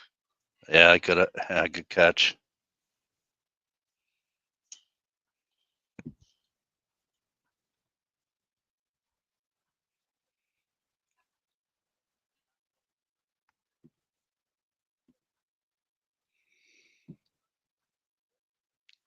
All right, well, they're crawling around here, Chris. I'm going to just a few minutes till the second leg of the take Pick Six a quick Santa Anita pit stop Derby here, my Day. first of the And the show. number 2 Western Freedom turned out very well out here for trainer Brian Corner. I loved the work last week. I wrote down that it was very good. I also loved his first start. So Western Freedom, my top pick in here, however, towards the outside, the number 8, who is non-domicile, looked very, very good out here. First time starter for Simon Callahan with Umberto Rispoli aboard, and really just took my eyes straight onto him. He was the best turnout I thought out here, and really handled the warm up very well. So for a first time starter, this horse has it all together today. Also, the number 3 Outworker. I noted that Millie said that last time this horse can come to the gate and get a little bit hot and sweaty and a little bit anxious. However, he has come here today and looked a lot better with Antonio Fresu in the irons, is doing his prancing, but has never acted up or gotten very hot out here. So good news for the number 3 Outworker for trainer Tim Yaktine. Good luck here in the second leg of the Pick Six.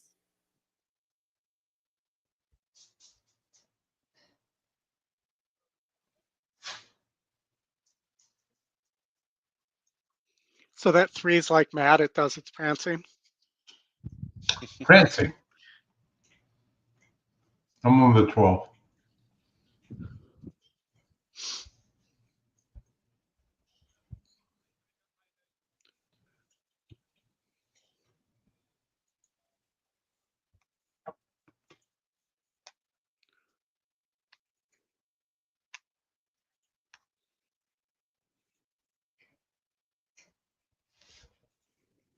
Mike, what about you? It's post time. I'm landing on the 7. Moving in for Beer race 8. Buzz. It is the start of the 50-cent late I pick know he's 5. chalk, but that's who I had in the beginning. 3's my price play. Outworker.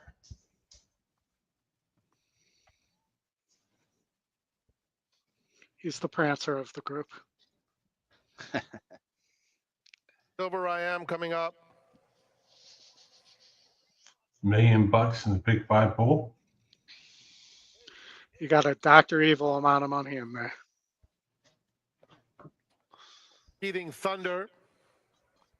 Drop the bit. Hey, what's my vector, Victor?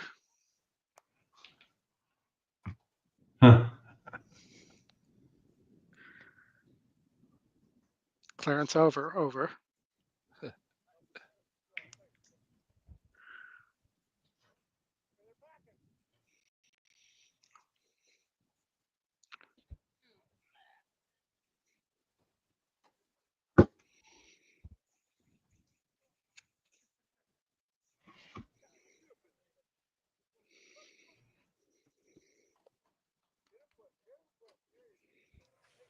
Horizon Wildcat will be the last one to load. Right up to the gate. All right, Horizon Wildcat.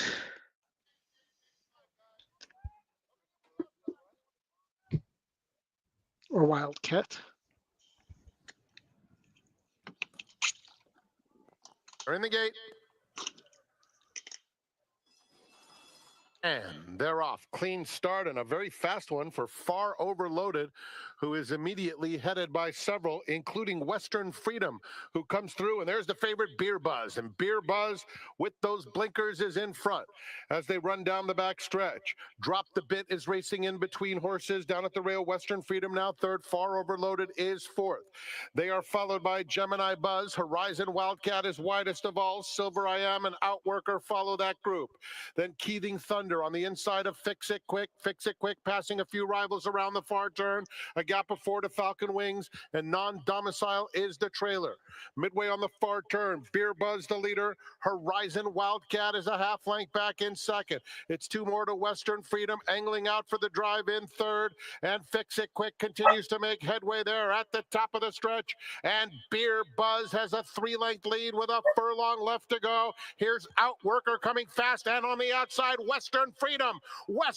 Get that 2 out of here. What? Come on, Western Tom the damn walls. Back-to-back wins for Legacy Ranch. Western Eastern girls Freedom and Western boys. Of course, my horses finished Well, second and third. And I got to say boom to that because I was alive to that double. All right, that works. I'll let you have it.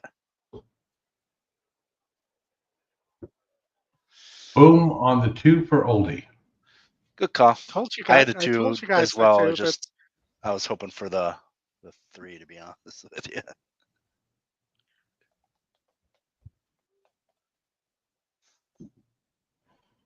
All right. Much the best. I think the thing that confused people on the 2 was that it was coming out of a maiden claiming race there. Yeah, for sure. Which usually would be an auto toss for me, but the horse just came out so good from the data standpoint, and then has these huge works. Yeah, the last was amazing. Yeah. All right, Oldy, Aqueduct. Aqueduct, your favorite type of horse here, Dolomite, Chris. Mm-hmm. For Chad and his Brown, burnt a ton of money. is today the day, I guess is the question here.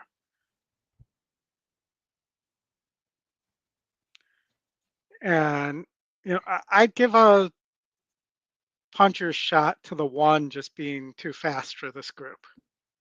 We haven't seen this happen actually, we just saw it in the last race, so I shouldn't say that. And maybe this horse prefers 6 over 7. But, from a last race at Aqueduct produces ridiculous results chart, so to speak here, Amazing Dottie, has a long shot look there.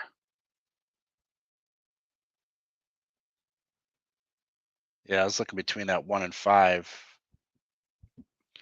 And the other one I was kind of interested in was the 10, Sohana, for Brad and his Cox there.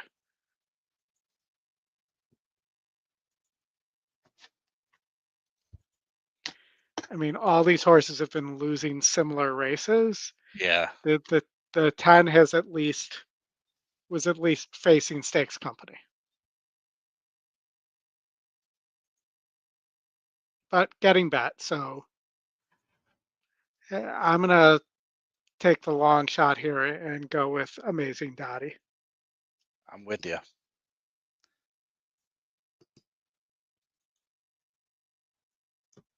Of the speed, I prefer the 1. Yeah, and I just wonder whether if the 1 gets the lead, if you might see the 5 or the 7 give up pretty early.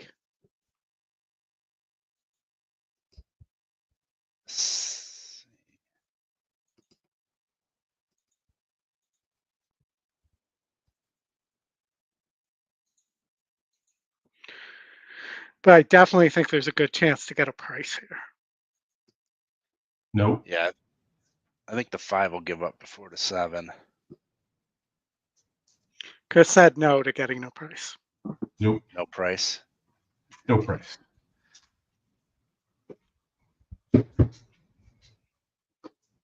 I mean, your second pick is 9-1 here.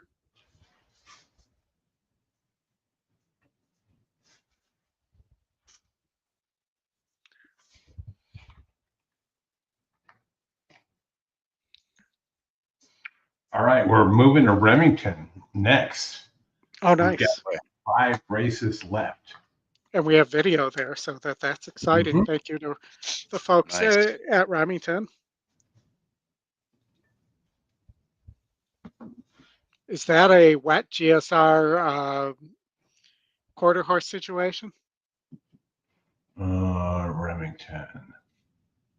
They are fast according to there. Let me check the feed and just see. It's not saying if they're off. Remington is muddy. I'm seeing fast, but I haven't refreshed. I'm actually on their feed. The track is rated as muddy. Okay.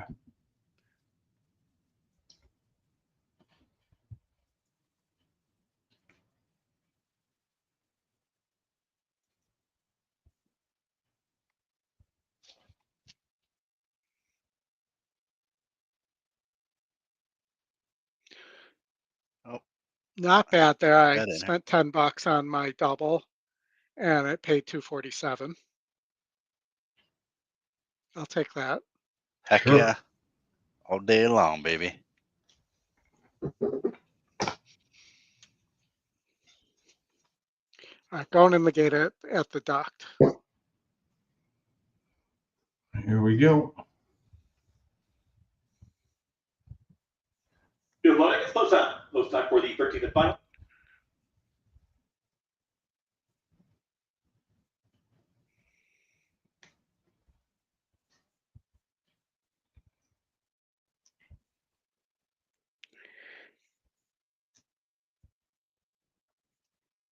All right. I touched a 3-1 exacta here for fun. Pass it frisky towards the outside. I almost forgot about playing the one here. Ariana Rye. Ariana Rye. 20 the other way there. Now moving forward. Ariana Rye. Sophia Vivas. And Sohana. Joel Rosario. Slow. Move this car. Saturday. Here's Sohana. Another year will pass where the Wood Memorial winner will not win the Derby. Yes, that is correct. I predicted that before the Wood Memorial on the weekend preview show. Unseated.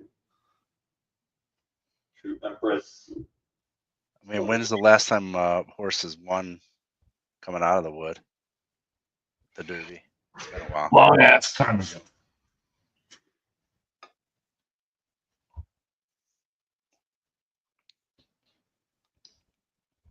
And they're off.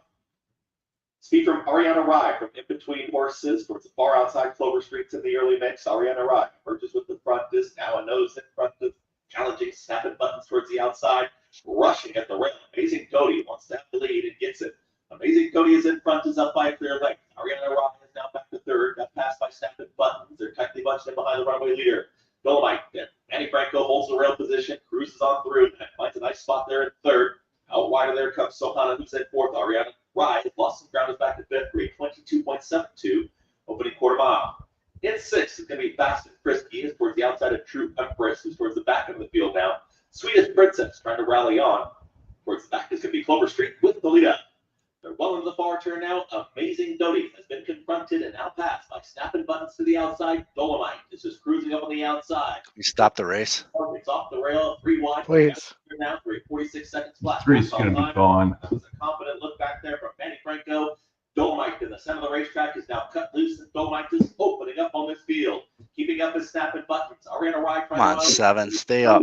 Lose some ground. Sweetest Princess from the back of Nolita. Where's the pricer? For long though, Dolomite is just opening up here on the field. Is up by 4.5 wide lengths. Give me the chuck. Thank you. It's all Dolomite to win the finale. Dolomite wins it.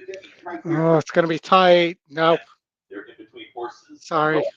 Damn I think the 6 got up there. Yeah, it's okay. You gotta Sorry. be kidding me. All right. Oldy. Remington Park. Yeah, I just texted Brad and Riley to see if we can get that moved over as well, the GSR.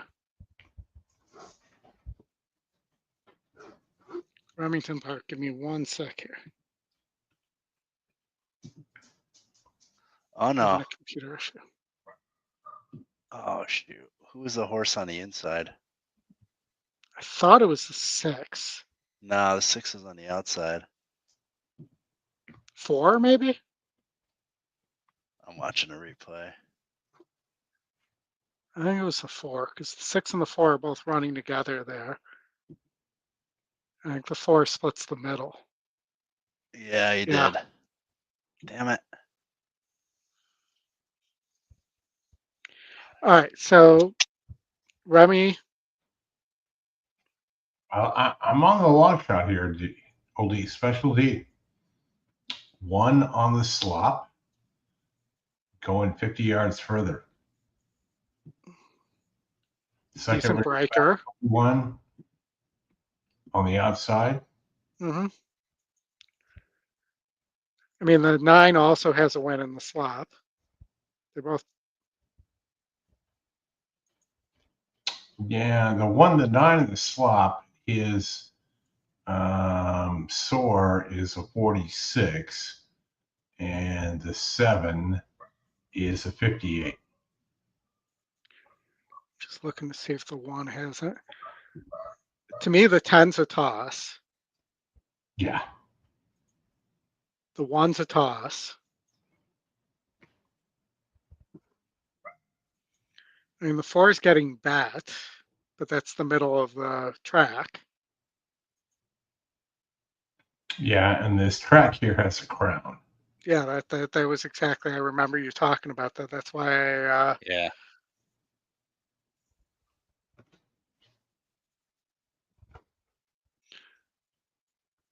So 9-7 maybe.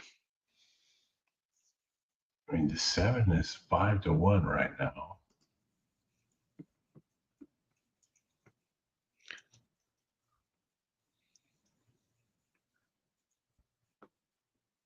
No love for that 10.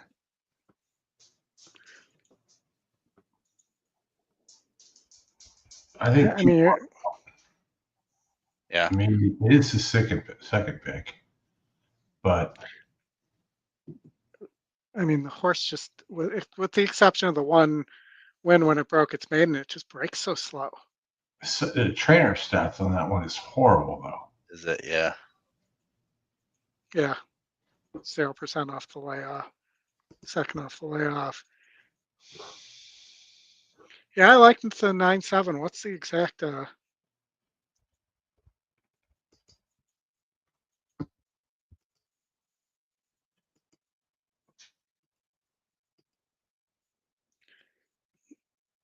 9-7 is 13-1, and 7-9 is 22-1. Pretty good. Yeah, I'm going the 7 to win. All right. I don't want to get too crazy here. 6%. The 9 send me a hero V. Been a drink back in 24. Cindy Crawford training. Lucky horse. Yeah. Yeah, for sure. Lucky workers. Yeah. Yeah, I'd prefer the 4 if he wasn't in the middle. I mean, the 9 is just burns money on the win end, but finishes second or third a lot. Yeah. 2 taking a ton of money. I mean, thanks. I mean, maybe I would take a shot on somebody. Maybe the 5, second off the layoff. Trainer's pretty decent second off the layoff. The horse didn't run poorly. He's 13%. That's not great. Yeah, it's not terrible. I mean, but again, it's in the middle, so probably not. I mean, he did just. I mean, look at his troubles. Lost path, chase, second best, held clear when he won, checked sharply, bumped, best of rest. Everything has to go right for the flag. Yeah. Let's see if the race him. Nothing much to garner from that. Other than maybe that's why the 2 is getting bet. Yeah.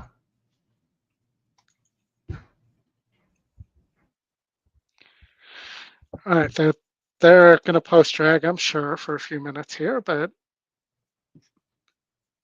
there we go. Let's see. Looking at a double too.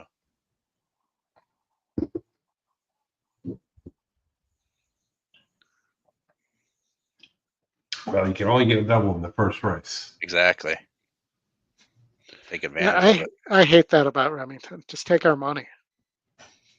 I mean, Chris likes that 7 into the 3 is 52-1, right? Or 52-2. So it's $26 for one. And then the 9 to the 3 is 7-1. It's not bad. No. It's a very weak trial there. And with the 4 taking all the money, it's not a bad Dutch. And they've reached the gate for the opener, the first of 11 tonight. Glad you're with us here at Remington Park. Welcome all of you playing via simulcast and account activity. We start things off at 45 degrees here in Oklahoma City. Wind out of the north at 20 miles an hour. That's a stout tailwind. This race, a claiming event. Everything else tonight, trials for the Remington Park Futurity. Track is muddy and sealed.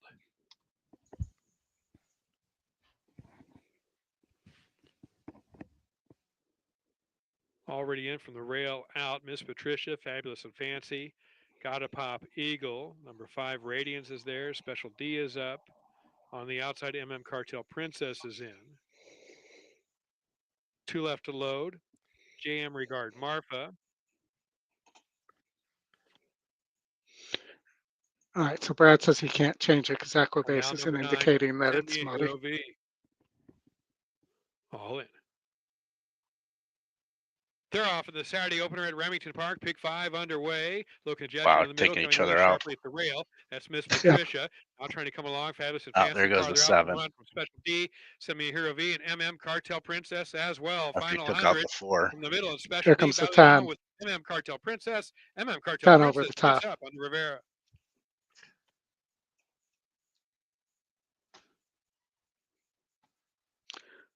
Womp womp. Well, I said, what about the 10? Yeah. All right, we're going down the hill at Santa Anita.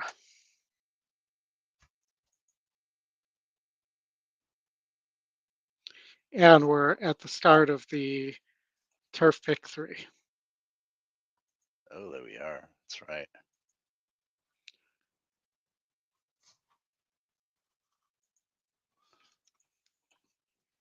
We got time, right? I'm going to take a break. Yeah. Take a bio break. I'll be right back. So we got 10 there, right? Yeah, 10. The outside horse. Special D finishes second.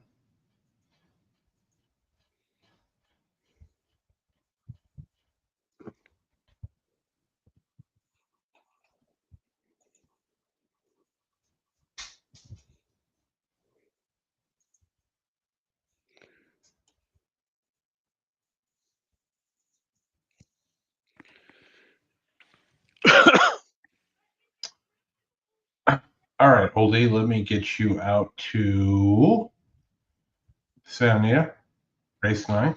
Yep, we're looking at a Turf Pick 3 here. We got 4 races to go.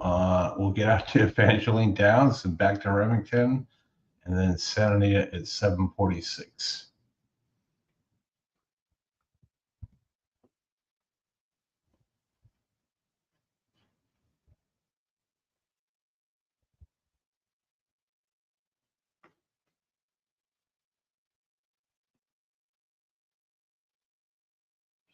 That was the second pick and the long shot, Oldie, there at Remington.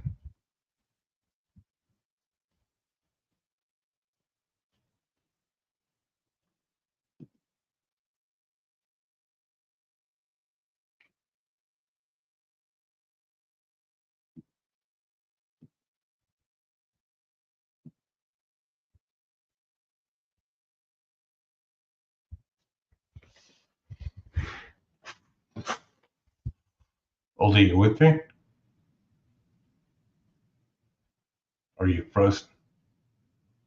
Looks like Oldie is frozen.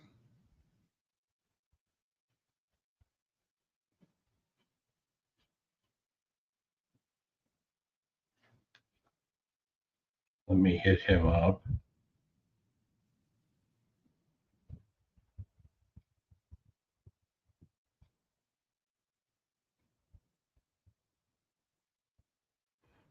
Computer just froze.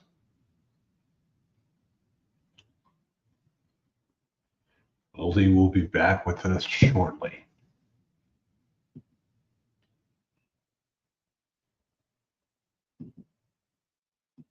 I'll remove him. We'll get Mike back here in a minute.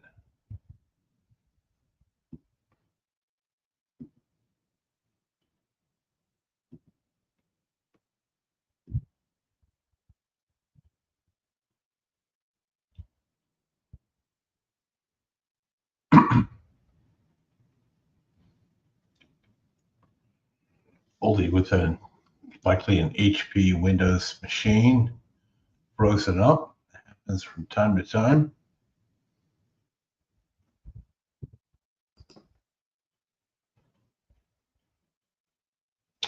The 10 is the winner at Remington, going into the winner's circle now. 7 in second.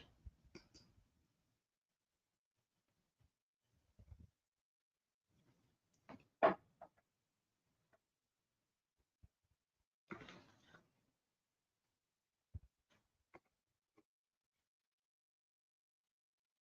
me get Oldy out here. Where's my mouse? There we go.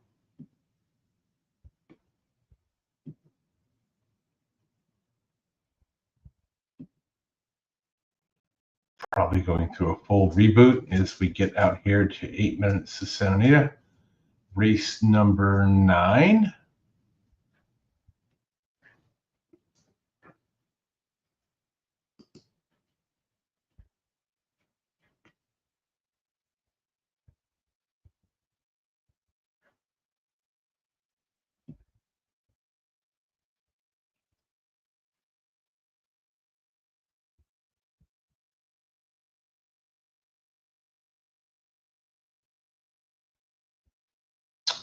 And we'll get out to the track. Hood will be removed at the starting gate. He came out with a hood, but it'll be removed at the starting gate.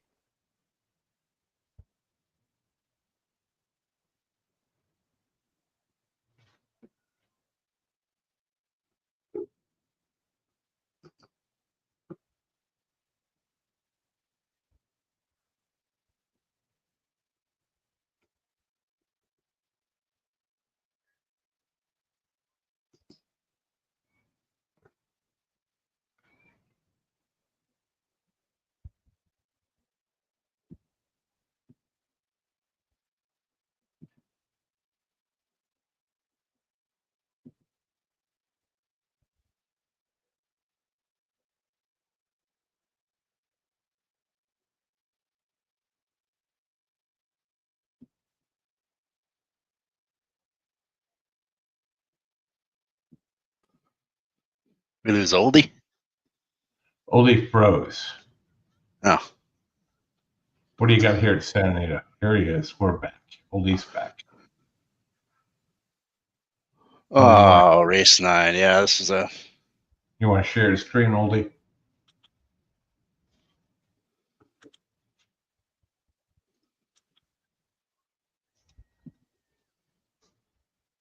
I don't hear you.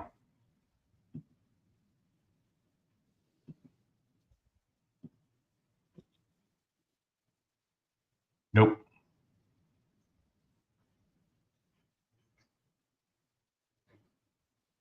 I got 2 oldies here. I can't remove it. Third one. I had a 10 here with Rispoli and Glatt. This is his first time down the hill, but did win at 6.5. Last out against 60 company. GSR stays the same. Second win percentage is taking money.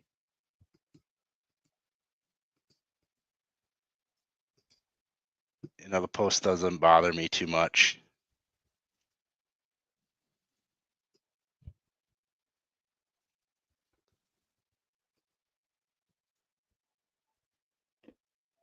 The other one I had at a price is the 8, second choice there. Okay.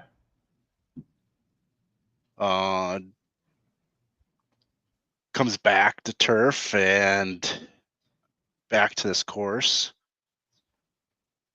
after a little sprint on the dirt at Los Al, in which he won.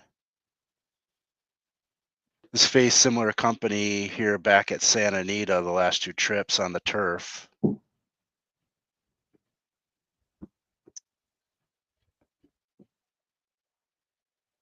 And, you know, that post isn't too bad either. Pace seems to be pretty decent that he can run into. In stock, so. Big field coming down the hill here. Yep. Who's your top pick? The 10, the favorite at the moment. The 10 with Glatt and Rispoli. Yeah, it's the with Glatt and Rispoli, it's kind of hard not to give him a solid look. And like I said, he's won last time out against similar. 8 was my price to take a shot, and then Smiling Beast is trying turf for the first time off a layoff. All right, I can hear you guys now. Problem was I had to restart the backup computer because I couldn't hear you guys. Has anybody won here down the hill? No, that's the thing. Nobody's had real experience here except for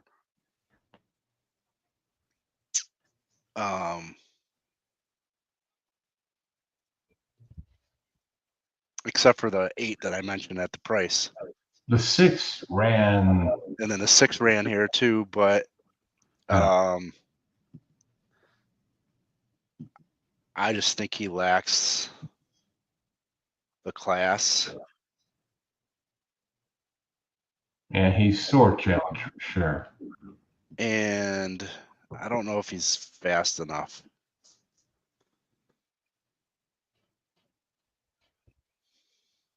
He's a big price.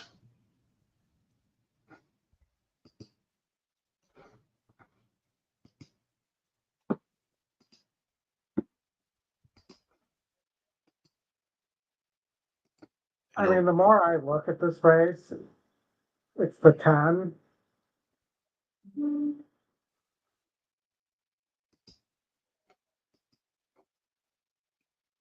Yep, that's my top pick, Goldie. And Aranga doesn't have many mount or horses here.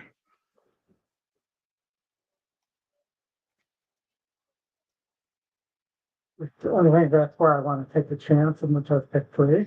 Jessica Pfeiffer up here on the hillside turf course, and a few that I thought looked really good out here. So I might play 2 pick 3s here. Private Jen. Uncle Chili I can ran get him in first fast time on enough. the turf last time, and I thought it was a very good effort behind Double Jab that day. He's looking to go down the hill for the first time and second time on the turf, but looked very good out here in the warm-up. And then Private Gem was just a complete standout out here in the warm-up. I am going to single the 10 9. here. Bunch of trouble easy last time and has been training well coming into this race. So Private Jen really going to be my top pick after seeing him come up the hillside turf course up here. Good luck here in race number 9. Yeah, I overlooked the 9 running here again. I was more focused on the 6 and the 8.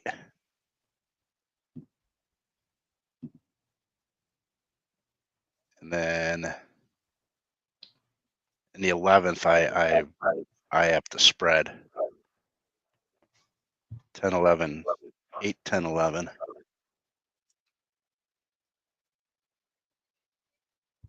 And then Oldie and I like the 1 in the last.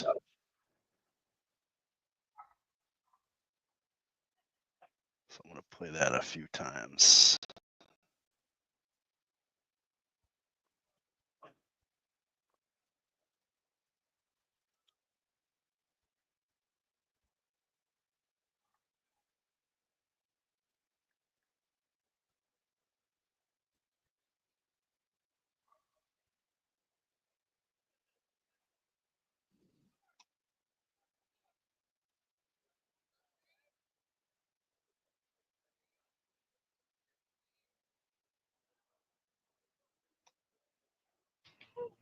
Okie doke. Here we go, getting up here. All right, and then Oldie, you got to pick 5 going too, right? Yeah, I'm scribed here in this race on the pick 5.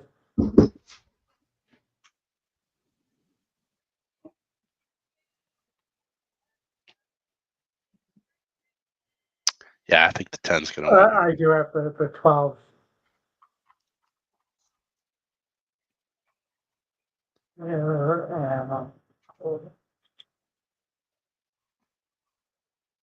I was Hi, Jay 1, Walker. 4, 7, 10, 12. We're at the top of the hill. It's post time as Santa Anita Park welcomes our partners from Yamava Resort and Casino at San Manuel, your destination for gaming excitement. As the closest casino and resort to Santa Anita Park, you're sure to experience world-class gaming, dining, and entertainment. Coming soon to Yamava Theater, Kevin Hart, April 20th, and Chris Tucker, May 11th. Visit yamava.com for details and that are tickets. coming out of my mouth.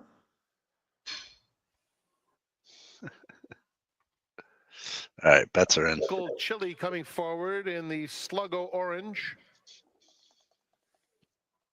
Did you get a turf pick 3 in, Chris? No, not. Flash awaiting his turn behind the gate. Idaho once will be next. When you could play a 5 or 10 6 all more to one. load.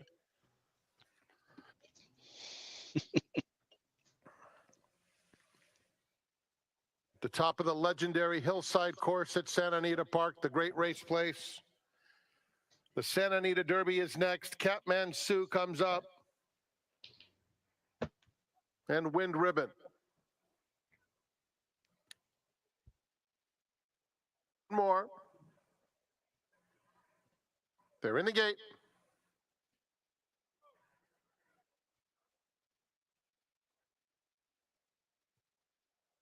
A little bit of movement from Piper's Causeway.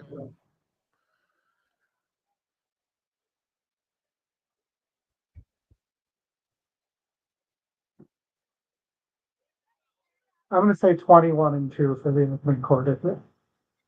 21 and 2. Almost Santa Anita Derby. They're off. A very nice start for Idaho once, who will vie for the early lead. Here's Piper's Causeway. Where's the Loot with the yellow sleeves and blue silks is coming up now and battling for the lead. Just in behind this group, down at the rail, here's Sir Rocket. Sir Rocket all the way up to now, Battle for Command. Uncle Chili is just behind these runners. Down on the inside comes Cousin Richie as they go past a half-mile pole. It's Piper's Causeway on the outside and Sir Rocket with Where's the Loot just outside of that pair, moving down the hill. Just in behind them, Private Gem is close up. On the outside, Idaho once is only 2.5 lengths or so off the lead. Down on the inside comes Uncle Chili with Chrome Flash racing in between horses. It's another 2. Cousin Richie is now losing some ground. That group is followed by Catman Sue and Smiling Beast. They line up at the top of the stretch, and it's a wide open scramble. Piper's Causeway digging in. Down on the inside, Sir Rocket. There goes the 10. There goes the 10. Private Gem is now finding his best Hang run on. as to get to Idaho once, and he's done it. Private Gem Hang and on, baby. Puerto Rispoli streaking past them all. There he is. But in my turf pick 3, I singled the 10 since I singled the 1 in the last. And it went to And I added in the horses we liked in the last. Nice. Yeah, I was single to the 10 in a skinny pick 5 I played. All right. EBD, Oldy. So don't we have somebody in the chat who works at Evangeline Downs? I do not know. And the guy with the smiley face emoji is his name. All I know is we got a big favorite. But are you liking it? I don't know yet. That's the name of the horse. 44% liking it. Won a 42 SOR stakes race at Fairgrounds. 10% first race back. Looks like Remington's updated for, or should be updated any minute for West GSF.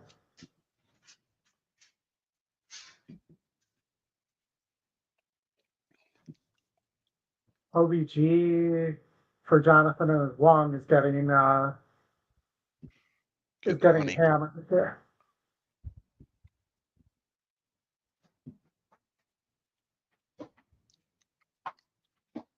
Top GSR here is the world. Maiden Breaker last out. went fast.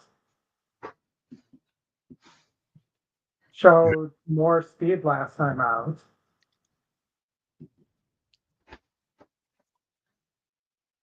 Why not a 2-4 exacta?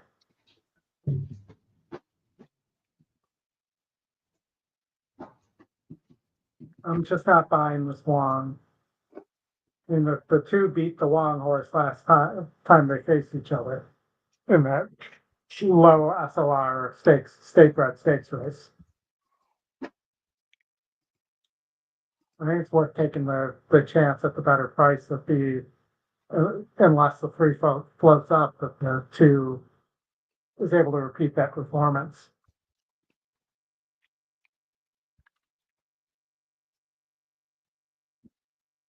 Let's see what the race sim has to say here in the Kenny Cotton Memorial Stakes.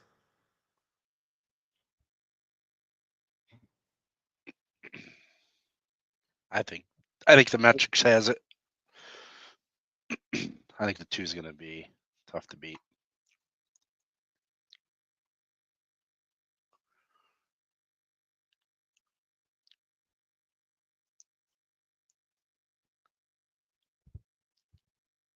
I'm going to try that 2 for exacta best.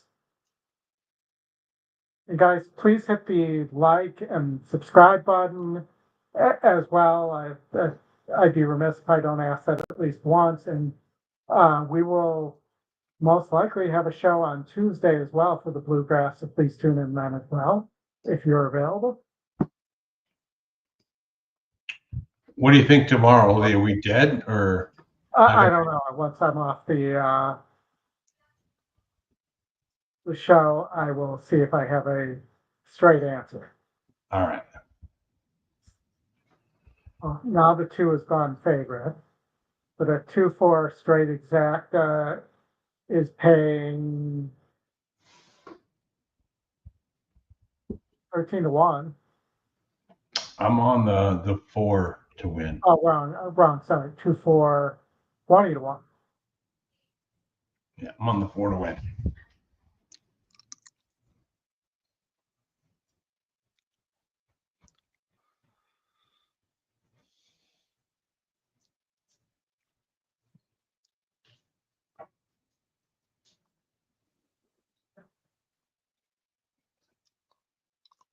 It looks like all the exacta money is on the 2. 3 and the 2 together.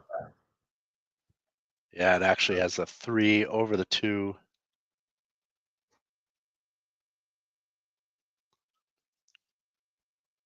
As the favorite combination.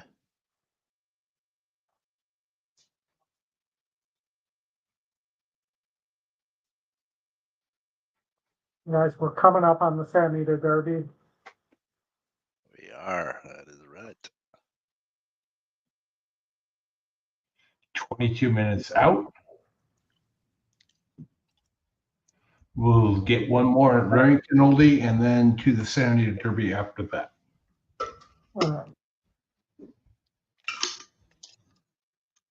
Bunch of trials tonight out there in Oklahoma. They're not like Salem Witch trials, though, right? No, they're not.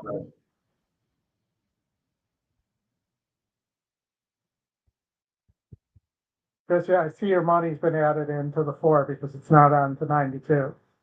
Yep.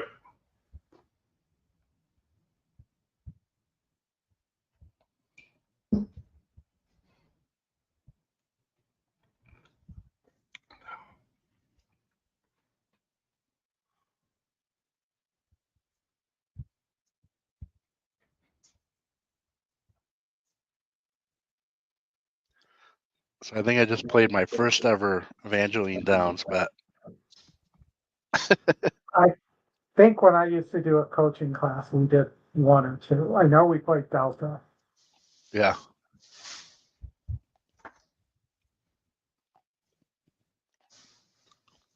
Maybe I have, and I just don't remember it. The 7 furlong starting point. Last call for wagers for tonight's third race. Thanks, Flatterer, Jay. Good to see you guys.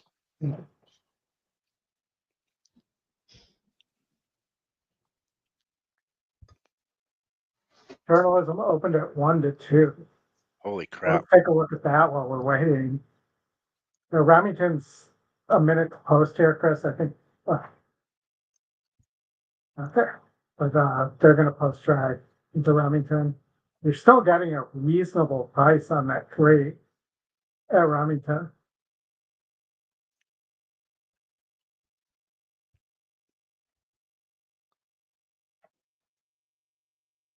Yeah.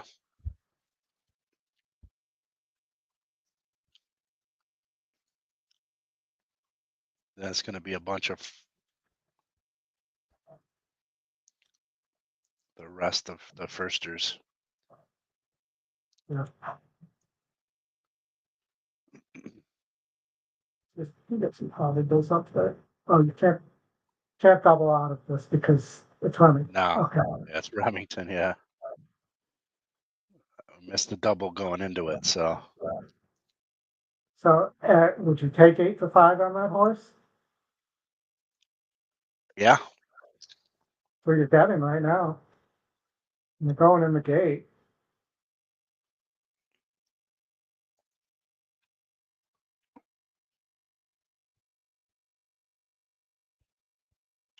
All right, Evangeline with the post drag. You might want to go to Remington. They're going in the gate.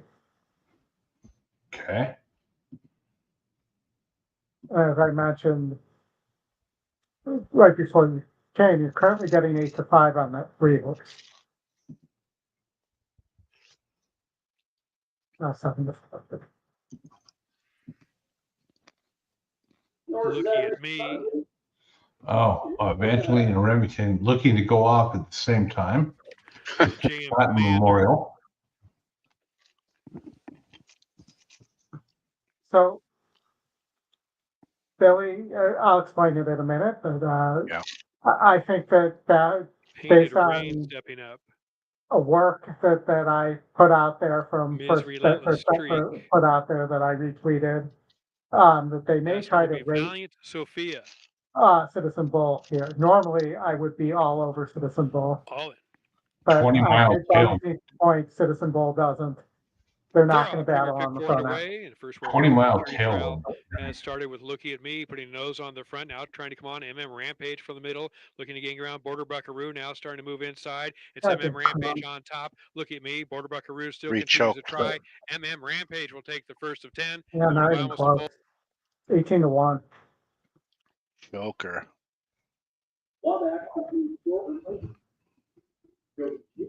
Evangeline going off, yeah. No. No, they're just going in the gate at Evangeline, believe it or not. Yeah.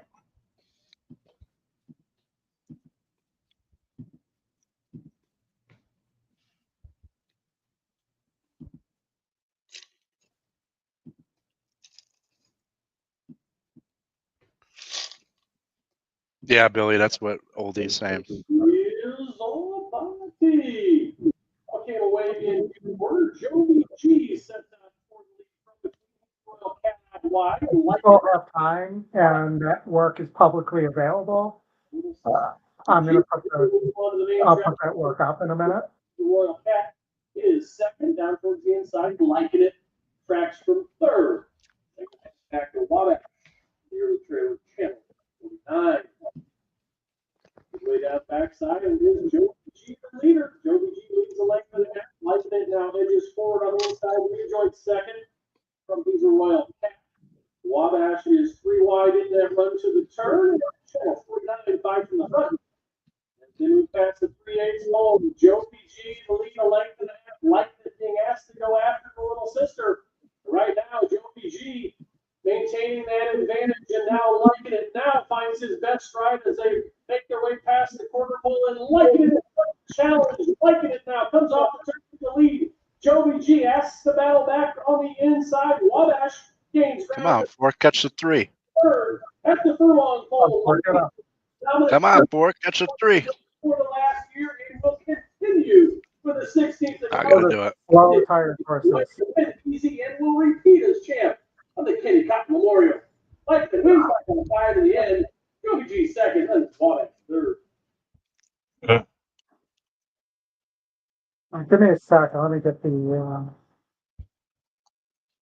work up here on Citizen Ball so I can show everybody what I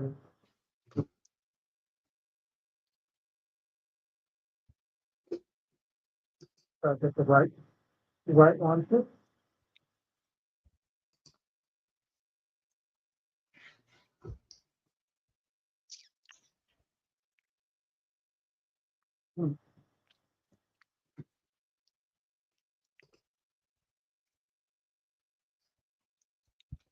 Can you guys see this? Yeah. The Citizen Bowl starts about 6 lengths behind. Using the other horse as a target.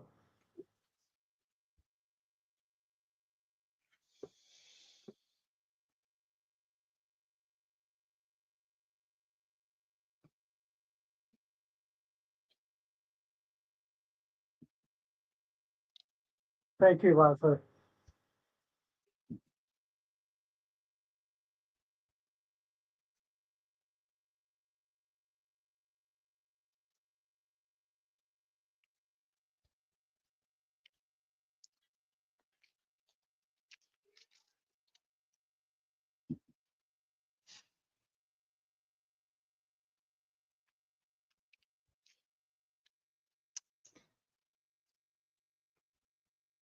We never really asked.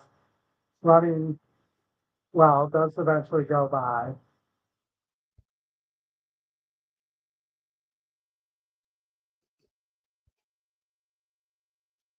Yeah, I mean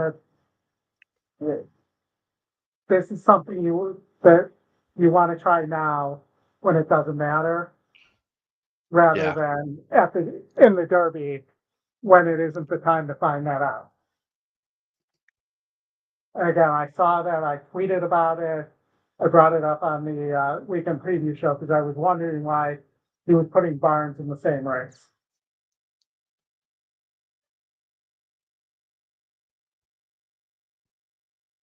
Leslie, when you're asking, does it show what type of race it is on your grid? Grade 1, grade 2, maybe, yeah. So, not on our grid, so to speak, but up on what we call handy view here. You have the information about the race, and you can click on info here and get more information as to, in this case, Derby points to be awarded, what the conditions are for the horses getting in the races and things like that. I hope that was what you were asking. My mic is muffled. Yeah, you're a little muffled on the voice. Just all right, let me see if I can turn up the microphone volume. Who's your top three here? I'm thinking 1, 2, 4. Oh, it's I'm gonna go 2, 4, 1.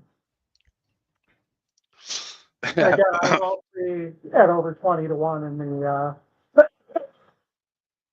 Derby future, so I like all three horses. Yeah, I was hoping for Barnes to be 3 to 1. If he stays there, that's who I was on anyway. For all the angle that Oldy threw at it, but I just think, Citizen Bull doesn't need the points. Journalism is probably in, but can use a few more points just to secure it, and then Yes. Right. Baffert how's my sound now? Yeah, it's better. So for some reason, the backup computer was picking up the computer microphone instead of the speakerphone microphone. Oh, but as I was saying, I like journalism. I think journalism has a big shot to win the Derby. Yeah. I don't know if journalism has a big shot today. It's that if Citizen Bull and Barnes don't go, both go, and one of them gets away, who else is going to, that they're going to get a lone lead? And if it's Citizen Bull, I don't think journalism's running that horse down. If it's journalism, either Citizen Bull or journalism might have a shot. But again, Barnes needs the points. My theory of the race is Barnes is going to be on the lead. Agree. And again, they, as you mentioned with Citizen Bull, they're prepping him for the Derby and trying to get him to rate, see if he can rate. But they also don't want to, have him do overly too much if he doesn't have to. Right. So that he's in good shape going into it. And one can argue that McCarthy will want to do the same thing with journalism, but as I mentioned, journalism I think only has like 40 something points, so he might need a. Yeah. But it doesn't matter. I mean, if he even gets third, he should have enough to keep him in. I mean, usually 45 points is enough to bet. Yeah. There is the Japanese road now, or the Middle East road now gets 2 horses instead of 1. The Europe Middle East, so that's going to that potentially if 2 horses get sent, could knock 1 horse out. Yeah. Plus, there's always defections in the top 20 typically.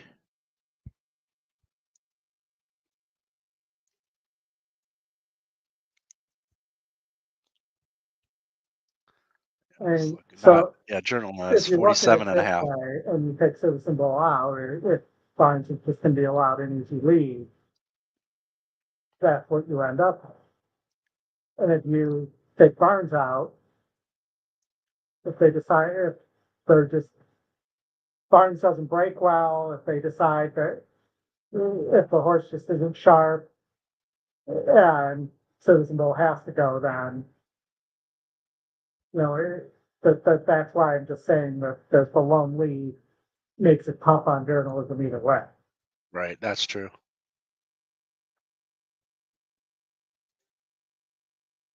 Nobody here likes, Billy mentioned the 5. I just think it's a big pass to potentially go from a maiden win to beating possibly the 2 favorites in the Kentucky Derby in a short field. I mean, yeah, look at the rest of the company. Yeah, CB4 Barnes definitely needs the points. Yeah.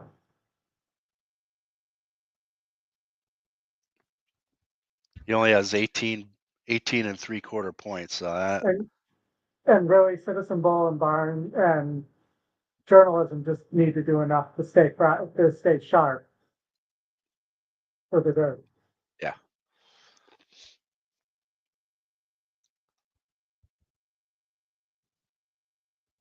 I think the 5 Bezos, the people are just looking for a price. Well, it's also that horses have to draw an octave mid. Yeah. I get it. I was a McKenzie fan too.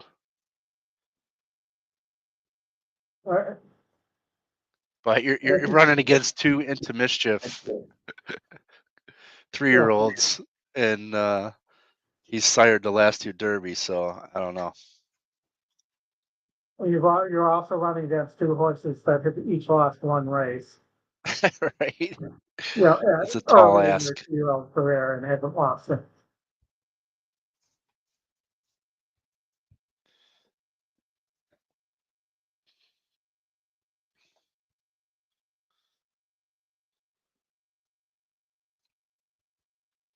We got 6 minutes to Santa Anita Derby.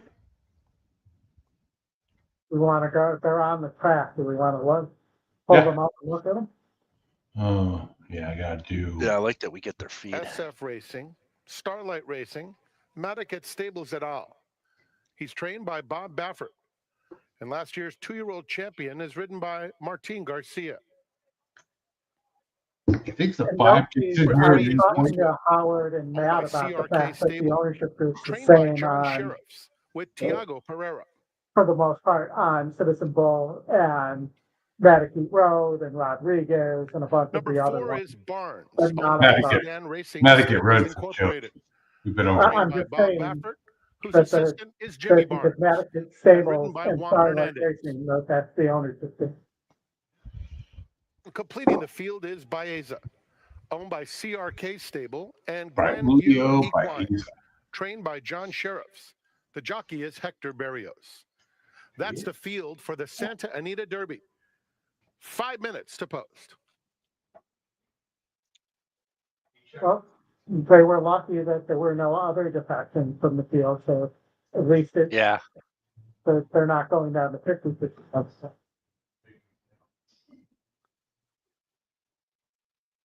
No, Madison won't be in the business if one of the Baffers wins the Derby.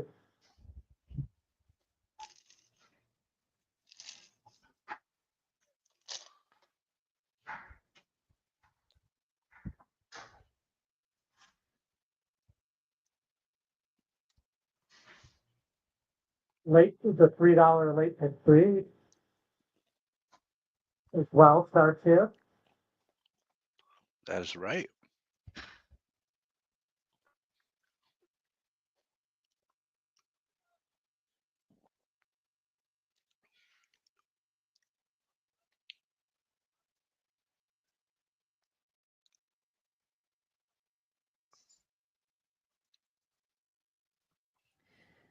Well, what a stunning group of 3-year-olds entered for this year's Santa Anita Derby. Just earlier, I spoke with Bob Baffert, who's won more Santa Anita Derbies than any other trainer, and I asked him 2 questions. Firstly, why did you choose to bypass the San Felipe with Citizen Bull? He said, I wanted a fresh horse for the classics.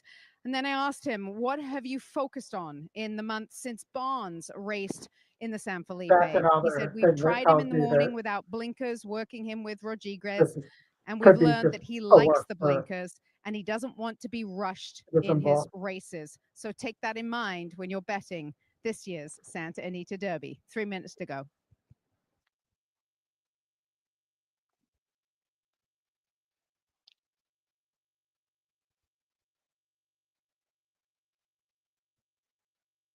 Two minutes to the feature race of the day here on the stretch run, the Santa Anita Derby.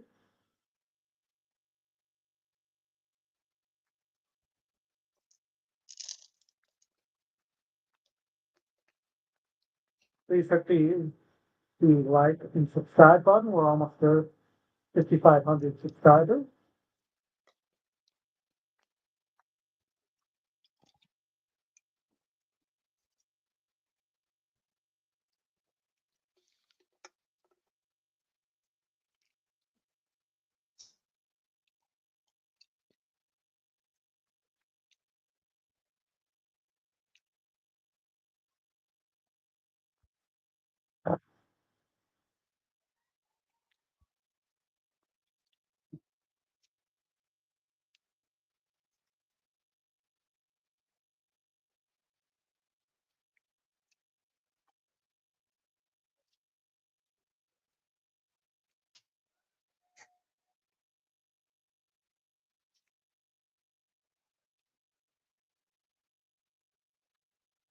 Almost there.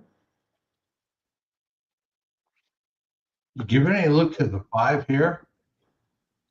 Again, it's a big ask to go from a maiden to being competitive or beating right now the 2 horses that would likely be the top 2 Derby choice in the favorite Derby. and second choice. If this was the word, the 5 might have been a horse I would take a shot at.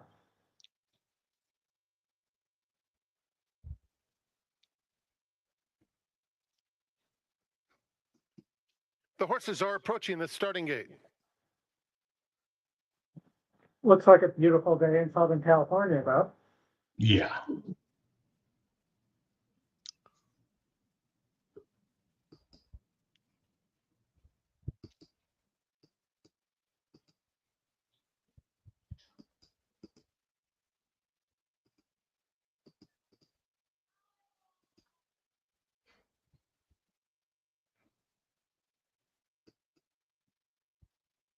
we're getting to kind of golden hour size pool to the right to three.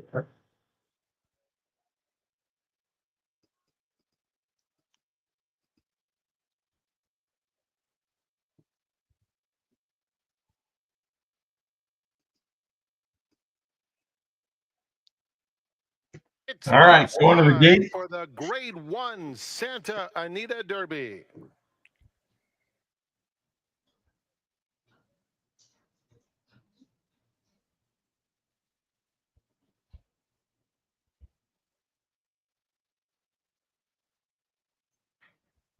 They're loading in the gate for the Santa Anita Derby at the Great Race Place.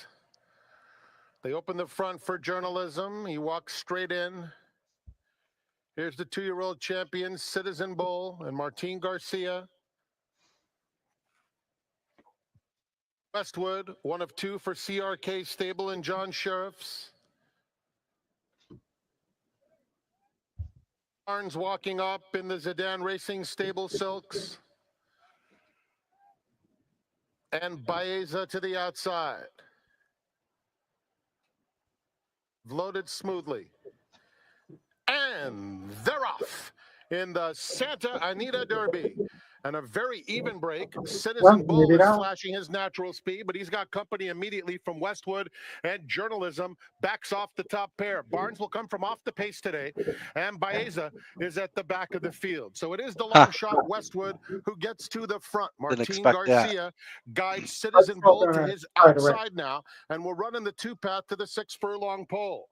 Journalism is down at the rail, joined by Barnes. Barnes takes third as they move toward the back stretch. And Baeza is at the back, just 3.5 lengths covers the field, and it is Westwood on even terms with Citizen Bull. They race together as one. 2.5 more lengths back to Barnes in third. Baeza is inching forward. He's getting into the race right away. And there goes Baeza after Citizen Bull, who has the lead past the 5/8 pole. Journalism is down at the rail. Extremely compact field. There's a half-mile left to go in the Santa Anita Derby. And it's the 2-year-old champ, Citizen Bull, and Martin Garcia just in front. Westwood is now backing out of it. Baeza running a big race. He's clearly in second.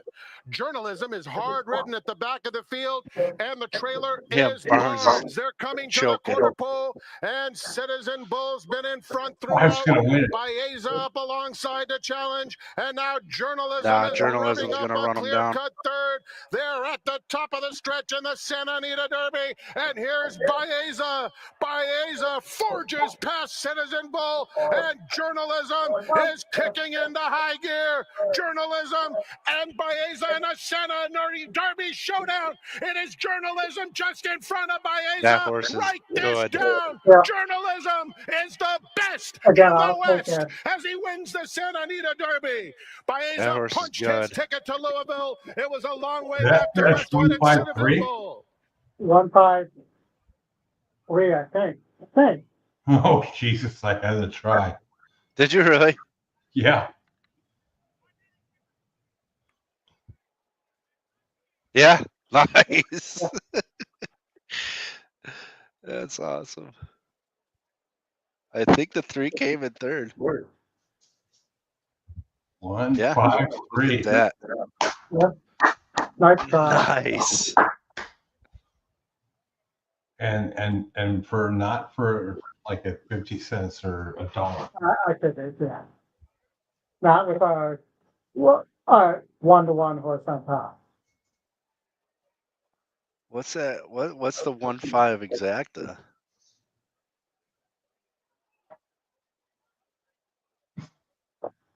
$13 to 1. You're not going to get 2-to-1 on Journalism. You're in the 30s now after that, so. No.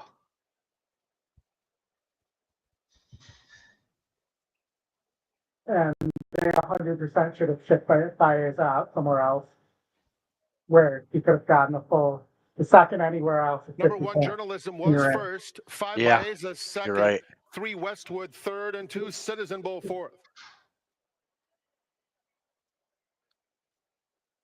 So the answer appears no, Citizen Bull cannot race.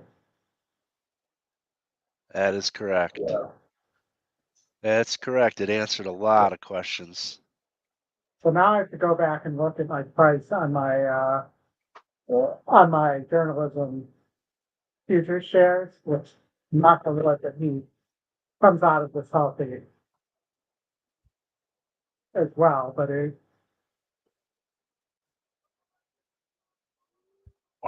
It's just simple. No bueno. But again, didn't have a win here, and they were trying to rate, and my camera just fell down. All right. Well, we've reached the end of the day. Thank you all for joining. Hit the like and subscribe button. Oldie, Scotty, and David Harrison will be with you on Tuesday for the Bluegrass Stakes at Keeneland. Join the chat, and that's the last one before the big one. So I appreciate you all for joining. Hit the like and subscribe button, and we will see you next Saturday. Oldie, Mike, any final comments? No, I think that Santa Anita made a statement. We learned a lot from that. Don't matter to me, but that Santa Anita race made a statement for me. I thought that was the most impressive thing we saw today. Yeah. Journalism looked gone and just flipped the switch. Yeah, and was 3 wide. That was impressive. For sure. I'm excited. $106 trifecta. Nice. We'll take it. All right, everybody. Thank you for joining. We'll see you next week. Cheers, everybody. Thank you, everybody.